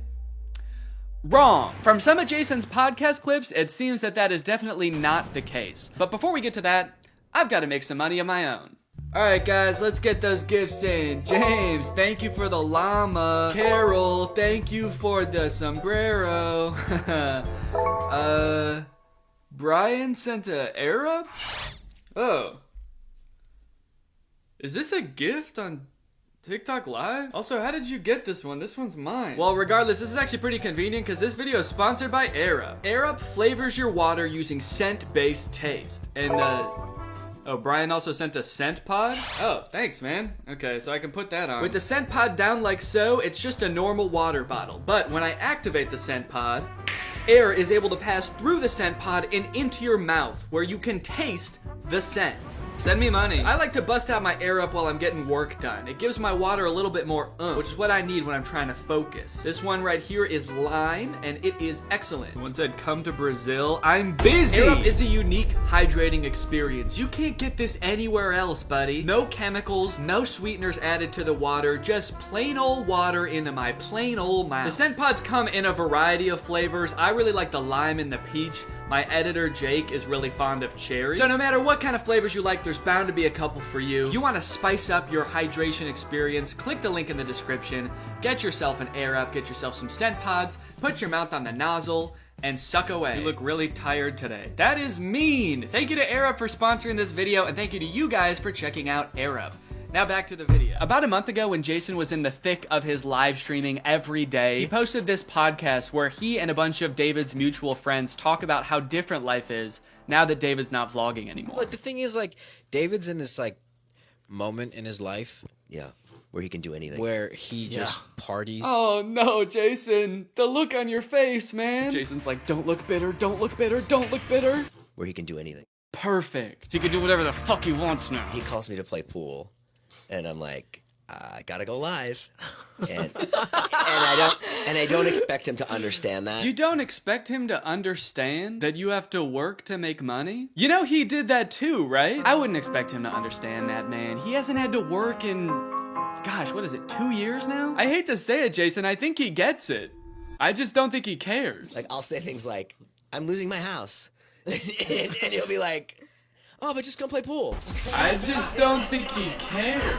Dude, Jason, haven't you learned anything from being friends with a popular YouTuber? You just told him you might lose your house, and he invites you over. You think he really wants to play pool, dude? He's probably gonna Mr. Beast you. He's probably inviting you over so he can, like, surprise you with a new house. He might make you do Squid Games for it, but you have a chance to win a new house. Maybe he'll give you a new car. Or, you know, surprise you with his new car like he did that one time. My surprise to you is that I'm buying myself a car. I know, right? That was cool. I will say it is interesting that David seemingly stopped doing the extravagant giveaways once he stopped doing the vlog. I wonder what the correlation there is. That's kind of weird. There was a great TikTok that he sent, which was like some guy. It's just the guy that has like a lot of money and can do anything all day. He's like, oh, Diplo's having a party tonight, and like and it's literally like things that David has said. David sent Jason a TikTok of a rich, out of touch guy being like, oh my god, dude, this is so me. Dude, look at this TikTok. This is so me. That moment when you're rich and you're partying with Diplo and you're talking about how much you hate Jason Nash and how poor Jason Nash is. Guys, comment below if you found this relatable. But if you think about it, though, from 18 to like what, 23, 24.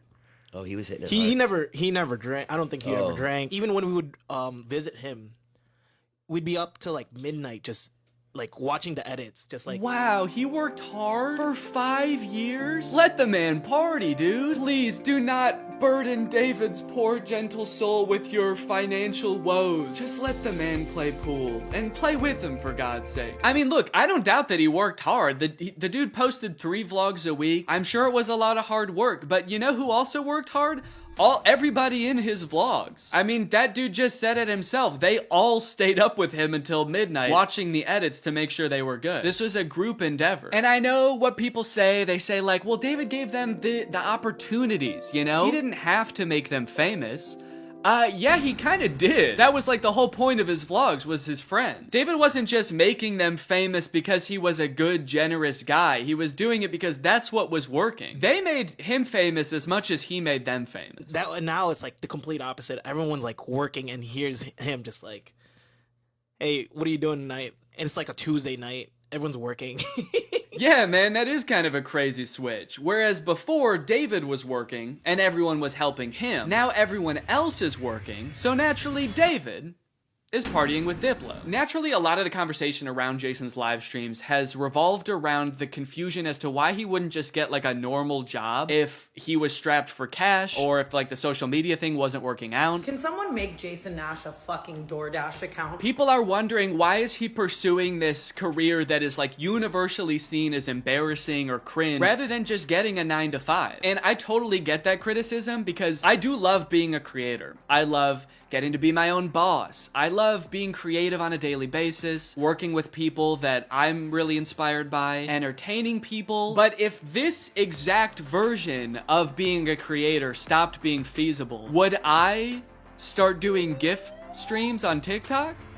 Hell no. And not even necessarily because it's like embarrassing or cringe. It's just that like what I enjoy about being a creator, that does not accomplish. There's no being creative. There's no entertaining people. At a certain point, you like strip out all of the fun parts of the career and you just have only the most superficial parts of it left. Just money and fame. So no, if like this YouTube channel didn't work out anymore, there's a billion other things I would rather do that would be more enticing to me than like gift streaming on Twitch. But maybe Jason likes it. He doesn't look like he does, but maybe he does. On the other hand, I could say that Jason is also older. He's lived a lot more life, he's had a lot more experience, and his career in the entertainment industry has gone through a lot more ups and downs than mine has. From what I can tell, Jason has been a stand-up comedian, he's been in TV shows, he's been a podcaster, a Viner, and a Vlog Squad member, and now a TikTok live gift battler. Between all of those seasons of his life, I'm sure there was downtime where he could have thought, oh, maybe this isn't for me, I'm gonna get up and go get a normal job. And then, lo and behold, the next opportunity comes along. So in some sense, I do understand if Jason's mentality is like, maybe I'm just gonna do this for a little while until I get my next thing off the ground. And I know that when I started Vine, people said the same thing to me. They're like, what are you doing? Why are you doing Vine?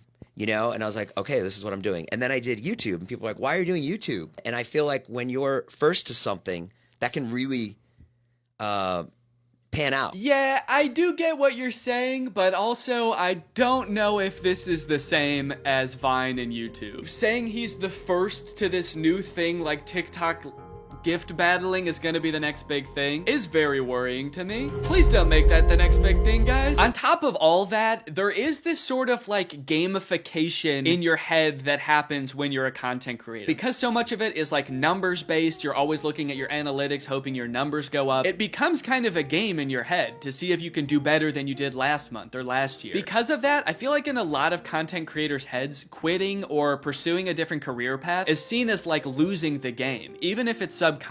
That being said, I don't think that's a healthy way to look at it, and I would encourage people who are pursuing being a creator to find other passions that, you know, if this didn't work out, you could pursue that instead, because I think just clinging to relevancy for relevancy's sake is not a good thing. But why try to guess what Jason's thinking when someone literally asked him on his own podcast why he doesn't just get a job? This isn't me saying this as a negative thing. Yes, I'm just totally asking. Please. Yeah. Why don't I get a real job? No, I know why you do it. Yeah. But like... No, man, I know why you do it. It's pretty clear to me. But, could you tell everyone else why you do this? Someone said that the other day, why don't you get into real estate? I'm like, I hate it. I don't have a real estate license. Bo Granny? Oh yeah, I forgot. You have to be born with a real estate license to do real estate. But darn, Jason Nash was born with a TikTok account. So he has to do that instead. Right. Now look, would I be on TikTok Live if I wasn't in like a financial hole? I don't know. Probably not. But also like YouTube wasn't really working. And I needed to find something. OnlyFans. I can't do OnlyFans. This is such an unrelatable thought process to most people. YouTube is not working out for him, and his first thought is OnlyFans? TikTok begging people for money? It just comes off as being so set on being an influencer that nothing else matters to this guy. Listen, it is what it is. It's like, I was on Vine, I was on YouTube, I was on Snapchat, and now I'm doing this. Don't say it like that. Now I'm doing this. I mean, I do like it. No, man, I don't think you do. Not after that. We all saw that. So anyway, it is what it is, and I have to do it because I love it, and it's my favorite thing. Phew, that was close. Hey, we can hear you. What? You said that was close out loud. Oh no! Do you ever think about going To DoorDash? Or to like I just never thought it's entertainment or nothing. I don't care what it is. Like what would you suggest I do? No. It's just that Let me get a job at Lululemon. From what I can gather from this clip and the way they're laughing about the prospect of being a DoorDash driver or working at Lululemon, those jobs are not even on the table for Jason. I don't know his personal finances, but Jason lives in LA, he owns a house, he has kids, he has a wife. So I feel like when he's saying things like, I don't have any other skills, what he's really saying is, I don't have any other skills that would allow me to live the exact same life that I'm currently living. And honestly, I could understand if he really does like the TikTok live streaming thing, but don't laugh at other jobs like Lululemon or DoorDash like you're so above doing them, yet you're on TikTok literally asking people for money. And I do totally get that Jason has kids that he has to support, that I'm totally empathetic to that situation. It is kind of ironic that his solution to that is to ask other people's kids for money online.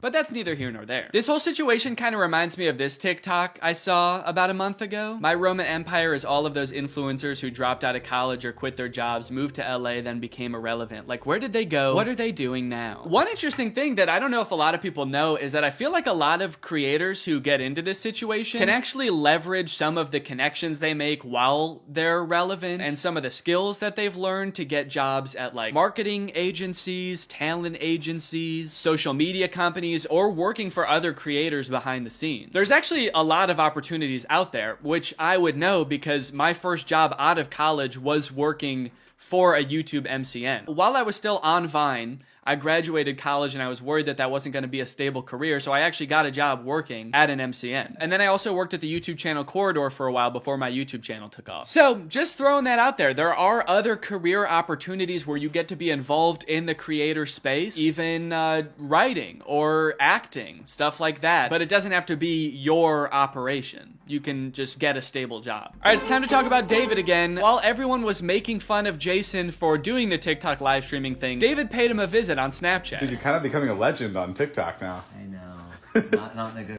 way. Yeah, but I think it's fun. No, man, this is a great look. This is awesome. Multi-millionaire visits former unpaid employee wearing a crown to make fun of his new job. David, do you know why, perchance, Jason has to do the TikTok live streaming? Have you thought about that at all? During your long nights of playing pool? Bye, guys. Thanks for having us over in your little hobbit home. And make fun of his house before you leave? Check.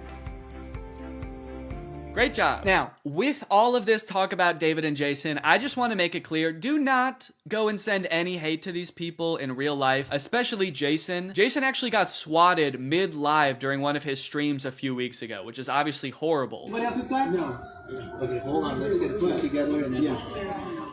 This is obviously a horrible situation, actually terrifying. But I cannot help but break a little smile when I look over and the two people he's gift battling are the Dobre brothers. I don't think there's a single funnier sight than watching the two of these blankly stare into the camera not understanding what's going on. Also, imagine your gift battle opponent getting swatted and he's still crushing you, dude. That's gotta hurt. My big takeaway from all of this is if you are pursuing being a content creator, I would heavily recommend being super careful about the way you go about it. I would highly recommend not letting your success be at all related to the success of another influencer. You don't want to be the guy from David's vlogs when David stops the vlogs. Also, save your money. This career that we have, we don't know how long it's gonna last. I mean, I sort of view it as being any other type of entertainer. You're only relevant for so long, or like an athlete or something. You can only be in your prime for a certain amount of time, so save as much as you can. It's really easy to get caught up in the lifestyle of an influencer and like partying all the time and flying on private jets, buying expensive cars. And if you can make this career last for like 20 to 30 years, that's awesome. That's insane, but it's definitely not guaranteed. So just be careful, all right?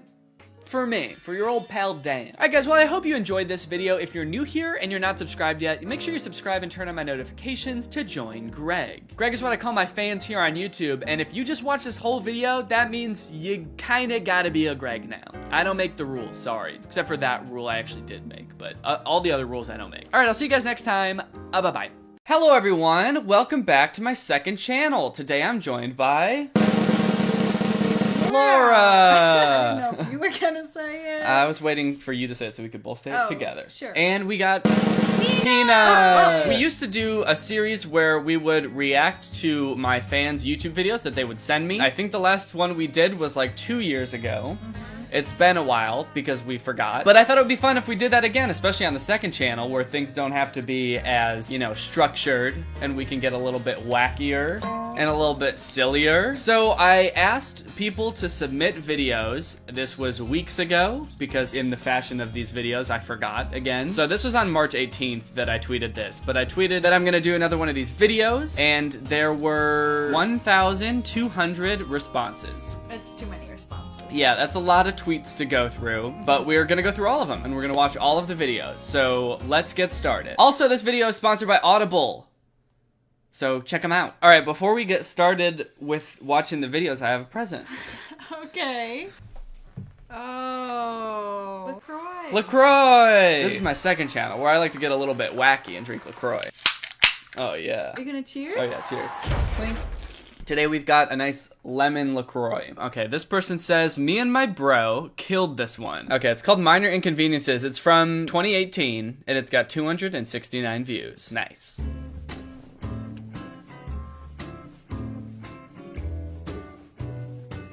It's nice of them to tell us that it's a comedy sketch video before it starts. Do not mistake this Yeah. for anything else. This isn't gonna be sad, okay? So you're not supposed to cry during it. You're supposed to laugh, just so you know. And also, this isn't real. It's just a comedy sketch video. Just checking how long it is. Okay. What are you already bored? I just want to know what I'm signing up for, you know?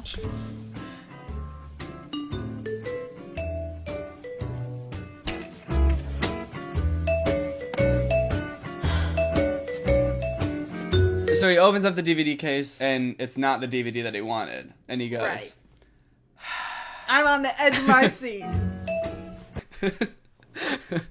So I really like his sigh, because it does, like, the whole premise is like every time something inconvenient happens, it's just this sigh. But like, it's not the type of sigh that you would even use in that situation. Like, I don't know what kind of sigh that is. It's not like or like it's just like It's like, oh yeah.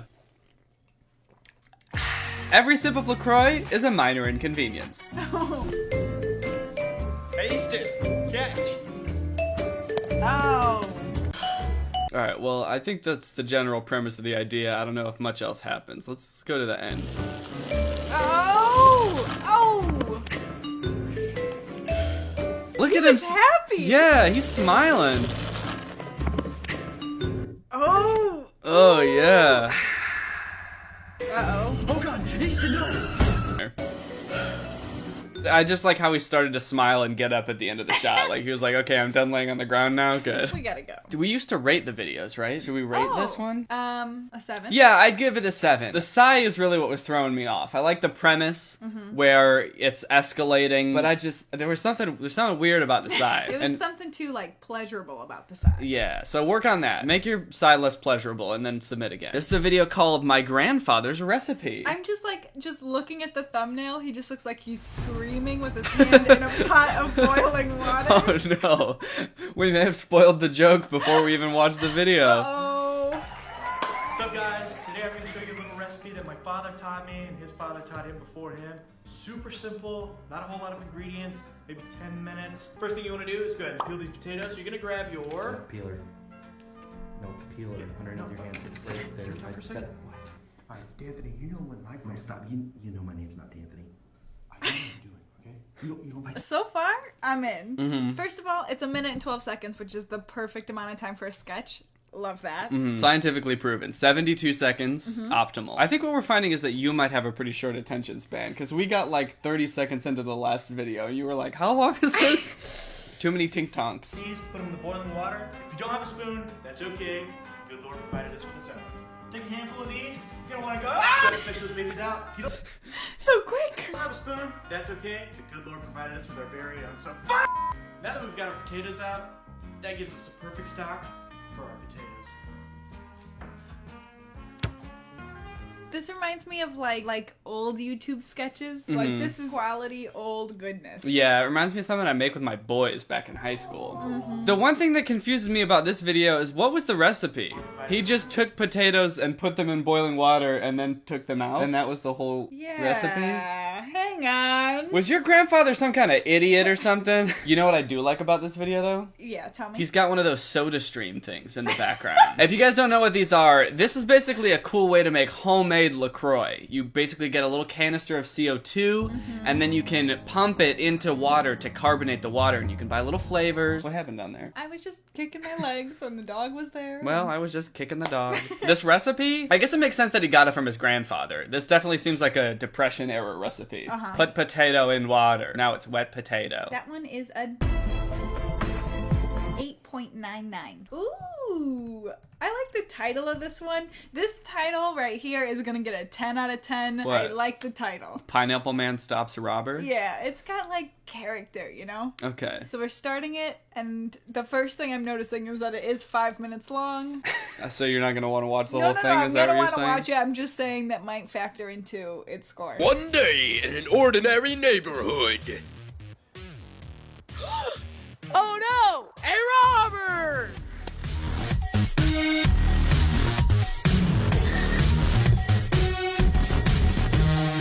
Why is the robber wearing a cape? I don't know. He's a super robber. Yeah, he do be kind of sneaking though. Look, Sneaking so hard. look at him sneak. I know who to call. When you're in trouble, you know who to call. There's one superhero who's better. Did you sing this? Huh? Did you sing this? That doesn't sound like my voice. Okay. Then you're more pineapple. No, what the fuck? When you're in trouble, you know who to call. There's one superhero who's better than your more pineapple man. What makes him Pineapple Man? He just has a pineapple on his shirt? Yeah. Okay. I'm curious to see if he has any like pineapple powers or what is like. What would a pineapple power be? To make your mouth hurt? Yeah.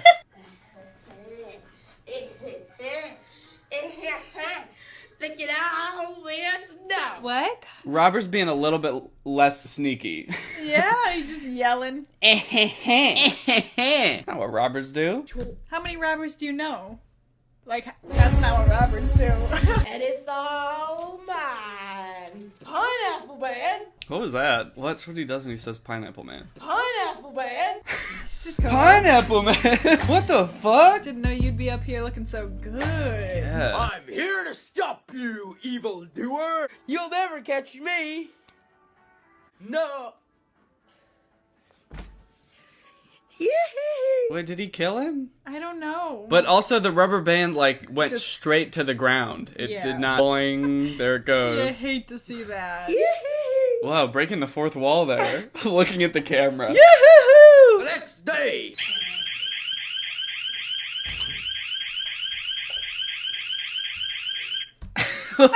I feel like whoever directed this video didn't tell him how we were supposed to react to that, and so he was just like trying out everything. He was like, Stop right there, evildoer. What are you gonna do? I'm gonna fight crime. That's what I'm going to do. Guess you haven't seen my superpower yet.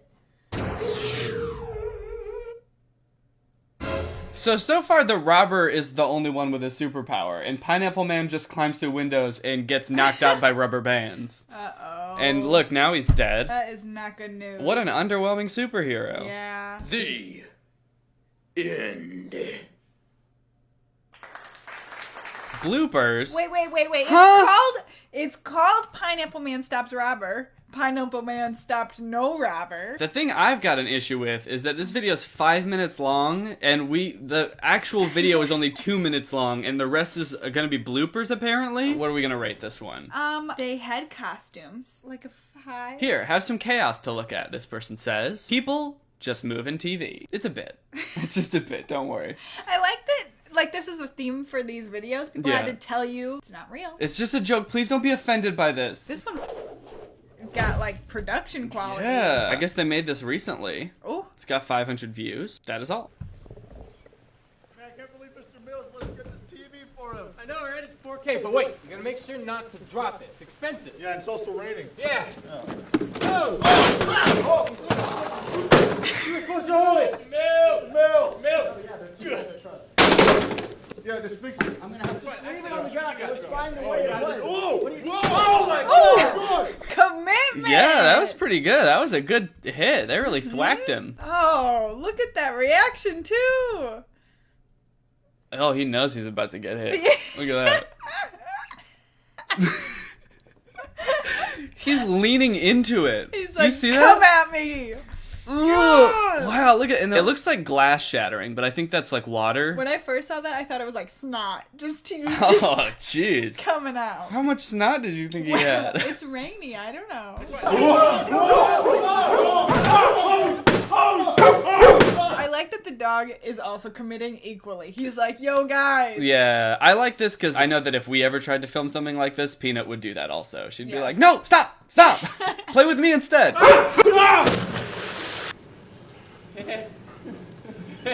That'll be $250. Sir, your hand is on fire. All right, I like that video. That was good. Good commitment, good joke, good destruction of a TV, and good dog. 10 out of 10 dog. Good dog. Yeah. Okay, this channel is Topographical Gang. Click. Good Click job. on it. Oh, click? Yeah, let's click on it. Voice activated computer. Click. You want to watch another one of their videos or what? Yeah, let's do delivering pizza in Houston. Augusto's hot and ready pizza. We keep it baked. Can I take your order? Yes. Can I get a large pepperoni pizza, please? Large pepperoni pizza. That's for carryout. That'll be $8.99. Oh, can I get it for a delivery, actually? What? Yeah. So this, I believe, is because there was a giant storm in Houston during this time. So it's less topical now than it was in September. But that is the background for this video. There's a tropical storm outside. Yeah, that's why I want it delivered. Really? Yeah, see you in 30 minutes. Bye. Listen, that guy's sigh was a peak inconvenient sigh. Oh, yeah, that was good. I was going to say, can you do that? Can you just be like, no, you are going to deliver it. Goodbye. And if you hang up before they say anything, then they just have to deliver it.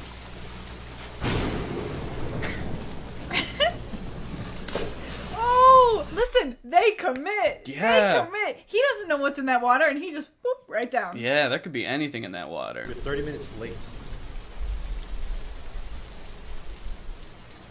Why is it wet? That's disgusting. I'm not paying for that. Aww. Oh, that's it. That was kind of a sad ending. I'm glad that we knew the first one was a bit. This one doesn't say it's a bit. Maybe it's not a bit. Yeah, was that real? Uh-oh. Or were you guys just being silly? Are you Because goofing? this is my second channel where we like to get silly and wacky, so if that wasn't silly, you guys have to tell us so I don't put it in the video. Okay, this next video is called 1 Subscriber Special. Aww. So she got a subscriber for some reason, and this is for you, my guy. 1 subscriber special. Listen. And that was the whole video. Now she's got 6. Oh shit, she's got 6 subscribers. Also, did she have a video before that? Like, how did she get the 1 subscriber? Yeah, that's a good question too. Let's go to her channel and check it Yeah. out. Because I want to see if she's got another... Oh, yeah, she's got a 5 subscriber special. Okay, but she didn't have any videos before then. Who subscribed? Well, now she's got 5, so let's check it out.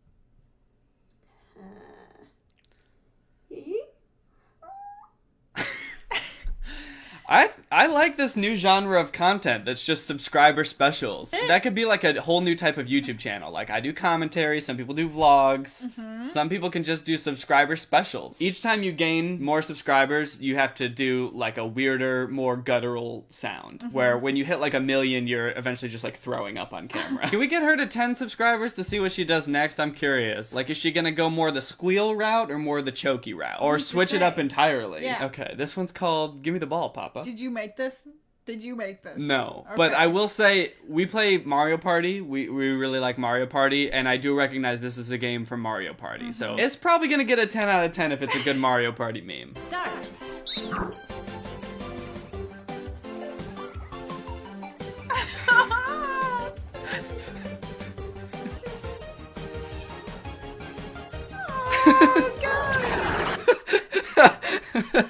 Damn, he got balled on by Papa. Oh, I feel like Papa. whoever sent us this didn't make this video. This video has 3 million views. Yeah. And their name is Jimmy, and the person who sent me this, his name is Val. Val, the video gets a 10 out of 10, but I think you get a 0 out of 10, because I think you cheated.